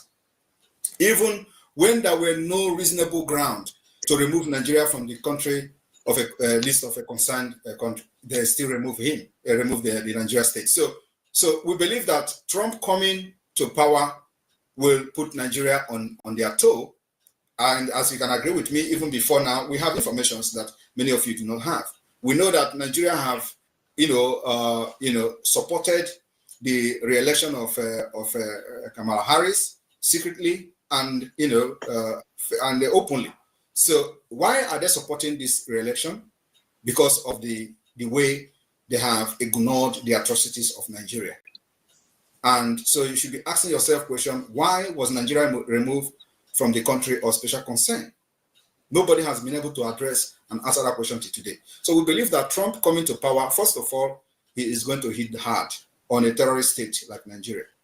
And then also look at what we are bringing to the table as alternative to restore peace and stability. Trump is coming to restore peace, not only in the Sahel region, it's also in Ukraine and in Gaza. So, and somebody has to do it. So we are bringing this particular solution, alternative to what they have on ground. And that alternative and solution is Biafra as an independent state. And I want all of you to understand that Biafra is not only going to benefit Biafra people, it is going to benefit the entire indigenous people within Nigeria area, including the Duduwas and other indigenous nationality within the Nigeria area. The emergence of Biafra as a nation will put an end to upsurge of terrorists. It will disintegrate the interest of the terrorists while they are coming to Sahel. It will also cut ties immediately. Just that Biafra has been recognized, only the pronouncement will make the entire region calm down, because the terrorists will start fleeing. Why would they be fleeing? They will be fleeing because their only interest is to capture Biafra territory, which is the majority Christian-dominated area today in the entire Sahel region. I don't know whether you're aware of that. So this is in Biafra land, not actually in the northern Nigeria. So, but they want to, first of all, cut our wings by cutting the neighbors, and then after that, they will come to us. And that's why we started resisting them ahead of time. Thank you. All right, thank you so much. Let's go to Ikolola. Thank you. Good evening, Dr. Damages and Prime Minister of Biafra, Simon Ekpa. I was just wondering, do you have to look so good to be a Prime Minister? Good to see you. Thank you. That is so good. At least I don't want to look like the ancestor in Nigeria. I'm a young man, so I have to look good. Thank you. Okay. Right. This is my question to you. Are you hell-bent on secession? Must we secede? Must Biafra break away? Is that the only solution to the Igbo problem? And please, that is not the only solution. I think breaking away is not actually. But let me finish. Let me finish. You get the whole context. Okay. If you're not hell-bent on secession, let's imagine you're not hell-bent on secession. What do you really want to see that the Nigerian element puts into place before you say, okay, then this is a pathway to unity? That is, if you're not hell-bent on secession. Did you get my question, sir? Yeah. Okay. Now let me answer you. With all due respect, this is not the time for us to contemplate on whether there is a solution for us to remain one or not. This issue of whether we are going to remain one is something that we cannot revisit again, because the agenda of the Nigeria state is not for developmental purposes. is not to help the people, the citizens of Nigeria, is not to bring any innovative ideas, is not to build infrastructure, to bring security, to build road, give hospital schools. No. So it is only one agenda, which is the most important thing, is the Islamic agenda.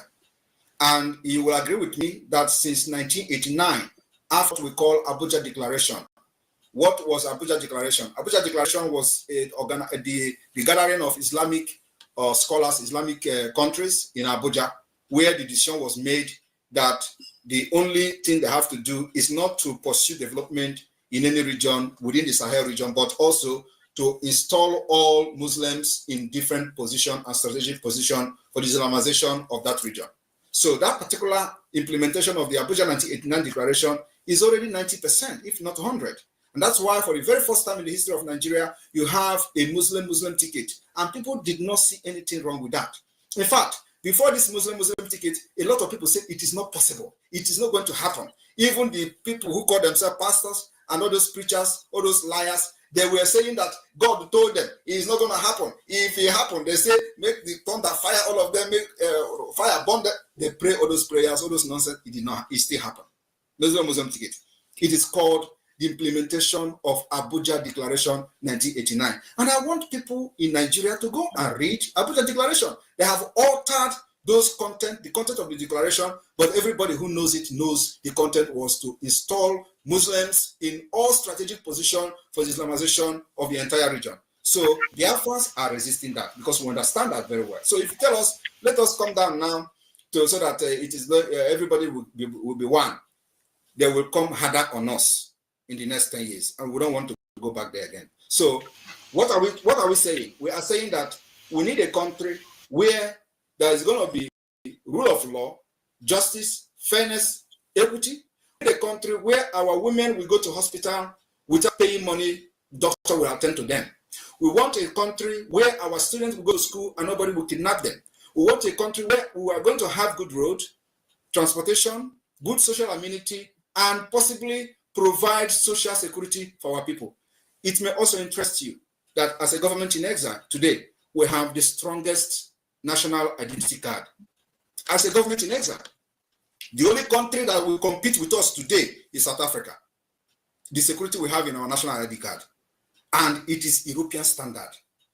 It will be unveiled and issued to applicant first time ever during our convention in Finland.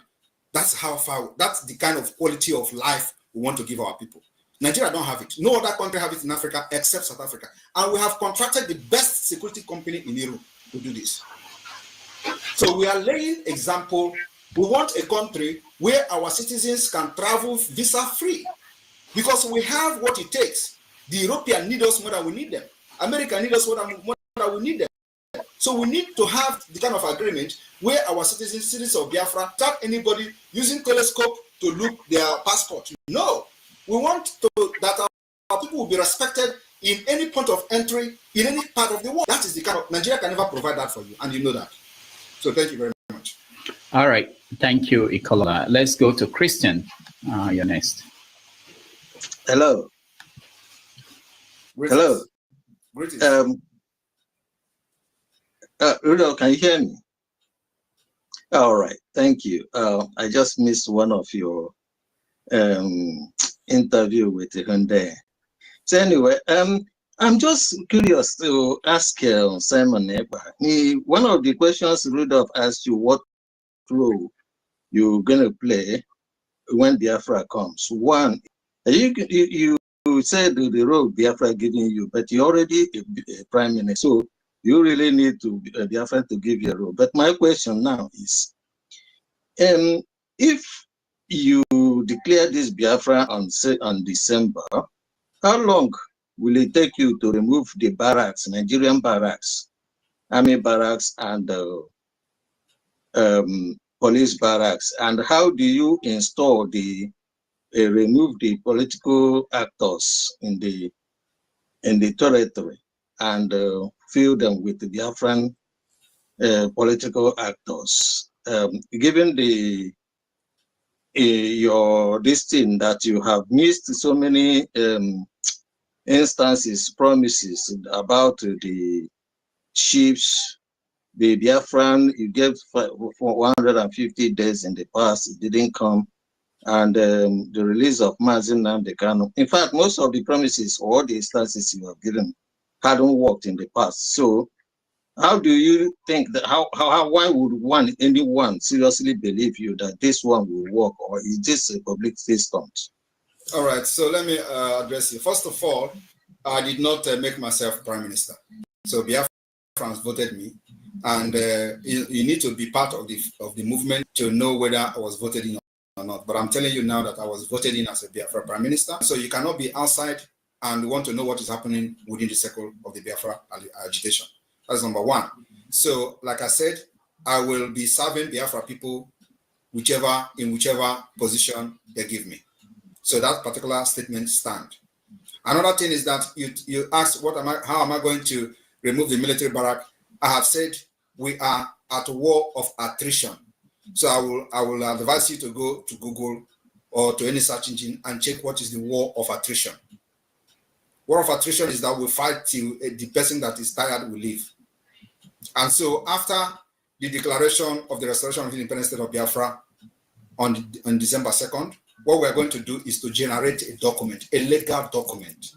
This legal document will comprise of the Biafra constitution. It will comprise of the announcement of the Biafra self-referendum.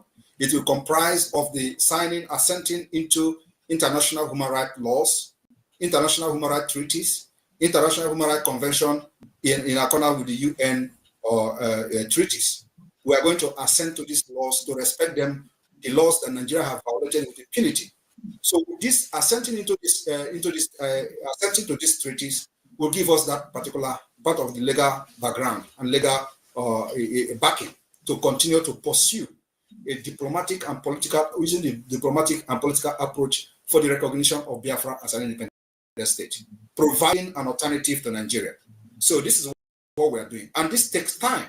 It is not so you need to have patience with us. That as we engage in Nigeria, delegitimizing them, they're going to get tired. At the end of the day, I'm only pitying those who is going to die, especially from the Nigeria side, in the name of defending Nigeria, because at the end of the day, they're going to invite us to talk on the table, to discuss the partition of Biafra and Nigeria. It is going to happen. So those who die for no reason are the one I'm going to pity, because Biafra will come one day and sit on the table. Everything you see happening today will end in a table. So what you have to ask yourself is that, is Nigeria a better option for you? That's the question. Do you enjoy Nigeria? Do you want this particular Islamic state that is happening today? Where I'm recruiting not that I'm a proponent of Nigeria. The reason why I asked my question, not that I'm a proponent of Nigeria. Let me address one of the questions. You said about 150 days, that all the promises I made, none of them has happened. There is no promise I have made that did not happen. Every promise I have made is targeted at achieving something. One is that before I started the 150 days countdown, it was to make sure I destabilized the Nigeria electoral system. Because many of you were saying that Obi is going to win. And I was telling people that Obi was not fighting to become a president of Nigeria. Obi was only installed by the British Empire in order to destabilize the Biafra agitation, just like they kidnapped Mazi Nnamdi Kanu. That was the work of Obi. Today, are you going to be saying you are proud of Obi? Obi that is congratulating Gowon, you are proud of him, then it means something is wrong with you. So now I'm telling you that the 150 days was targeted at destabilizing the election, which we did. We succeeded. Over 52 people that registered, 20 million did not vote for Biafra. And so it is for the interest of the Biafra people that we counted 150 days. And you know that then everywhere was like, but of course, many of you do not understand because you are not in the struggle. You think that after 150 days, I'm going to declare Biafra without a government structure? You think I'm going to declare Biafra without having our representative at the Washington, D.C.? Because the Biafra is not going to come from Nigeria. Biafra is coming from abroad. The people that will help us to restore our independence are not in Nigeria. They are not in Africa. They are here where I am. So why should I be coming there, and why should I, so what I'm trying to say is that we need to put these structures in place, which was not there, and now it is here. We have all government structures. We have also de facto government, functioning de facto government. We have the Biafra database security. We have every institution of government today. So when you are talking with people, you present them to know how serious you are. They will listen to you. And that's why the United States, that's why the Department of State are listening to us, because they have seen how serious we are. They have seen that we have become more organized than every other Biafra, not only Biafra, every other independent movement in the world. Nobody has done what we have done today. If you have any country that have done what we have done today, and they got independent, even though they got independent, tell me which country, from Bangladesh to Lithuania, to all those countries, tell me which country have actually laid the foundation the Biafra government have laid today. Nobody. We have done, better than any other country. And what it needs to be done, because Nigeria is a very complex state, and we know the Nigeria status in the global community. So it needed something sophisticated to be able to break through, and that's what we have done. That's why everybody is listening to us. All right. Thank you so much, Christian. Let me ask a question from the comment section. I do get questions from here.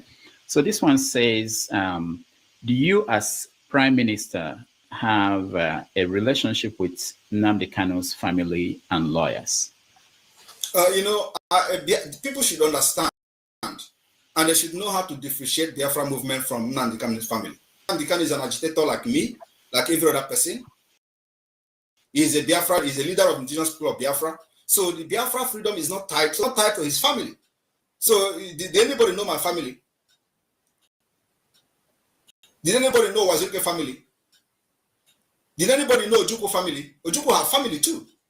So Mazi Nnamdi Kanu should be respected as a leader of the indigenous people of Biafra. Only him that my alliance or allegiance goes to him alone. My loyalty goes to him, not to any other person. It's not a family business. Biafra is a nation that everybody can fight to become one of the leaders of Biafra until Biafra come. So people should stop this whole the kind of family, this one and that. No. He is my leader. I am his disciple. And under this particular movement, I say that if Nigeria refuse to release him, they will pay dearly for the kidnap, and they are paying today. That is what leads to what is happening today, and we're not going back to the end. One more question from the comments before we go to the people in here. This one says that the Tinubu government is known for sharing rice.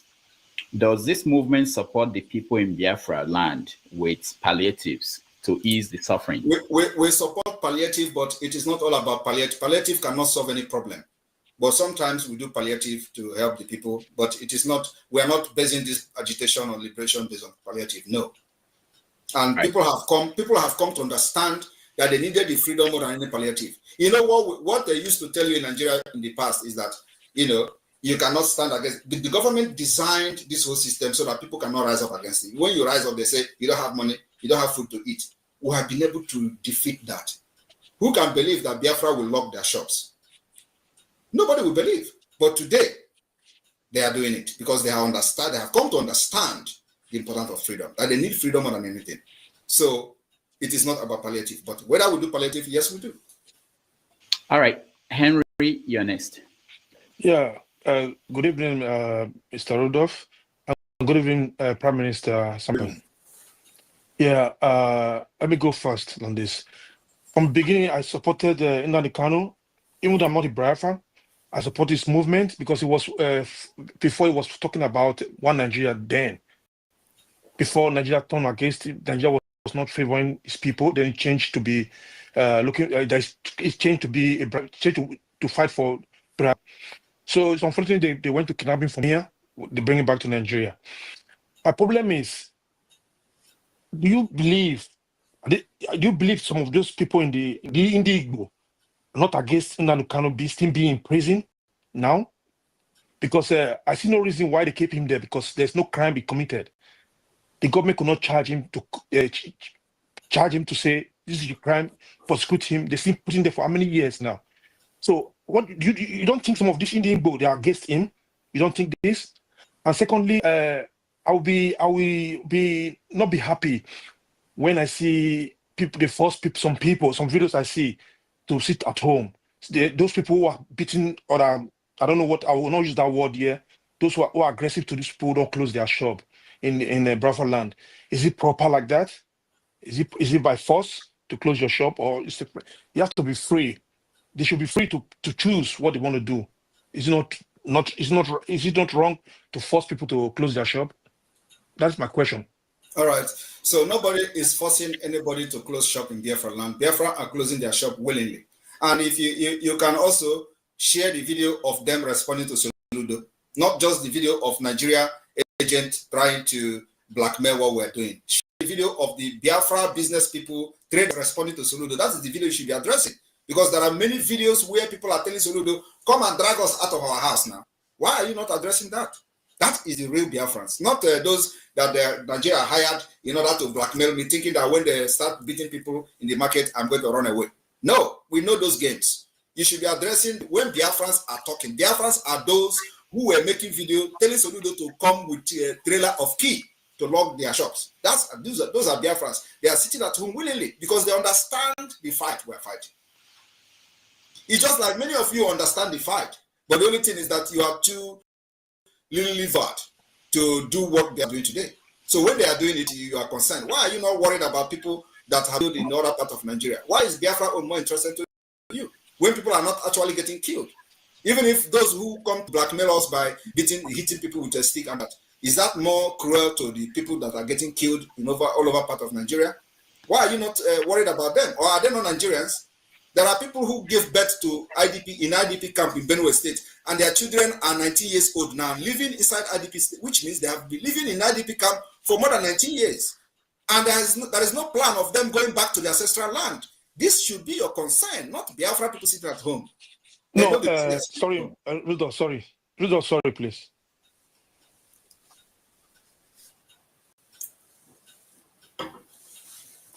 Rudolph, you are not talking. We cannot hear you.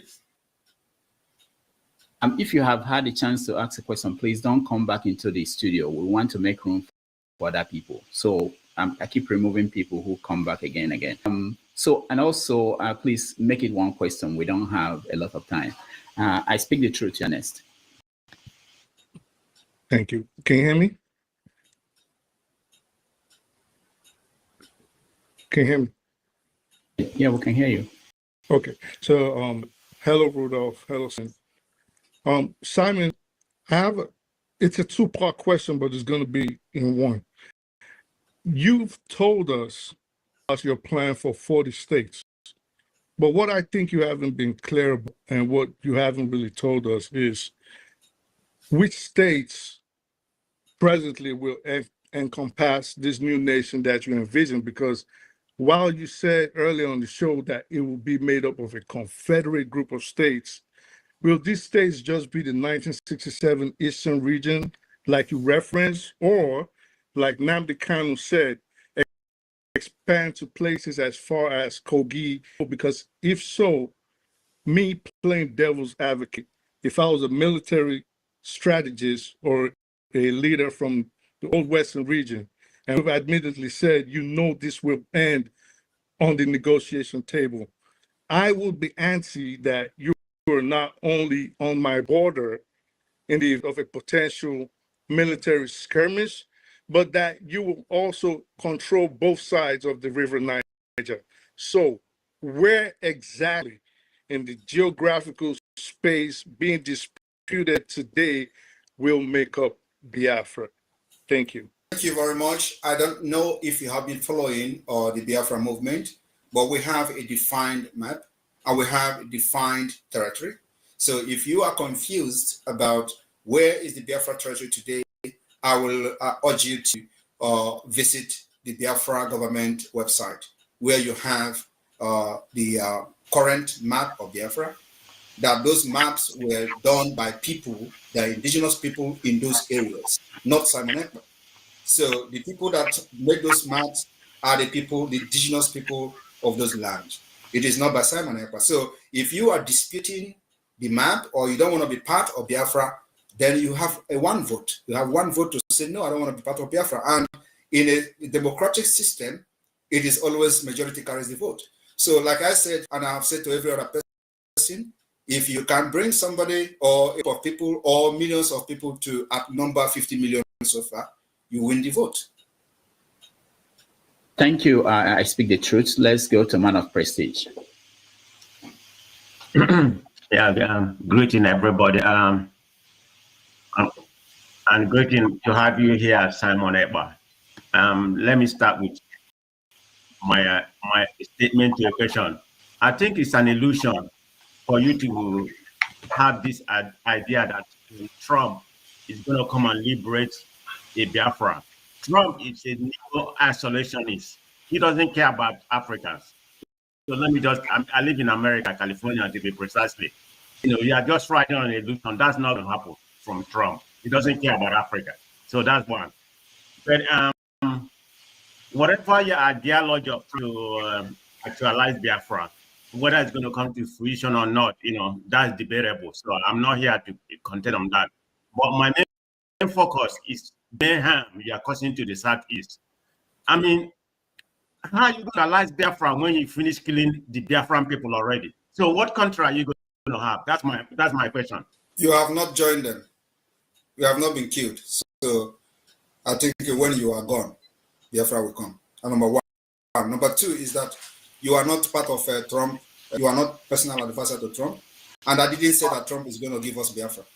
So don't come here and say something that is not right. Trump is the president of the United States. There are people that influences his foreign policies. These are the people I am engaging. The Department of State influences the Trump foreign policy. The Congress influences Trump policy. The CIA intelligence agencies influences foreign policy. These are the people I'm engaging. I'm not engaging Trump. Thank you.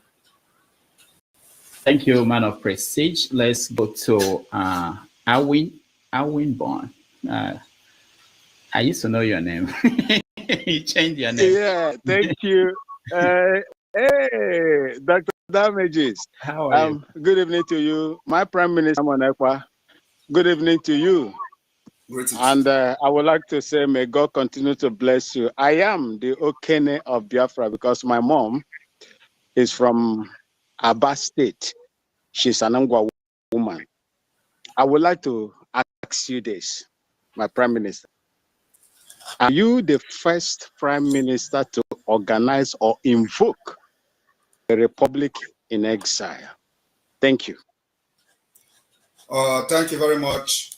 I am not the first Prime Minister of a government in exile, and there are many countries that have regained their independence or restored their independence or sovereign state through a government in exile. So the only thing is that what we are doing today is very different somehow, because a country like Nigeria needed a very drastic measures that we are using.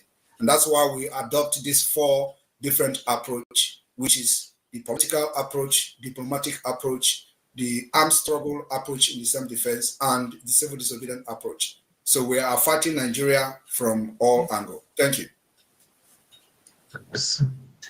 Thank you, and let's go to electricity. Yeah, thank you, Dr. Man. Good evening, Simon. Mine is just clarification. It's a follow-up to. Can you hear me? Yeah, we can hear you. Yeah, it's a follow-up to Okija question. You referenced 3 religions officially recognized in Biafra state. You live in Finland, and Finland's constitution guarantees freedom of religion and freedom of conscience. 0.4% have official membership. Is it the case that they will practice Islam in Biafra if it ever happens, but will not be officially recognized? Okay, go ahead. Or is it the case that Muslims will not be allowed in Biafra? Just clarification, please. Thank you very much. We are going to sign into law the United Nations Treaty that protects every person, both religious person, both minority group. So those laws will be signed sent into law in our local law constitution, and it will be respected.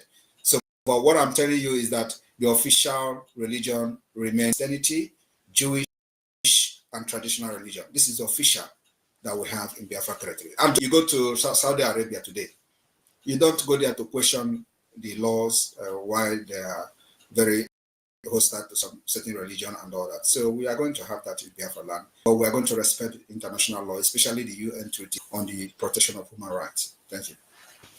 All right. Thank you. Paul, you are next. Thank you. Thank you so much, Mr. Rudolph. Can you hear me? Yes. Okay. Mr. Rudolph, good evening, sir. Mazi Simon Abba, the Prime Minister of Biafra. Thank you. And I greet everyone in the panel. I have two questions to ask you, the Prime Minister, and then I will ask it in one. The sit at home is only being done in 5 eastern of Nigeria, but as we are told, Biafra constitutes the eastern region. So the people from River State, the people from Delta, the people from Calabar, they are not doing sit at home. The people from Kogis, they are not doing sit at home. So I want to know why those people are not doing sit at home. Is it only Igbo people that is Biafra, or I mean, I want you to clarify that. And then the second question I want to ask you. I was listening to you. You made mention of the leader of indigenous people of Biafra, Mazin Nandikano, is to call yourself his disciple. I want to know, wouldn't that be so disrespectful to him when he eventually come out tomorrow? Say it again. I didn't hear you well. Okay, I say you made mention that, like, I mean, that you are still loyal to him, that you are still his disciple. Yes. So I want to ask you, wouldn't that be so much disrespectful to him if he eventually comes tomorrow? And then, I mean, because like the government in Israel, I think, is quite different from the group he's leading. So I want you also to clarify me the difference between IPOB and the government in Israel. Thank you so much. Thank you very much. Let me ask you a question. Is Mazin Nandikano agitating for a group or for a country? Mazin Nandikano is agitating for the restoration of Biafra. Which what am I agitating for? You're also agitating for an sovereign independent state of Biafra. So, and you think Mazin Nandikano will come out and be interested in agitating to restore IPOB as a group? Or so, when Nandikano come out, who is going to be a leader? It is not about who is going to be a leader. I think he's going to be very, very proud of how far we have gone, because his admiration and dream did not die. So, as a leader that he is, he already is coming with Biafra. I told people that Mazin Nandikano will come out in a historic way. Biafra will be, let me answer you. The restoration of Biafra will be declared and the document will be generated. Mazin Nandikano said severally, when he was being asked, when are you going to declare Biafra? He said, people of Biafra have not given him mandate. He was asked again by this Rudolph here that, when is he going to start engaging the United States? He responded, which the video I watched in the beginning of this program. He responded that the people have not sent him to go to the United States. Well, right, Rudolph, if I'm wrong, that was what he said here. So here today, the people of Biafra have given me mandate and given the Biafra government mandate, and he's part of it. So if he come and distance himself, that's a different thing. But for the fact that he's fighting for Biafra, and because of Biafra, he's being incarcerated, I believe he should be proud how far we have gone today within 2 years. Within 2 years, we have been to that America under the mandate of the Biafra people, 50 million people of Biafra given to us. Where for the past 8 years, or before he was granted that interview, I don't know which year was that, but at least he said that the Biafra people have not given him the mandate. And that was the early stage. So today, over 50 million has given us the mandate. And that's why we are engaging the United States officially. That's why we are having this convention officially. That's why dignitaries from around the world will come to Finland for this part. If you don't know that, you know it now. That are going to be dignitaries, they're going to be policymakers that will come to this convention, and it's going to be live. So everybody will see them and know who they are. Okay. All right. Let's go to Ernest. Yeah, greetings, Mr. Ekpa. Right. My thing here, let me just make clear before, so that you know where I'm coming from and where I am. I am a full-fledged Igbo man. I'm from Anambra State. I it kind of worries me when Biafran movement assumes that everybody that speaks Igbo, that is an Igbo man, agrees with your ideology. First of all, I'd like you to understand, because even during the war, you are not born, young man. You weren't born. A lot of people that are crying out POB, even know, they don't even understand the history, the background, what led to the Civil War, what led to the first coup. But then that is another. All I'm just going to appeal to you, with all due respect, is your policies and your utterances causing a lot of instability and insecurity. People, we have seen videos, and you're denying it, that it's the zoo and all that, blah, blah, blah, blah, blah. Your directives are causing people to be attacked. When people refuse to abide by this sit down home and all that, they are being attacked, their businesses are being destroyed and all that. And you sit down there to tell me that they are not real IPOB. Let me just say to you, can I respond to you, please? I am not part of your IPOB shenanigans. What I'm for is for the Igbo people to be economically strong, so that we will have a voice. And then we talk about whether we want to move or not telling people, talking about violence and all that. You know nothing about the military. You've got no military training. You've got no military training. You've got nobody. Listen, nobody voted you as a prime minister. Some group of people came together and gave you the title. The title of prime minister is inconsequential. The most important thing is release that young man that has been kidnapped, because your utterances is not helping out. These people are going to hold him, and they probably might kill him. Let's tell ourselves the truth, my brother. You are asking all I just wanted. What is the question? What is the question? My question is, when are you going to stop your directive and asking young men to go to their early graves? It is not right. When you don't buy, because you know having book by your side does not make you educated. It is not right, Mr. Ekpa. It is not right, with all due respect. You sit down there in Finland, you're directing them to go to their early grave. That is wrong. You never buy now. All right. Thank you, Ton. Kenny, you're next. He come here with books as if he's educated. He's an idiot. The Prime Minister of Biafralands. I greet you, my brother. Welcome here once again. Last time you were here, I asked strictly on your plans on how to secure our people, especially the lives and properties of the Biafran people.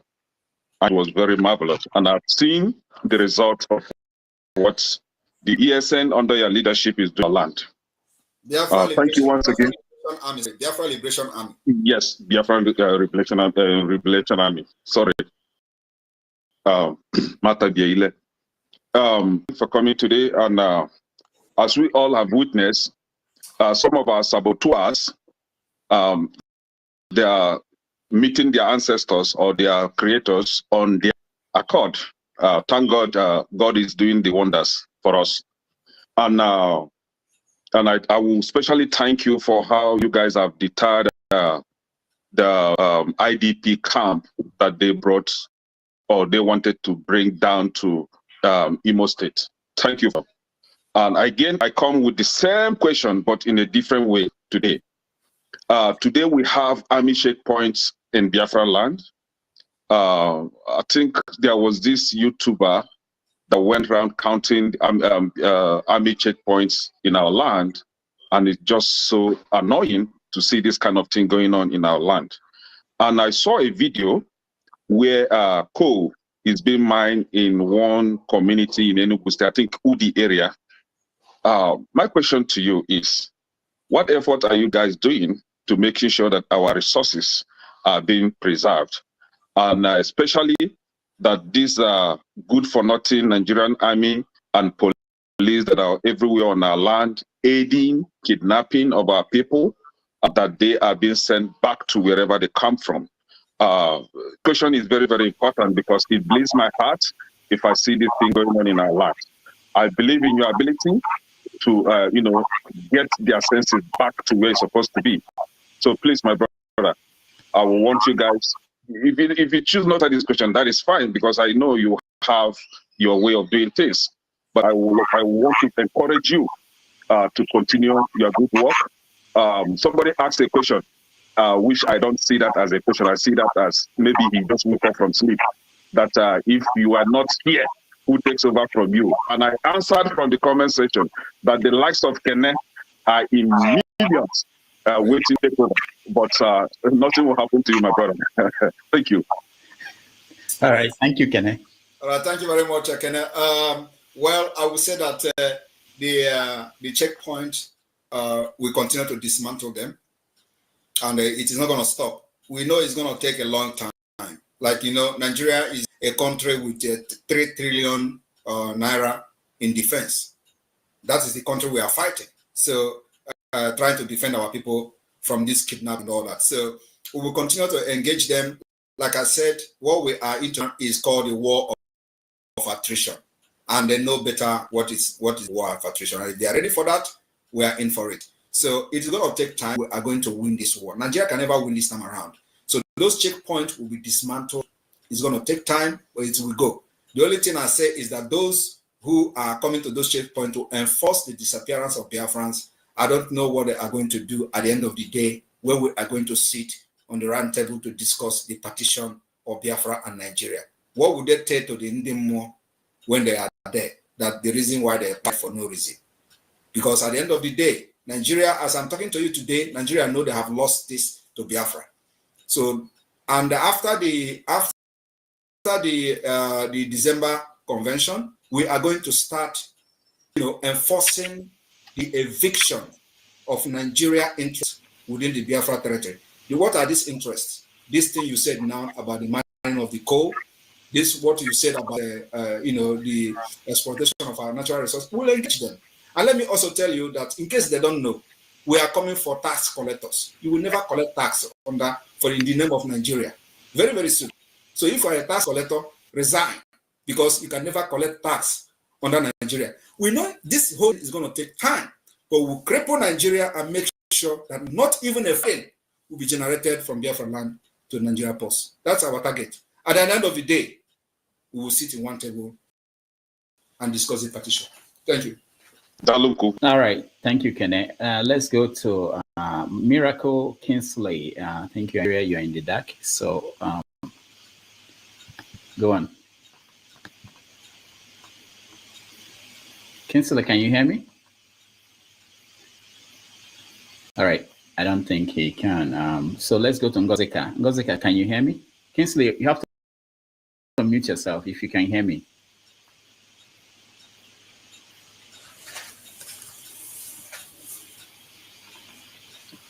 Okay, Kingsley can't figure that out. For now, let's go to iconography. You're next. Okay, can you hear me? Yeah, go ahead. All right. So I was going to about the timeline at first, but I think I should leave down first. Speak up. We keep hearing about the 50 million people that voted. Okay. And like that. So the 50 million people, and what I would like to ask is, can we, this thing to ask for now, will give credence to the numbers that are being called. Can we get some things that show how the election went? So an electoral map that shows the different areas where the votes came from that the 50 million votes came from, the spread of how the registration happened, because I don't think you just allowed anybody to vote. It was that you confirmed who they were before they were eligible to vote. So the 50 million votes that you're talking about, where did they come from? How did they spread across the eastern region? Where are the people? Who are the people? Or let me say, demographic of people that. All right. Thank you. All right, thank you very much. Thank you. The government officials will make that particular information public during the convention. But I tell you that we have everything documented, just as you see them voting on the videos we have released so far. every county is voting, every state have their voting and electoral officials, and don't have the names of those who voted. So everybody who participated in the voting has a name. So it is not just coming to ask where they vote and all that. Everything is well documented, and the voting is still ongoing as I speak. It will end on the 28th of this month. And during the convention, we are going to live stream the result of which we don't know yet how many at the end of the day. So everything will be made open in Finland. And if you doubt the result, you conduct your own. Thank you. Thank you. NGOZI, go ahead. Good evening, Dr. Damages. Good evening to our guest. I do not have questions for him. I just want to make I want to refute something he said. Ms. Ekpa said that the people in Biafraland, that is the southeast, willingly lock their shops on Monday. That's a lie from the pit of hell. I live in the southeast. People are not locking their shops out of solidarity, Mr. Ekpa. They are doing it out of fear. If fear instilled by your people, stop lying. That is all I came to see. Okay, I don't know who is lying. I am not there, but I have seen videos of people challenging Soludo that he should come and drag them out of houses. So you are just one person there who is a one Nigeria. So it's a normal thing for you to come here and talk. But we have seen videos of BIAFRANS that are business people who are actually closing their shops, and they are challenging the governor to come and drag them out. They even went ahead and told the governor that if he's coming to lock their shop, he should come with a trailer load of key. So are you more Biafran than them? Thank you. And of course, I'm not surprised that like you will come here with a Nigerian mentality when we are struggling to save you from the evil entity called Nigeria. You call it rubbish. All right. Otakago, you're next. Sorry. Thank you very much. Can you hear me? Yes. All right. Good evening, Dr. Damages, and then good evening to Mr. Ekpa. My question is, I mean, somebody raised it earlier. So somebody asked you about previous promises that were made that have not been fulfilled. And you said that you've kept all your promises. But I want to draw two in particular to your attention. So about 2 years ago, you made a tweet asking for 50 people who donate $10,000 each. And then that if they do that, then within the next 6 months, we'll see Biafra. And it's been 2 years now. So I guess my question is more, is it that you've not gotten the 50 people, or they didn't donate, or that that promise has not been? Then you went ahead to also talk about a match between Biafra and Ambazonia that would happen soon. And it's been about 2 or 3 years. I haven't seen it yet also. So, I mean, clearly, if we follow this, it means that you've really not been keeping the promises that you've been talking about. And then going on to this war of attrition. Can I address it before you make me No, forget? let me finish. When I finish, then you have all the time to address me. Then this war of attrition talking about. All right, Dr. Damage, let me address him. First of all, he talked about Ambazonia, the Biafra match, and I will put it to him that which one is more, more recognized thing between Biafra and Ambazonia when we have what we call Biafra and Ambazonia Helsinki Declaration in 2023 here in Finland, in Helsinki. Ambazonia and Biafra went into official signing of alliance, and it happened in Finland, and it is called Biafra Ambazonia Helsinki Declaration 2023. So is it football that we did not play because of one reason or the other that is going to be more, that is going to discredit what I'm doing? And then also he talked about what is the other thing he said that did not happen? What is it again? Can somebody remind me? Because that's why I want them to put these questions after the other. Yeah, I think he was talking about I don't know, coin. I'm not sure. I was trying to control. You see, that is the point. That is the point, because I want to address that as well. Yeah. But anyway, so the point is that every promise I have made, I have all fulfilled all of them, and even better. I remember now. He talked about the money, that 10,000. Okay. So I wanted to ask him a question. if he actually paid 10,000 to me, because that is only when he will have the legitimacy to ask and inquire about what I did with his 10,000. But if he did not pay me 10,000, I will not answer that because it is irrelevant. Those who are in the studio, if you want to just find one question, one of the best questions you have, so that we don't have to remove you. Divine Ebube, you're next. I think he was talking about.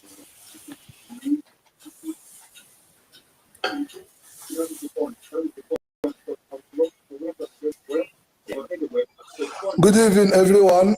Good evening, Simon Eba Maze. At the first time when all this was happening, I was not supporting Biafra, but at the time, I sat down and watched. I see that your work is fine. You are doing a great job. I must commend you for it. And I believe that your work will be done. Biafra will come. I want to use this opportunity to tell you that we need to close every political party secretary in Biafraland. Because I believe in your work, I believe in your action. We need to close every political secretariat in Biafraland to show them that we don't want that their policies, that's their dirty policies, terrorist policies. We don't need it from land, and that will be okay for us before December 22, December 2nd, the creation of Biafra.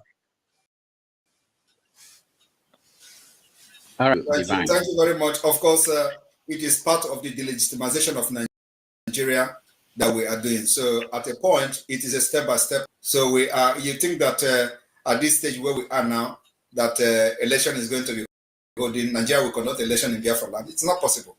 We will give them chase at the end of the day. And there was a question somebody asked about sit at home. Why is sit at home is not in other part of Biafra? It is not only that is not in other part of Biafra. Also, the armed resistance is not yet open in other part of Biafra for a reason. The reason is one, the resource reason. Two is that we want to steal Biafra from a particular place. So, and the place we choose to start liberating Biafra is in the hinterland. So now, if you listen, if you watch what is happening, we have actually almost liberated the Biafra from the hinterland. We have the Biafra government is completely in charge of the hinterland, and that's why the governors are crying. And so, if you follow what Sowore said just recently, you understand. Practically, the Southeast have actually left Nigeria. It's part of this particular. Can I ask a question? Let me ask only one question. After the declaration of Biafra, what is next? How do you think this will be? Will this lead to war? No, we're already at war. The only thing you'll be asking is that are we fighting? Are you not seeing that there's bombardment in Biafraland? There is a Tokuno jet bombing people, bombing villages. We're already at war.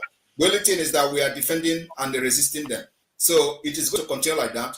After the declaration of Biafra, what we intend to do is to use the document that we're going to generate from this convention to pursue the diplomatic and political means of the recognition of Biafra as an independent state. And it is going to be everything is going to be working together. We are pursuing the recognition of Biafra. We are also trying to evict and delegitimize Nigeria within Biafra territory. That's how this freedom is going to come.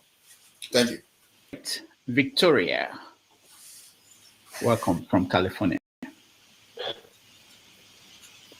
Thank you, Namokonkwa. On board, on board, on board. What I got to say, about 98% of whoever had come in this, please, my fellow panelists, I don't follow nothing, but I will hit around and get it. I look all of you. Other than Kene, nobody has said or asked, what do I do to get this done? Come on. The only thing I'm going to say is this. Take it as a question or anything. I told you, my prime minister, there is no name under the air qualifier here. I told you that. So, I'm saying,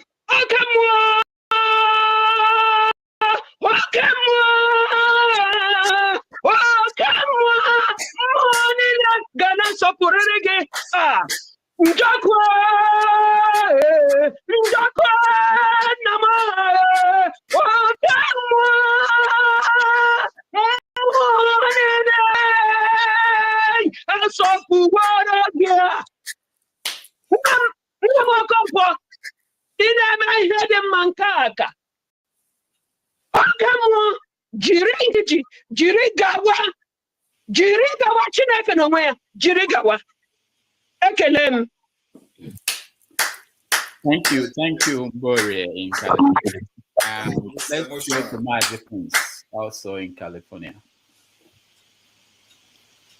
Yeah, Dr. Damages and Mazi Simon Ekpa, you know, I don't know about that Prime Minister of a thing. However, with no disrespect, how come the Monday sit at home, you know, that is ongoing in most part of the East, is not happening in your village in a Ebonyi State? And that's my question, please. Charity at home. Thank you. Anybody that's told you that there's no sit at home in Ebonyi State, the person lying. And those propaganda doesn't move us again.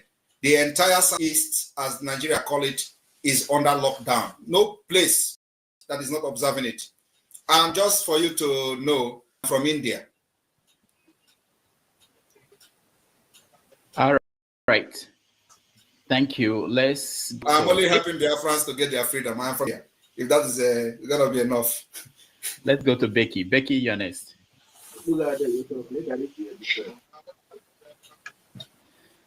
Thank you, Dr. Damage, for giving me the opportunity to come to your studio. I'm here to honor His Excellency, our Honorable Prime Minister.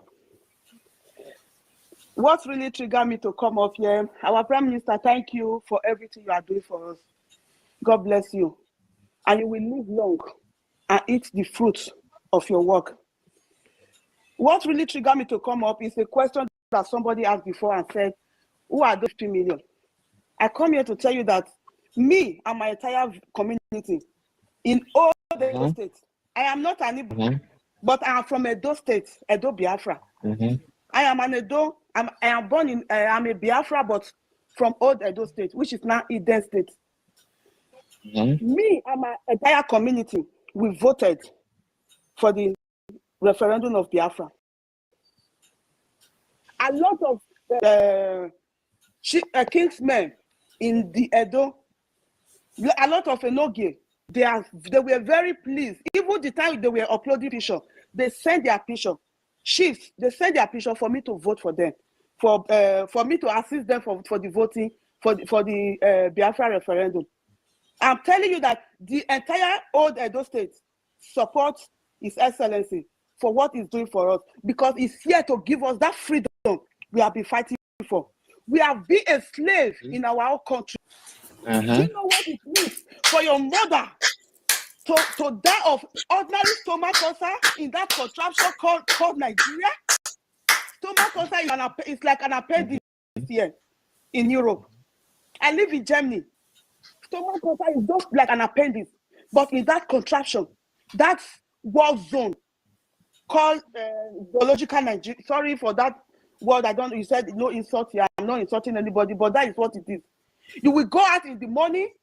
It's a war zone. When you go out in the morning from your house, you will not know if you will come back home. Do you know how many people have been kidnapped in my community? Fulani killed in my community. So I see somebody that come out and fight for me and fight for the future of my unborn children.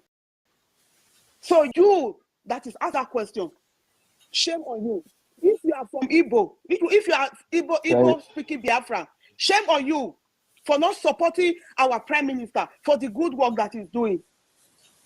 Because we we are proud of His Excellency. We are proud of what he's doing for us. We are proud for the fight he's fighting for us, for our people. All right. For that woman that is going out there with 3 months baby on your back, you will be inside the sun, you will be inside the rain, walking with everything that we have in that country, but everybody is suffering. Now you see somebody that come out to fight for you. Instead of you to support, you are there asking stupid questions.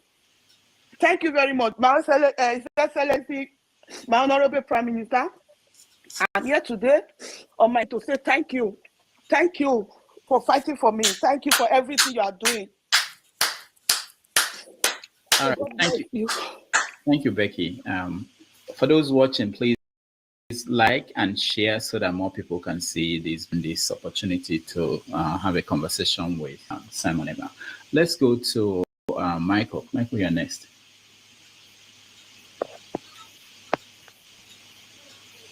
Michael, can you hear me? Okay. Yeah, I can hear you. Good evening, everybody. Okay. Yeah, go ahead. Your question. Okay. My question is for Biafran Prime Minister, Mr. Simon Ekpa.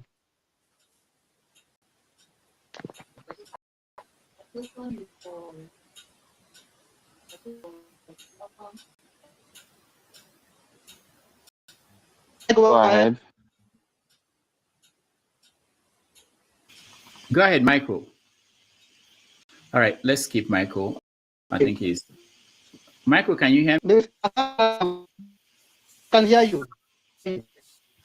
All right, we skip Michael. Let's go to Agolo. Nwa Henry. You're next. Okay.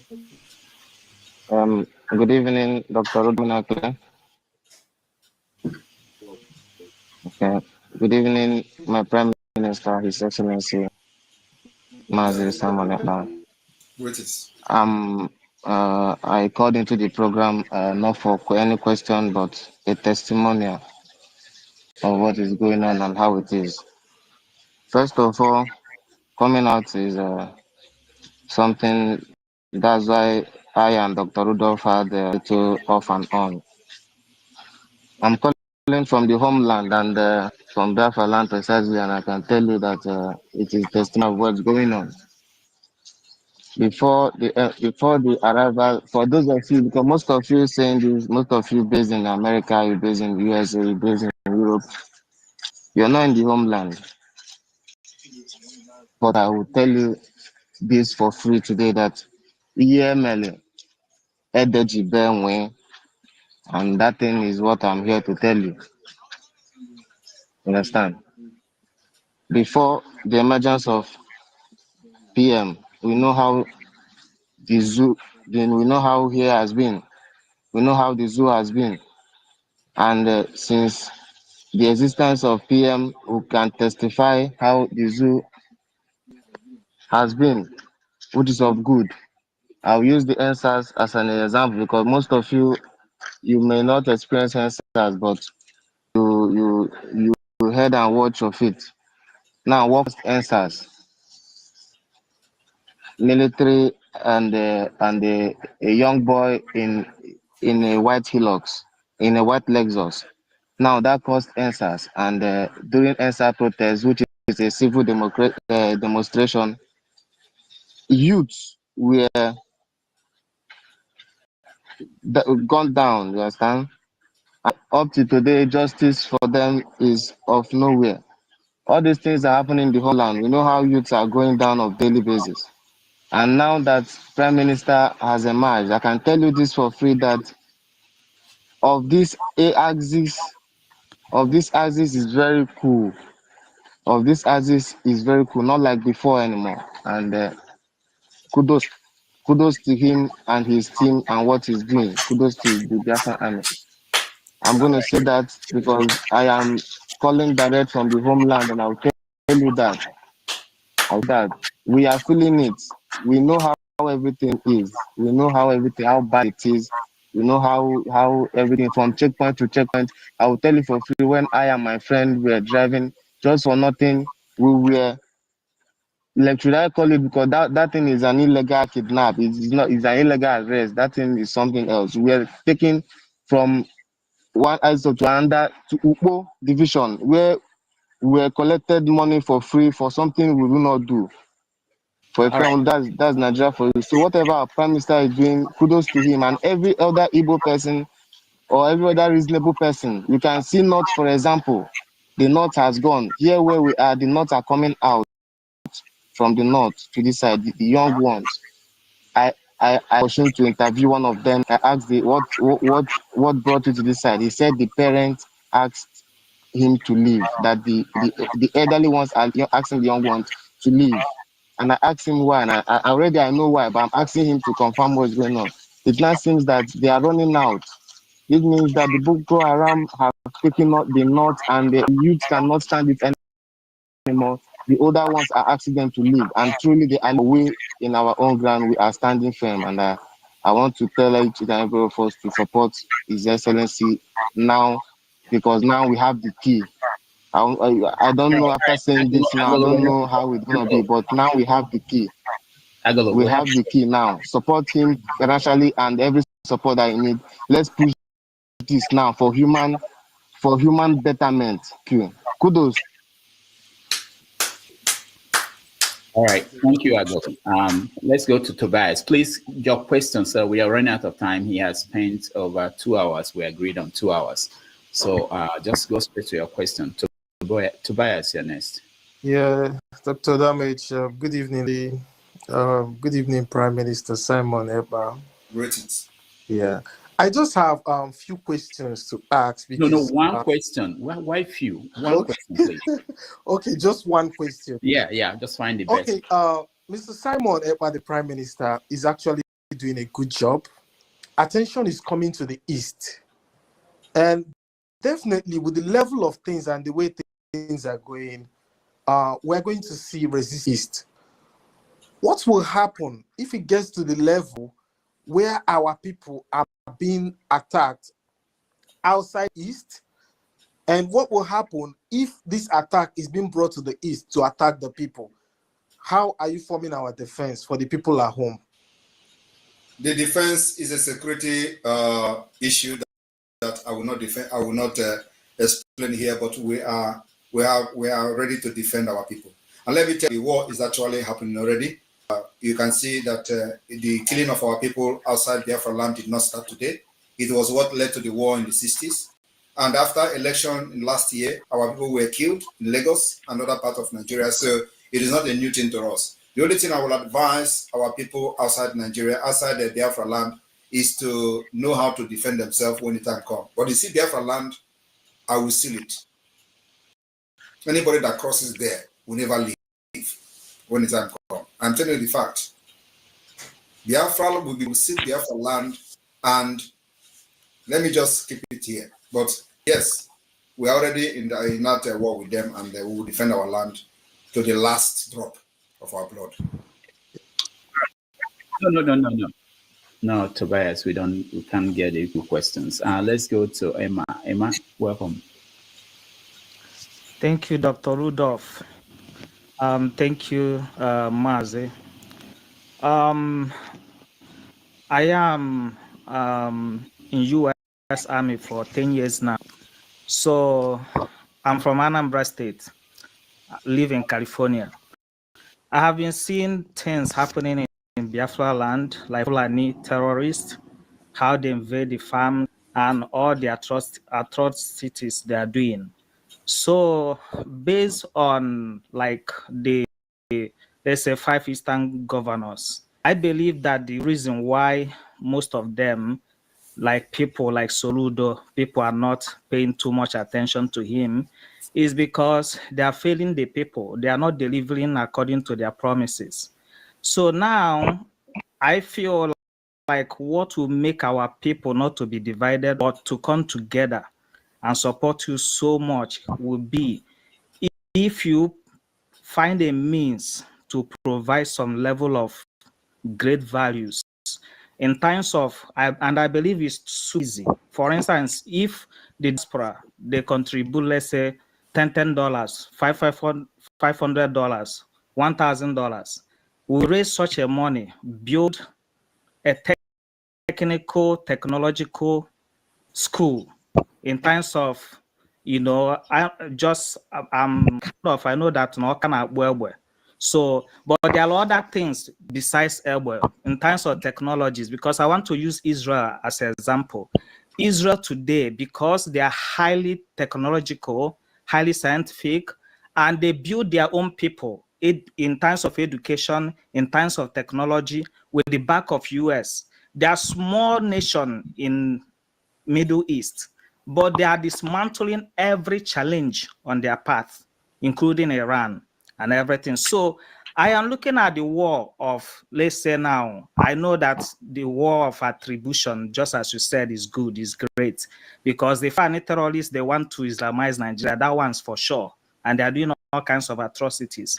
So now, if there is a way, since our people are suffering, if there's a way for diaspora to contribute money, like, you know, maybe in terms of agriculture, scientifically raise a kind of a support. All right, Emma, can you round up, please? Okay. So my question, yeah, in rounding up, that's my own suggestion. If there's a way to help people back home economically, you know, and also. No, also. Thank you, Emma. All right. Thank you very much. Your idea is very, very good and very nice and sounds so lovely when you are in it. But unfortunately, it is not possible under Nigeria. That's why we have to do everything to get our freedom, create ourselves. And then this kind of idea you are talking about is why we are fighting what we are fighting, because it can never happen under Nigeria. Nigeria can never give you the atmosphere, the opportunity to create this kind of ideas and life that will help you to develop innovatively and to compete among nations. It is not possible. And why is it not possible? It is not possible because Nigeria have only one agenda for this whole 100 years of Nigeria. The only agenda they have is to Islamize Nigeria. And then they will begin to do whatever they want to do. So the issue of this particular, building, and if you, in case you don't know, Nigeria have a center to eradicate this thing you are saying now, and they call it a center for eradication of innovation and embracing Sunai. I don't know whether you are aware of that. Are you aware that they have a center to eradicate innovation? Google it now. Google Center to Eradicate Innovation in Nigeria. You're going to see them. They have it in Yoruba land. So you see that the ideology, the idea is not really, it is not compatible. Now you are bringing idea of developing, building something, some kind of technical center or scientist center or innovation center. While Nigeria Constitution under Islamic law, they have a center to eradicate it. So you see, it is not working. And this is what we are shouting about. So many people know this, but those of us who know, that's why we stand on our ground that thing that is going to happen tomorrow, let it happen today. But our people must be liberated. And we have the template to get Biafra out of Nigeria. Thank you. All right, thank you, Ma. Let's go to Samuel Nande here next. Dr. Damages, I believe that history will remember you. And thank you for hosting interactive conversation among brethren. Thank you very much, sir. And I want to say a very big thank you to Mazi, Simon Ekpa. Thank you for this. I will be very direct to the point. I have just one question, like Dr. Damages has limited everyone to. In Igbo land, they say Igbo Heze. That's one thing they say. They say Igbo Adihanotu. But I love Mazi Bekano in the sense that he was able to bring some kind of unity among Igbos. And he was able to promote the fact that that's a lie in the Igbo Heze.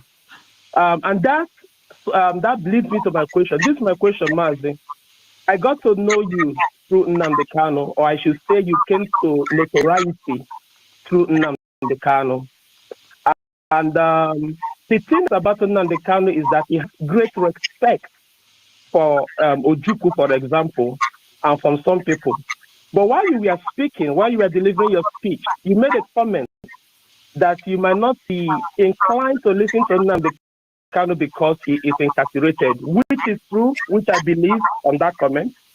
But you made the second comment, which is what I want you to clarify, that if Nnamdi Kanu is free, he has to come to Finland before you can sit down and listen to him.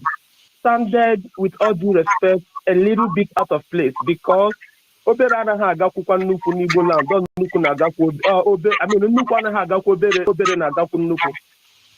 you had said that you guys will meet at a central place, United States, somewhere, just somewhere central, that would have sounded a little bit like someone who almost did there ahead of him.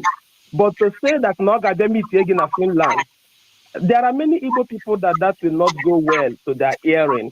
How do you clarify that?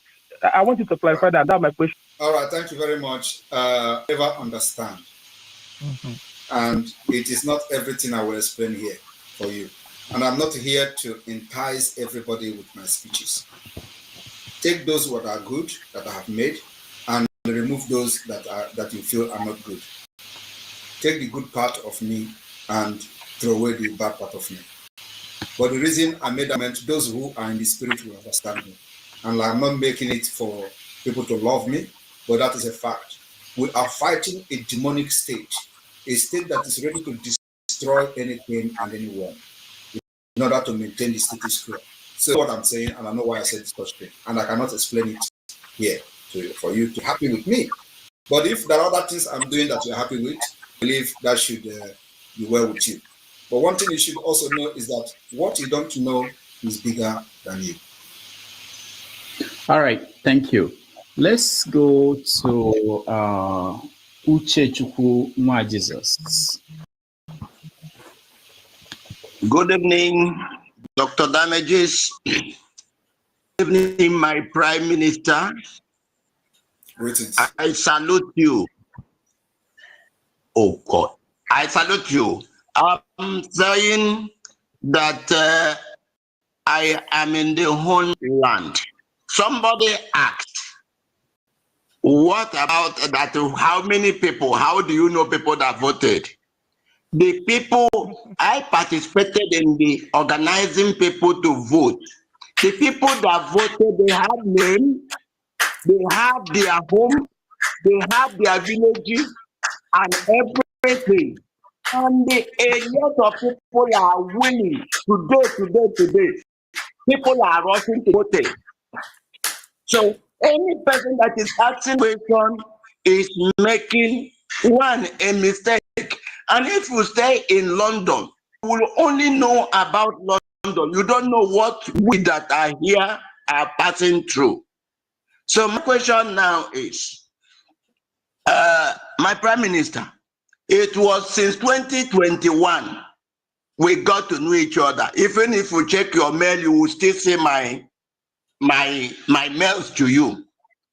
And we have been following this together while I was in Lagos and all the other places. The question is now, we are going to declare on the 2nd, we that are on the ground, where and how are we going to lift our flags so that people will know that something has happened here? So that those people who are there thinking that nothing is happening will know that we are actually on the ground. God bless you, sir. Thank you very much for that. And it is good. I was actually expecting that everybody that is going to come here will be Damages group, you know. So I was surprised to see people that are part of what we're doing. Honestly, I was not expecting anybody to come here, you know, to support or confirm what I'm saying. But I was just expecting that this is a platform for one Nigerianist. This is a platform for people who have a different ideas from what we're doing. So, but it's good to see some of you here. And I would like that we can have this particular discussion again after today. So Rudolph, take note of that, you know, because it is very imperative that as we approach all these people that have issues with me or with Biafra, they should come. And they don't need to believe me, but at least they will hear my part of the story instead of hearing from the third party and all this hearsay and all that. So, yes, the Biafra government in the homeland, which is called the de facto government, will be communicated. The entire leadership of the government, of the state government, will be communicated on what to do and how to do that. So those who are part of the government will be informed and communicated on what to do and when and how. So those instructions will come from the internal memo. Thank you. Bless you. All right, thank you so much. Rudolph, you mute yourself. Thank you, Uchechukwu. Let's hear from Prince Sike. Mr. Rudolph, I thank you for hosting our Prime Minister. Our Prime Minister, once again, I want to say I appreciate you for standing before the world to clarify some things that one Nigerians have been trying to a kind of make people not to understand. I just came online because of one thing. One of the things that made me to come online was when somebody was asking you who voted you. So I came in here to let everybody know that we the Biafrans voted you as the minister. So you are our prime minister, and that is the job you are doing. So once again, I want to appreciate you, but I will also end it with a question for the whole world to hear. There is one thing you always say when you started. You always told us that you know when Biafra will come. And this thing always a kind of, I believe a lot of people don't understand. But right now, the whole world can see that Biafra is here. We want to appreciate you, Prime Minister, and we say may the good Lord continue to keep you. Thank you so much. We thank you. Thank you. Thank you very much. And let me also make some comment based on what you said. And yes, I just want to inform Biafrans that my Prime Minister of Biafra today is going to be, this government will be dissolved. Immediately we start getting recognition from the international community. And then we'll start the preparation for the transitional government. That is the reason we have the different functional. The structure is already in place. So as soon as the recognition start coming from the United States, every other person follows. The United Nations follows. And that will start the preparation for transitional government. So those people that are putting their coat in a very high places like NGOZI or Konje, all of them, they'll also be running, and that's when they will know that they are Biafra people. But of course, everybody will put their hands on the deck for all have the desired nation to have all fought for. So as soon as that happens, the government in exile will be dissolved. Thank you. All right. Thank you, Prince CK. Dr. Chidi, you're next.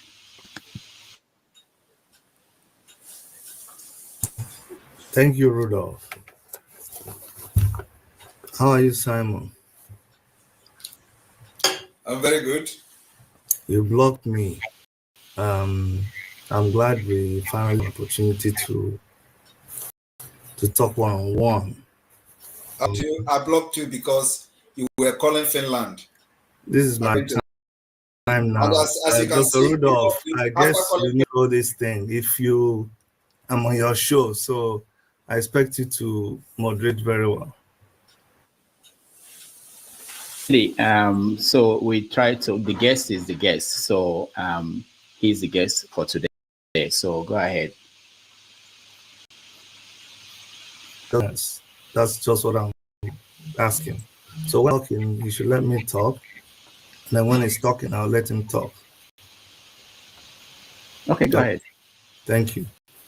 So you blocked me when I was asking you about the people that told me that you duped them. But that's a story for another day. I'm glad that we have this opportunity to talk to each other one-on-one. The most painful thing about this madness of yours is just the life Rudolph, if he's here to ask questions, he can ask questions. The life that I'm coming to address me as madness of yours, please. You're a crazy man. The only thing is the lives that you're losing, the lives that are lost as a result of your actions. That is what is bothering me. Cause for Ebonyi people, your brothers, sisters of Ebonyi state in particular, who are murdered here now and then, and other young boys. My friend, let me finish talking now. This is your madness. Let me finish. Stupid man. One day, Dr. Che, they have to talk respectfully, please. Yeah. They are not here to fight, please. Hold on. Who is speaking? Please don't speak. I'm the one running. This Kingsley is talking. No, it's not. Let him. He should be cultured now. Why would he be talking to someone like that? You know how many people that are killed because of what this stupid man is doing. All this all right. Do you have any proof? Do you have any proof of that? You don't have Do you have any proof? any evidence? Shut up your mouth. Don't accuse anybody for what you don't know. All right.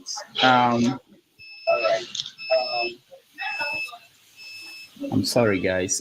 This is not good. I don't entertain people who are not moderating, trying to help the moderator. We have a guest and we want to respect our guest, whatever you think about him. And there are some languages we don't encourage. You can ask a question, any question you want. But you don't have to use words like stupid, and it's not acceptable. I know that in the past, so I will bring back Chidi, but I will make sure Chidi make sure that just give us your question, whatever question. Don't use, people should not use those kind of languages. But before I bring back Chidi, let me go to Annie Zubike. You're next.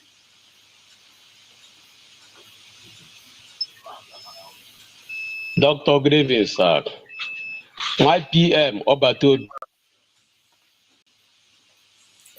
You're not talking, or it's muted. Yeah, Annie, will you? Dr. good evening, sir. Okay. My PM, good evening, sir. I salute you. Waiting. I from homeland, Ebonyi State. Oshago precisely, Umuzakambo. First, I hear what you are doing, and we are appreciating you very well. Don't mind whatever they say. We people in homeland know what is going on. Forget those who are in abroad who don't know what is going on in our homeland. We people in homeland who know what is going on. Forget whatever they know, whatever they talk rubbish. Thank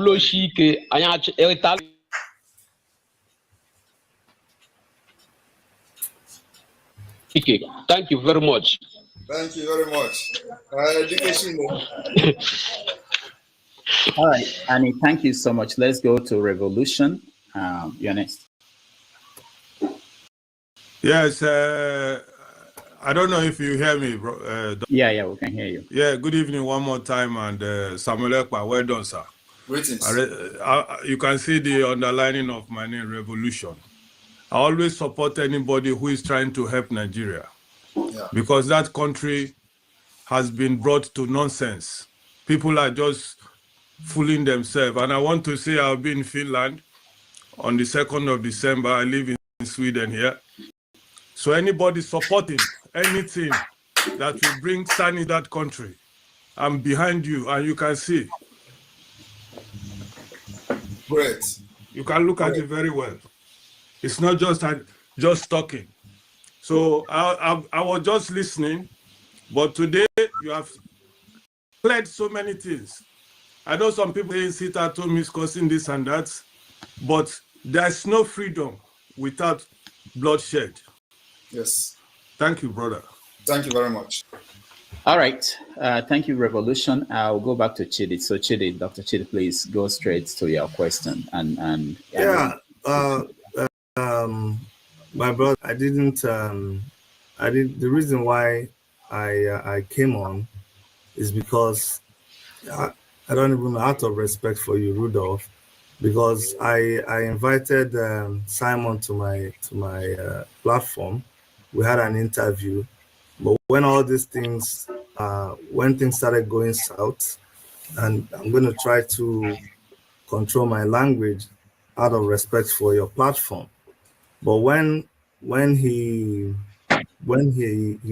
derailed, as I think he did, we never got an opportunity to have to address him. So all I'll say in a few seconds is that I feel sorry for what the struggle has come to and what I believe he has made the struggle. And I just pray that one day we will all wake up and nightmare of Simon Ekpa will be over. I just plead for Biafrans to just be It's a very sorrowful thing. It's a very mournful thing with Nnamdi Kanu in prison. A lot of our people dying every day. I'm just hoping that one day all this will be sorted out and this madness will be over. Thank you for having me, Rudolph. Thank you very much. Thank you, Doctor. All right, let me also address what he said and make a comment. I hope that one day when Biafra has been restored and recognized through this my madness, you will come and we'll sort our differences differently in Biafra court. Thank you. All right, thank you, Mazi Simon. Let's go to rounding up now. Eze, thank God, you're next. And just last one, please. He said something that so that this nightmare will end. And indeed, that is actually the exact word to describe what I'm doing to Nigeria. I'm the Nigerian nightmare, the terrorist Nigerian. So he actually said the right word. So that's all. All right. Thank you. So Eze, thank God, you're next. Good evening, my peer Simon EKOM. Good evening, the co-hosts, all of you inside here. I greet everyone. Honestly, I came in to appreciate the good work my PM is doing. I am here in the hinterland of Biafra. I hear someone saying that Boy State is not is not sitting at home. That is lie. We are sitting at home here every Monday and every other day. As occasion our sit at home, sit at home. It is only a foolish man that we say that Nnamdi Kanu has not tried or is not working for him or is not working for his freedom or cannot be aggressive seeing Nnamdi Kanu being kidnapped and detained illegally. Even the prominent, even the politicians, we know what they are doing us here. We know how much we are buying fuel now, 1,200 naira. Go to, even pure water now is, one sachet of pure water is 15 naira. 300 naira. We know the hardship we are in here. We know what Nigeria government has cost all of us here. So whoever is talking otherwise is an agent. For me, is an agent to Nigeria government. Is a even the politician advocating for Nnamdi Kanu release. Even as we see them as wicked as they are advocating for Nnamdi Kanu's release.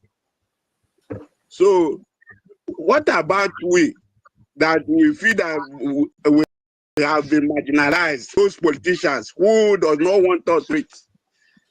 Because one politician like this will be packing money. You will see him with how many kilo, with how many convoy. But you are not seeing, even you are not feeding even a meal in the day. What are you just even saying here? I appreciate the hard work of our Prime Minister and the Biafra Republic government in exile. And we will look forward to the declaration of the restoration of Biafra, 2nd December, because the suffering is too much. But they release Nnamdi Kanu. Why are they holding him there? But they release Nnamdi Kanu so that everybody, if it is to divide the country. If the country is too big for one man to rule, divide it. Let everybody go and solve the whole problem in his own region. What are they even talking, sir? Thank you. We here is very aggressive.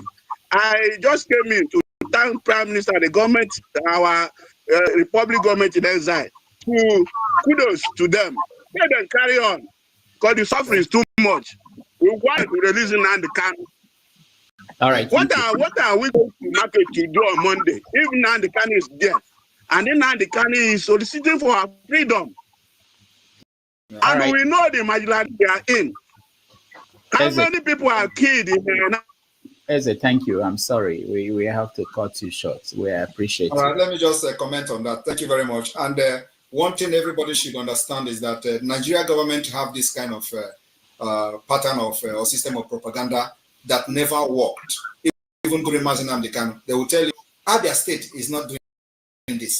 He is from Abia State, and that's not going on in Abia State. Only try to demoralize people using this propaganda. The same thing now, Ebonyi State. These are the people who say, I'm not an Igbo person. They will come to tell you, Ebonyi State is not sitting at home. But look at people from Ebonyi State telling you what the way it is, because they want to use that propaganda. Ebonyi is not observing it. The same thing they did to Mazi Nnamdi Kanu. Abia State is not observing it. Abia State is not doing this. So those kind of propaganda does not move us anymore. Thank you. Mazi, do you want to continue or take a break? Because we have about 5 more people and then we round up. Okay, just we can have maybe 2 minutes break. Okay, all right. And you see that I have added 15 minutes to you. Yeah, I know. You did very well. Thank you. Yeah, and I have another meeting. I have a meeting I have to attend, but I will stay here till 3 hours, 10 minutes. Okay, all right. I have like 20 minutes to go. Okay, so let's take a break, and then when we come back, we will finish up with people who are currently in the studio. Thank you so much for joining us. We appreciate all of you.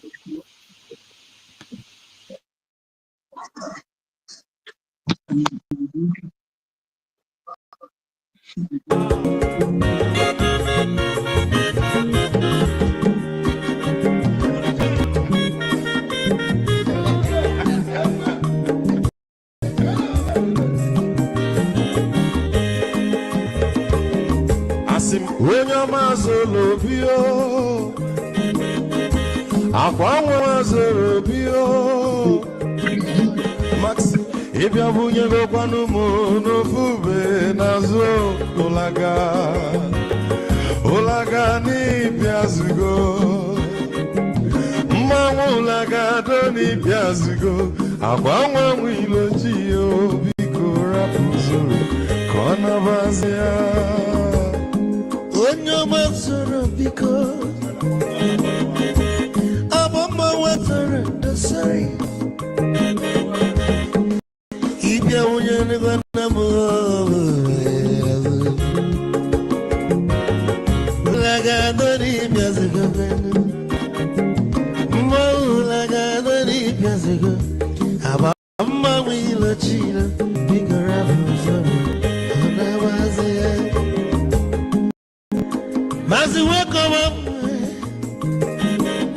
odokwere zinaka onyoma nigadele mo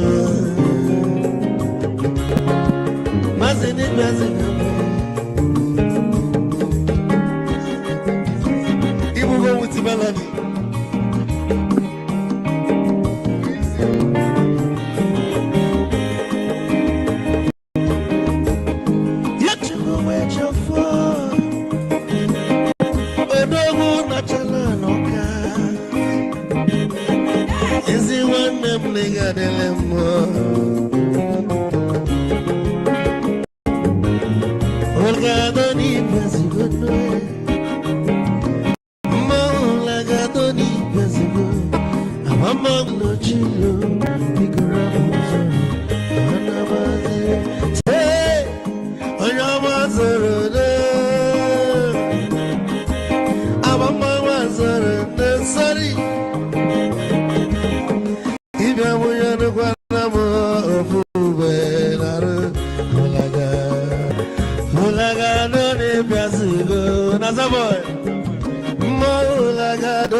so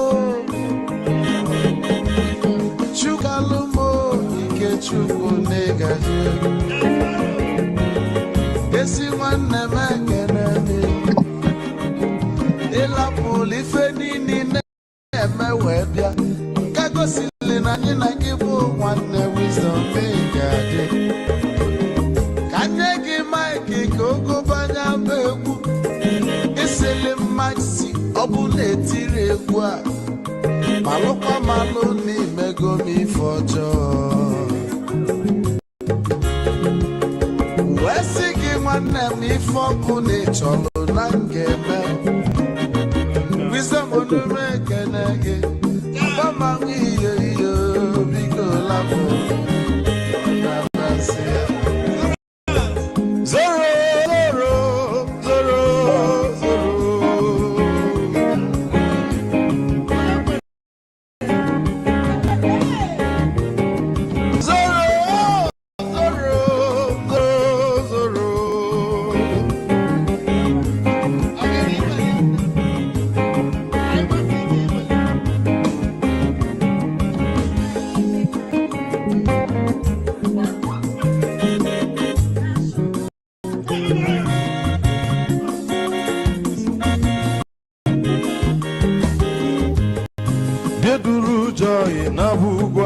Sokoto ujembe nwilo anụ solo nwe nwa n'ọfịa n'ara onye nwụrụ zuru ike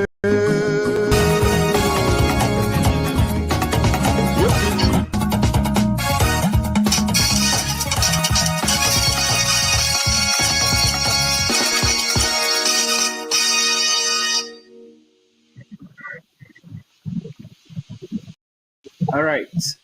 Welcome back, everybody, to our special conversation with Mazi Simon Ekpa, who is the Prime Minister of Biafra Republic Government in Exile. So we want to conclude with giving the people in the studio an opportunity to ask their question. So if you're in the studio, turn on your camera, otherwise we'll remove you. So let me go to you, Samuel Namdi. Go ahead. Dr. Damages, thank you very much again. And the over 4,000 people viewing us, please, if you have not subscribed to Dr. Damages' page, do that. Let's support our brother, for hosting this interactive session. Mazi, Biko Barum, I wanted to come back with a quick rebuttal, because I believe that before Biafran Orientation Agency takes root, you represent that agency. And you cannot, I do think it is wise answering question, pandering only to your base, because those who are not in your base might be larger than your base. So when I ask the question of a legitimate Igbo culture and honor system, and I said, Nnamdi Kanu ga-abịa kwute gị na Finland, maka na nnukwu anaghị agakwa obere, isi na manọhọ in the spirit.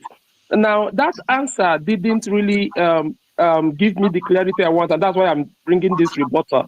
I even suggested in my question that there could be a central place where you people will meet. I'm not the only one with this ideology.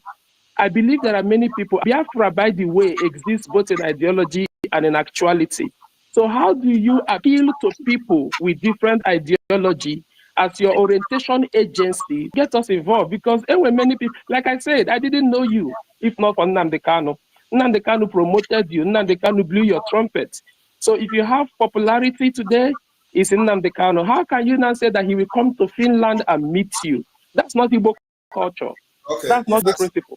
All right. If you are asking me a question about what I'm doing to restore Biafra and how I'm going to do it, and I did not answer you and address you, then you should be concerned that you want to know how I want to get your freedom. But here you are asking me a question about personal things, about individuals, a person who were leading the struggle before he was kidnapped. And I told you that this borders on security. And I don't expect me to come here and start telling you why I want Mazi Nnamdi Kanu to come to Finland. It borders on, it is the same reason I said I am not going to take instruction from him, from the DSS. The same reason is the reason I said he must come to Finland to meet me. And he understands. If he hear this, I said, why I said it. So you don't expect me to come here and start elaborating the reason why I said he must come to Finland. It borders on security and his own security as well. It does not mean that I'm disrespecting him or that I'm looking down on him as a leader or anything. No, it has to do with the interest of the struggle. It has to do with his own security and his own life as well. So with such a statement, like I'm not going to take order from him in it is the same reason why I will not take order from him in DSS. It's the same reason I want him to come to Finland before I can listen to him. Because you don't expect me to start listening to him while he is Nigeria, where they'll be pointing gun at him and say, go and talk to Simon Ekpa, and then he will be telling you, look, I'm a free man, you must stop Biafra. You're expecting that he must not come out today and they tell him, go and say, Simon Ekpa, stop. And then he come and say he's not in Afaruku, I should stop. And you think that it's going to be the same thing when he come out of Nigeria? The answer is no. So I'm not going to start elaborating this. Like I said, people who understand me when I said I will not take order from him in DSS custody, they understand why I say he must come to Finland. All right, thank you. Thank you, Samuel. Adeniyi, you're next. Yeah. Good evening, all. I just want to welcome Simon for the first time. I'm a retired army, and Rudolph, I've been talking to Rudolph for some time, so I'm aware of the program that is running. Now, I want to ask a question, Simon. I'm a Yoruba man, and we all know what is happening in the country. And I believe in one night, I have served in the military, the armed forces for the country. I have a lot of things from the east, from the north, from all over the country. So I want a better Nigeria. Now, what I want to ask you is this, Simon. If today we have a better system of government, are you hearing me? A better system of government that is taking care of both the people and the security of the people across the country. Are you going to change your mind about Biafra? Because the problem in the country, let me just finish, because the problem in the country today is just bad governance. If we have a better system of governance that make institutions to work at government level, where the basics amenities, basic services are provided to the people, education, healthcare, affordable foodstuff, good living condition, where all those basics are provided, and at the center, people are well represented across the country, so that nobody will talk of marginalization. Are you going to change your mind about Biafra? No. Why? Right, because Biafra is looking for a better government. Yeah, let me explain to you. Because, okay. This thing you are saying is not possible under Nigeria structure. Even if, are you a Christian or Muslim? I'm a Christian. Even if you bring Jesus Christ to come and govern Nigeria, he can never change anything. Even as Jesus Christ was born, he was crucified and killed by people. Now, Nigeria was not structured to provide these things and this leadership we are talking about.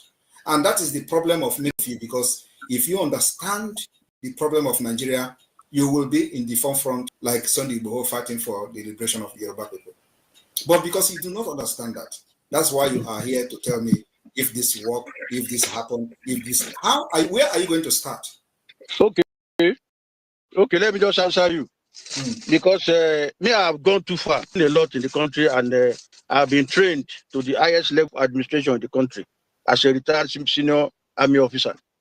I looked at the problem of the country, and I decided to come up with a new constitution for Nigeria. I don't know if you can see a copy here. I came up with a constitution that takes care of all the tribes, all the all the groups in Nigeria. If you are going to ever go, don't have your ID card though. If what? Don't ever go to Southeast with your ID card if you are in Nigeria army. Or no, I know there's problem in the Southeast now. We are trying to. I'm just advising you as person. I understand you. We are trying to solve problems now. You know one thing, Simon. When we got independence, we had problem in Nigeria when we were running parliamentary system. And how did the problem happen? The problem happened in the western part of the country. Today, if any group or any region decide to secede from them, and you don't have the right system of government, the same problem we are facing in Nigeria today, we will face it in any of the regions. Okay, so you believe the problem of Nigeria is in the constitution? Of course, that's why I have to write the new constitution. But that is not true. Let me explain. Now, let me explain. No, Adeni, we have less than 10 minutes, and there are 3 more people left. So let me address him, because his argument is based on the constitution, that once he presents this constitution, Nigeria will work. Now let me address him. The problem of Nigeria is not constitution. And when I listen to people talking about 1999 constitution as a problem, I just laugh at them. The 1999 has a provision where they recognize a lot of rights. So have they respected that? The provisions for Nigerians that are protected under this constitution of 1999, have they respected that? That's what I'm saying. Now there are a lot of loopholes. That's exactly what I'm saying. Why are you bringing another constitution where they have not respected the one they have? That I'm saying, if the one that bringing is respected and it is practiced, it will cater for all the regions. That's what I'm telling you. Let them respect the one they have first, which they have not respected. So what do you think? That one cannot work. I'm not in support of 1999 constitution. It has a lot of. But it is working to some extent. It is working on this exclusive. No, working for to the airlines. The airlines exploiting their loopholes to do things for their benefit. That's what I'm saying. That if if you and I, yes, if you and I together now fight the loopholes, are able to block those loopholes and come with the right of the country will move on. Because if you go Biafra now and I go OGOJA, and at the end of the day, we don't have the right constitution for our various groups to be fighting each other. No, you understand me? That is the point, because the Nigeria problem is not in the constitution. It is an ideological. Listen, let me tell you now, it's a historical, ideological, and just problem. So, and this cannot be solved under the current mentality that Nigeria has for many decades. It's a historic problem. So, as you are now as a military personnel, you know how you serve Nigeria.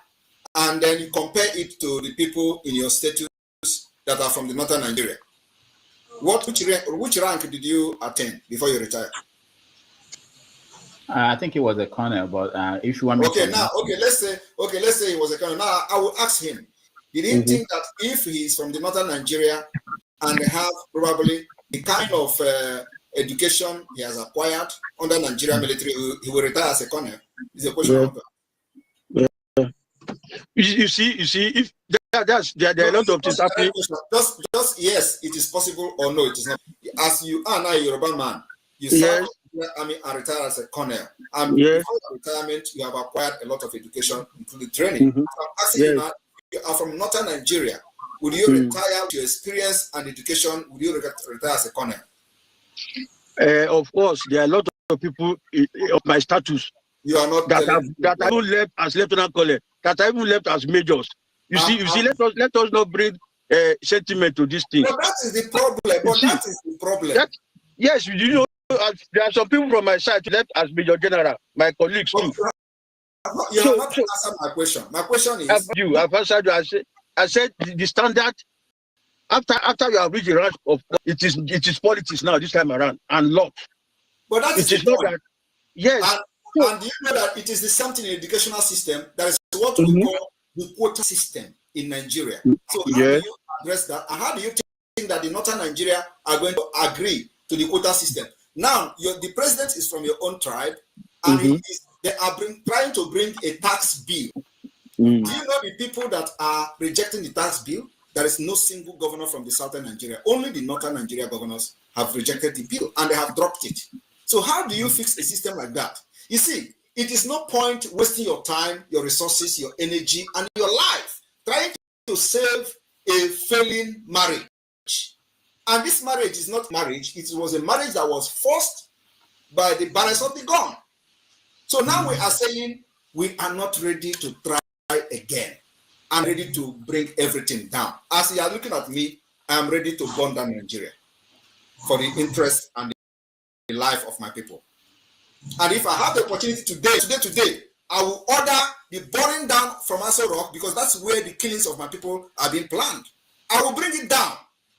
And the luck they have is that I don't have a nuclear weapon or a ballistic missile yet. But if I have it, I will start from Aso Rock, because that is where the terrorism against my people are being planned.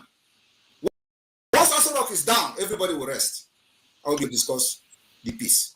All right, Denny, another chance to have this conversation. So please let me go to other people because he has to go. I want them to be able to say something. Chief Chukwemeka, you are next.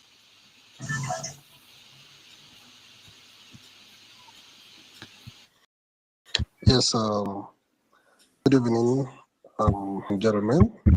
Yeah. I greet you. Biafra, your days belong.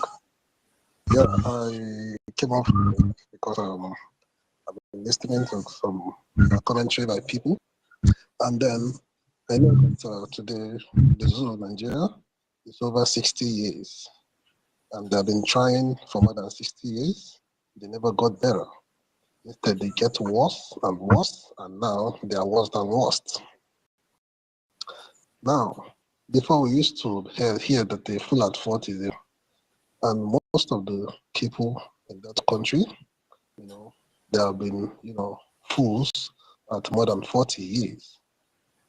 Now, I'll tell you, some politicians, they come to complain about the activities of the Biafran government. They complain about the sit at home. Chief, we can't hear you. We can't hear you well. If you have a question, just go straight to your question. Yes. What I want to ask first, I want to commend the Prime Minister and his cabinet for what they have been doing for the Biafran people. Yes, and I want to tell him to keep it up. That Biafrans are solidly in support of the Prime Minister and the cabinet and the entire Biafra government.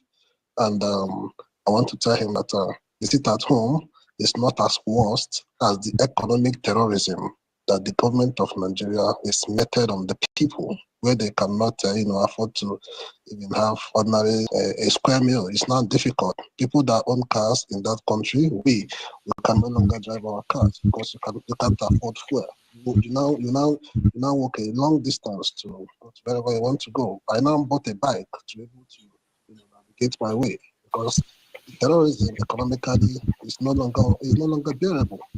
So the solution is liberation. I will support. Chukwemeka, we have to leave it at that. Thank you so much.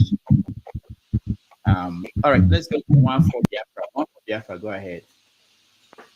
All right.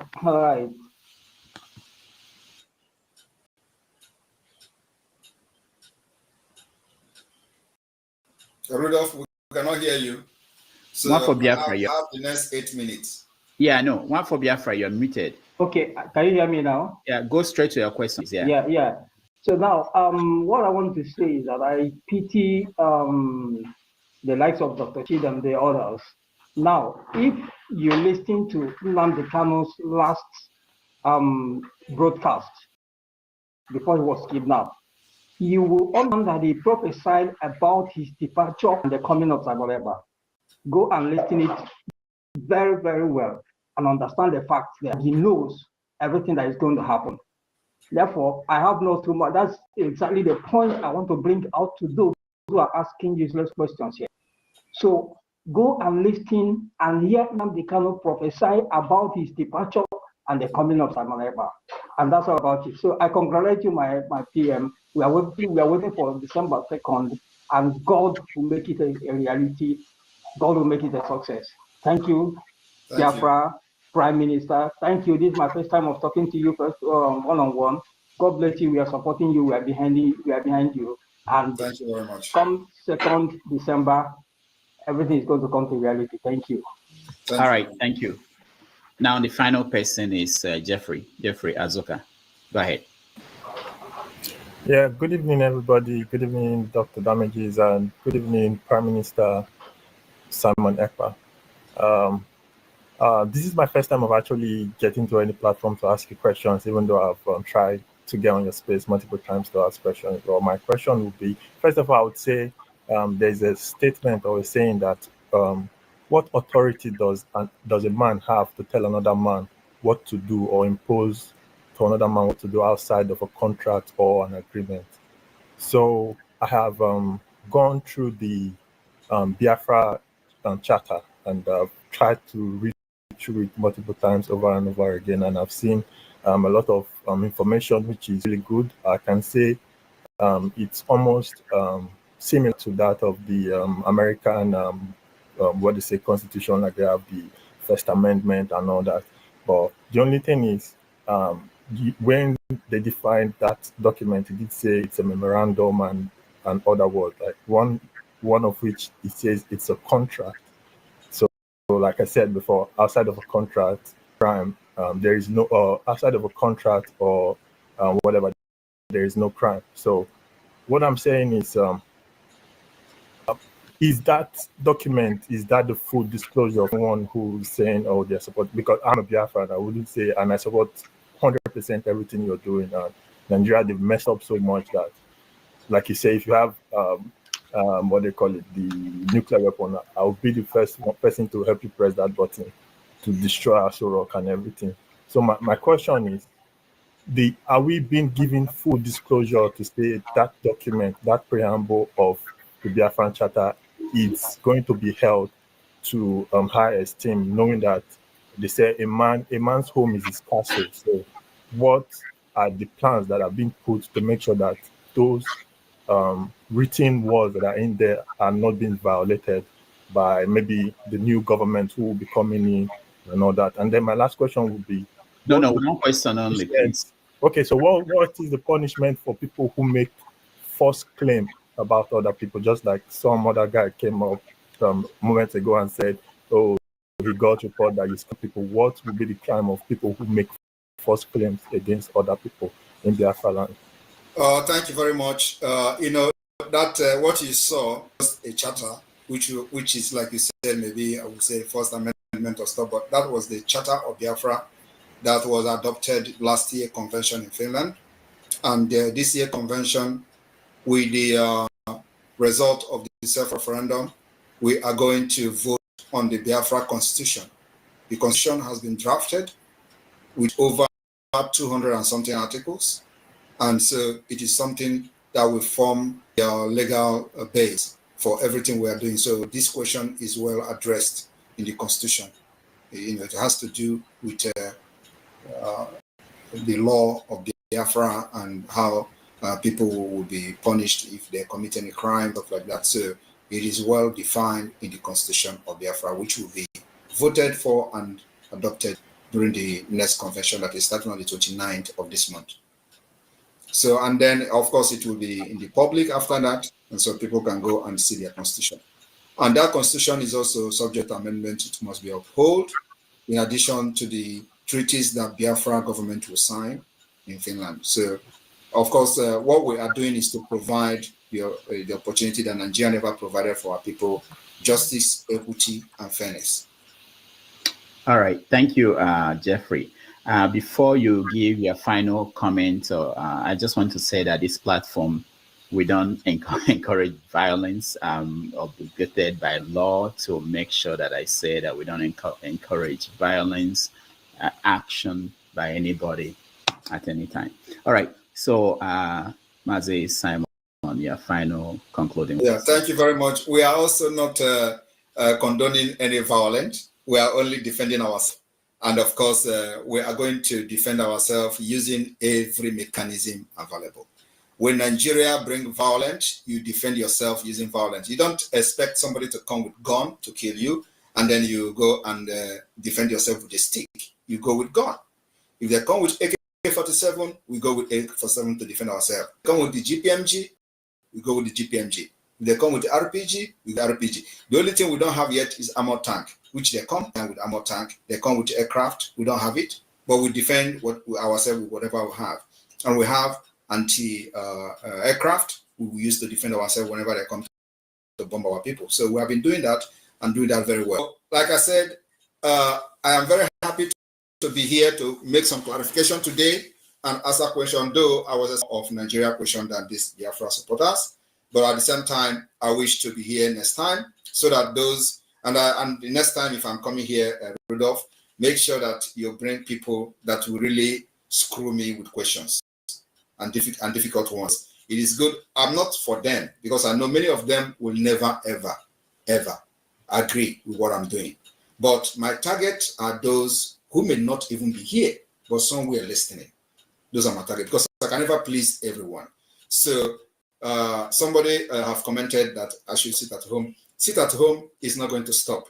It is one of the mechanisms we are using. It is one of the approach we are using. Like I have said, the 4 approach we are using for today is the political approach, the diplomatic approach, the armed struggle approach, and the civil disobedience approach. So this civil disobedience approach falls under the sit at home. So sit at home can never stop because we will never allow Nigeria to breathe in the southeast, south, until Biafra is recognized. So thank you all. Anybody that have questions, always remember that I am open to receive your questions and answer them.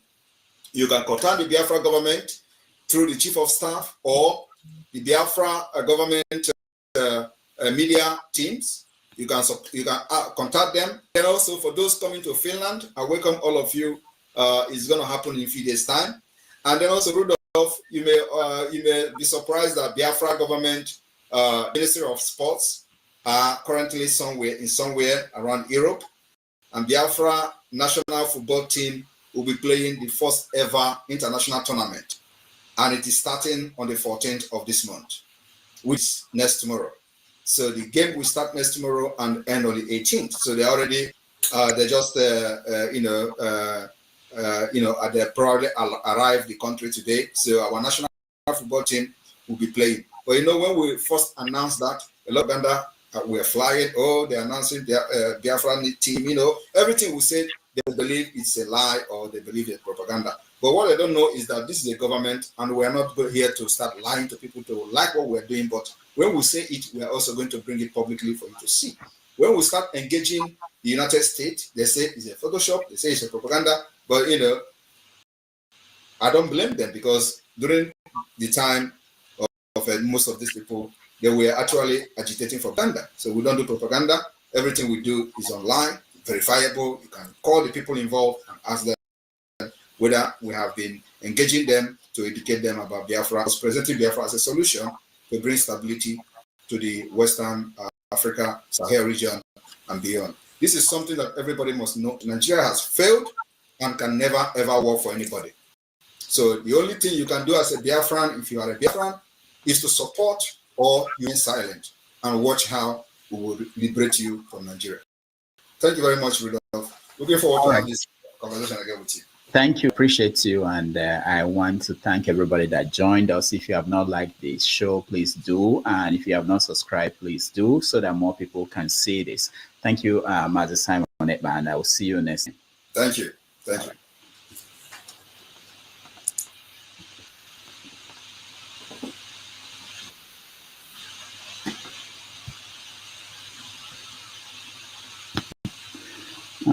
All right.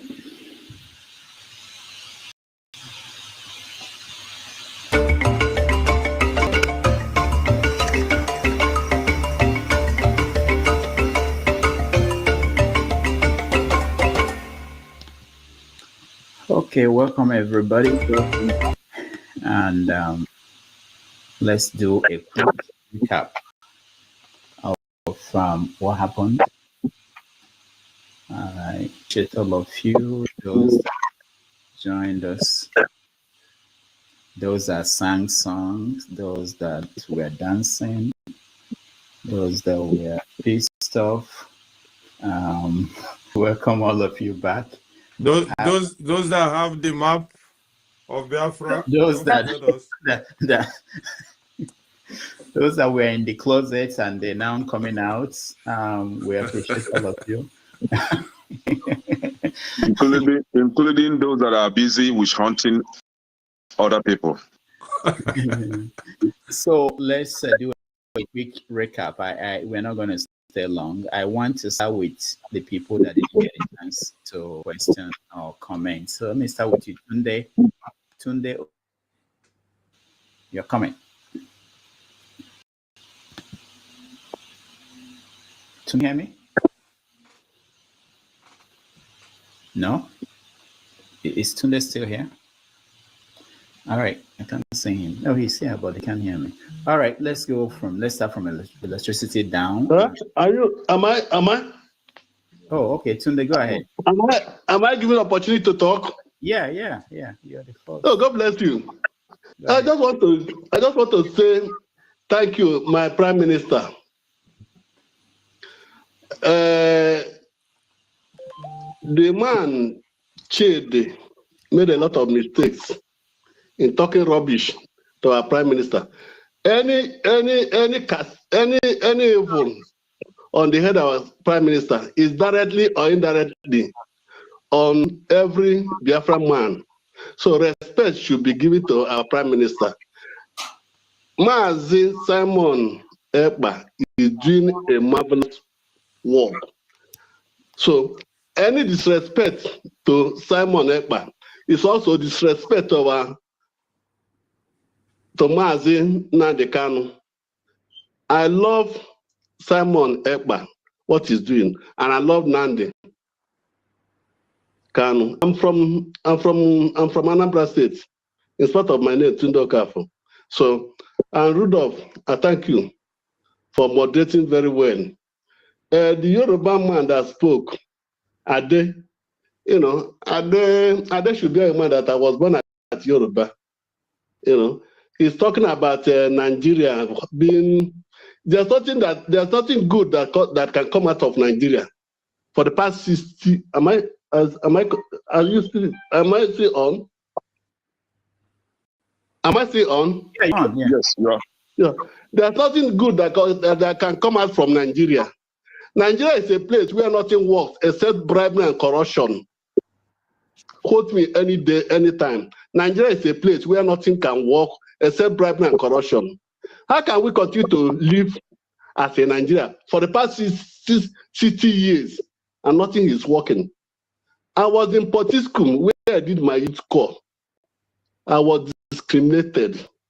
I was regarded as a foreigner.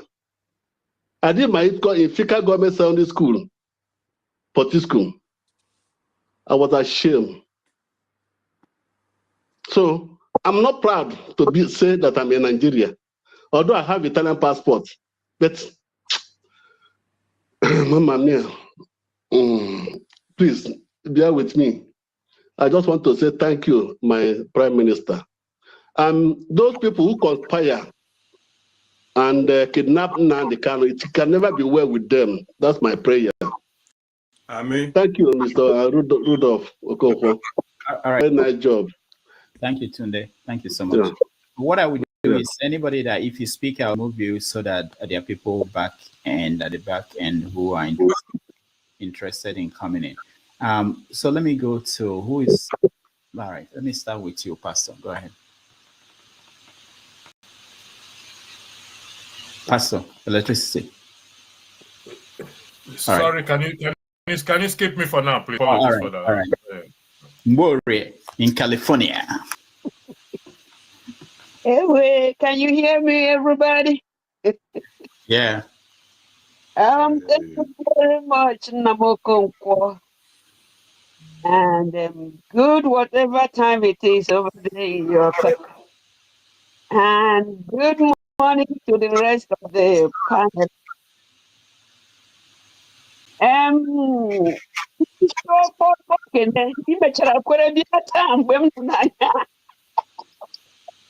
But let me tell you now, I don't know if you know, I'm a great grandmother. One of those children that made me a grandmother is just like you. What are you doing? You're wasting my time. Just start cutting. No. And for your unwavering support of what you believe in. Thank you. Yeah. Nigeria or whatever that is. Here they say, oh, you are from Africa. I say, I don't think so. What is the meaning of Africa? You are from Nigeria. That's if you know what Nigeria is, or you just answer to any concoction that is being stuffed down your throat. Nigeria will never work because it was never meant to work. Or I would say Nigeria is working the way they wanted it to work. It wouldn't work for people who know anything about equity, fairness, just no, because it wasn't meant to work that way. The people who are making sure that it doesn't work, whether it is the Fulanis or if they have addiction, they said from inception that they are not in a hurry. And they are so very much doing that, making sure that even if it is eternity that it takes them, they will kill, they will annihilate, they will pillage, they will, and they have continued. You know what is reading now, the newcomers, I don't even want to know their name. But the important thing there is, can we step out fearlessly? If we die, boy, we die. For somebody like this great grandma, life and death is the same. Just what did you do with whichever one you have? What exactly did you do? You are afraid your person will be changed. You are afraid Christ will do that. You are afraid. Or will you be afraid whether you are here or anywhere? So I am so proud of you, Kenneth. The way when you come out, you are not afraid of whoever is the so is CM and a few others. So, Okamwa, that is Simon that came. You all are asking, so how are you going to? So, has anybody get up and say where? Because I know whether you're in the north, south, west, wherever in Nigeria, you are not favored. What are you doing? You think it is a Makaranta book? It won't take you anywhere. It's because of your command of English. It don't mean nothing.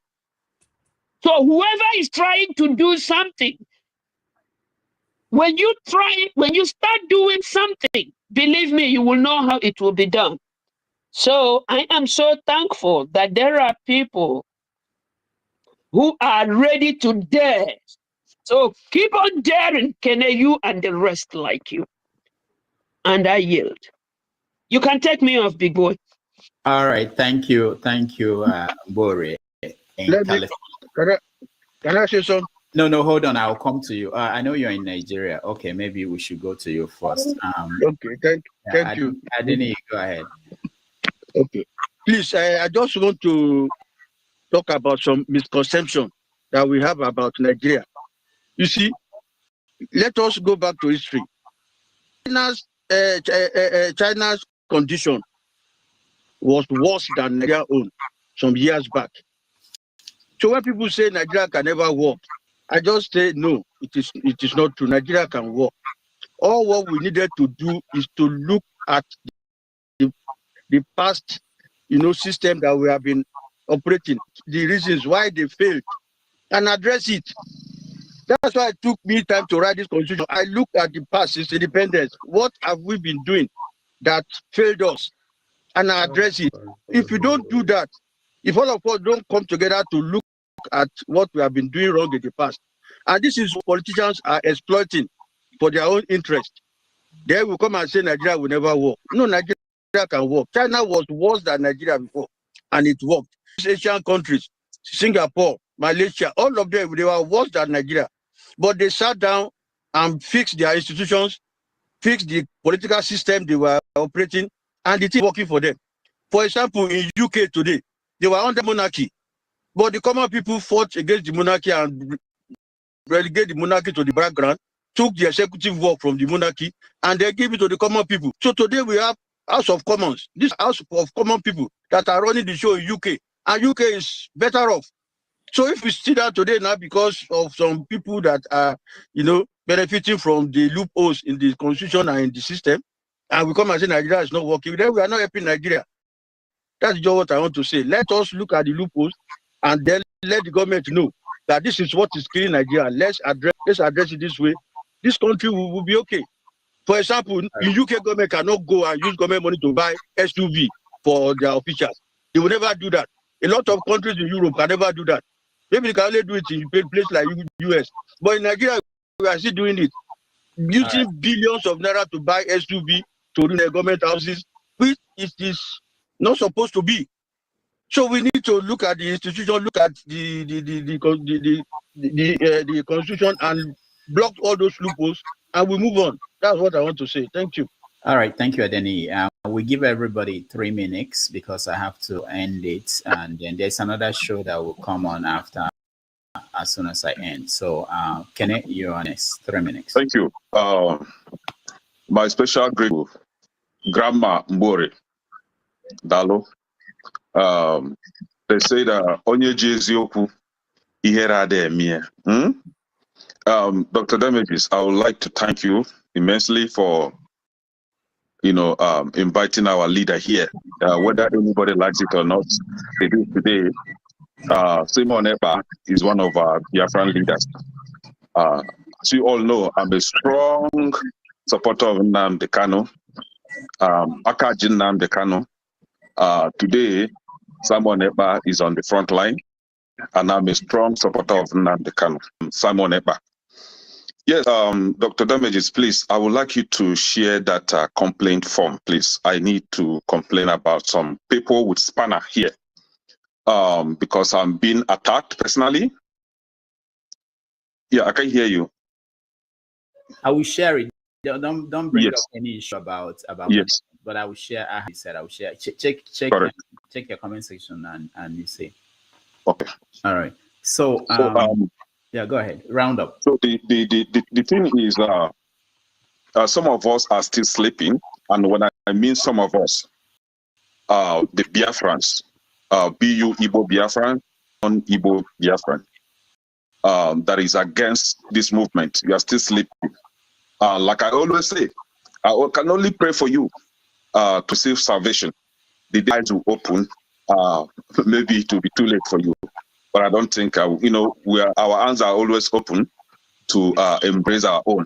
And my brother, Revolution, special thanks to you for identifying with a fellow revolutionist. You are a good man, and I see that spirit in you. Gradually, we all will one day join hands together. BU, Igbo, Orobo, Ishekiri, Ishan, Bini, we are all same. One day we'll all come to put hands together and fight our common enemy, which is Islamization of Nigeria, which is making sure that our region, this name that I mentioned now, you are not excluded, that our region are being squeezed, our region are being subjugated, is being subjugated. We'll all join hands and fight the common enemies. My prayer for all of us is that one day that thing came for, that progression, that what they call it, innovation that we are looking for, we all have it, and detach ourselves completely from a country that has instituted and licensed an agency, Islamic agency, that stood for eradication of innovation. When Simon Epa mentioned that here, a lot of us were surprised, but I think I've shared that with Dr. Damages a long time ago. They have a licensed, registered agency that is working against innovation. And these are the kind of people you want to share same country with. This is the kind of people you want to share the same identity with. God forbid. All right. Thank you, Kenneth. Thank you. Before we continue, because we are running out of time, I want to thank those that supported us today. Madam Luke, Tope, Oscar Black, Oscar Black. And this is very important because that's how we keep this channel going. Oscar Black, Alexander Gomez, Oscar Black, Samuel, Ifeanyi Samuel, AY, Ebi, AY, Oscar Black, Dennis Chibuzo, T Majek, Ifeanyi Samuel, Odo Ifedigo.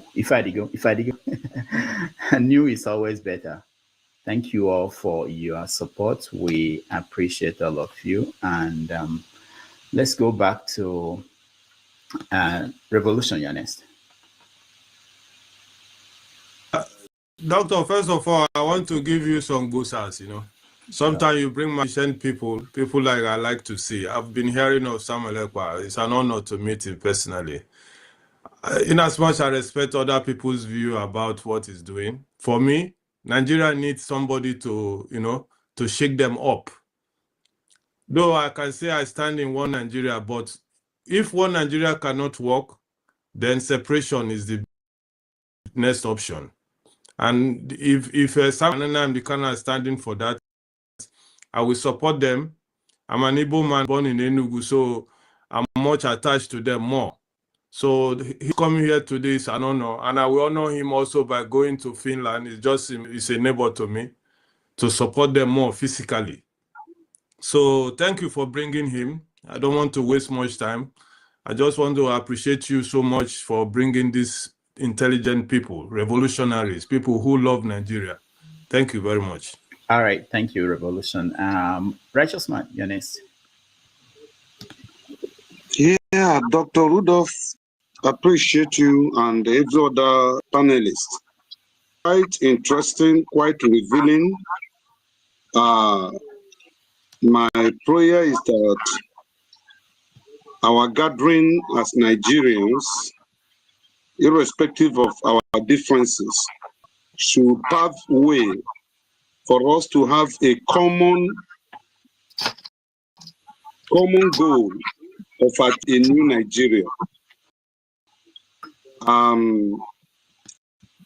When David Wundayo spoke last, was it Monday, and when Simon Ekpa was speaking, my mind was trying to rehearse the words of David Wundayo with some of the things that Simon Ekpa alluded to.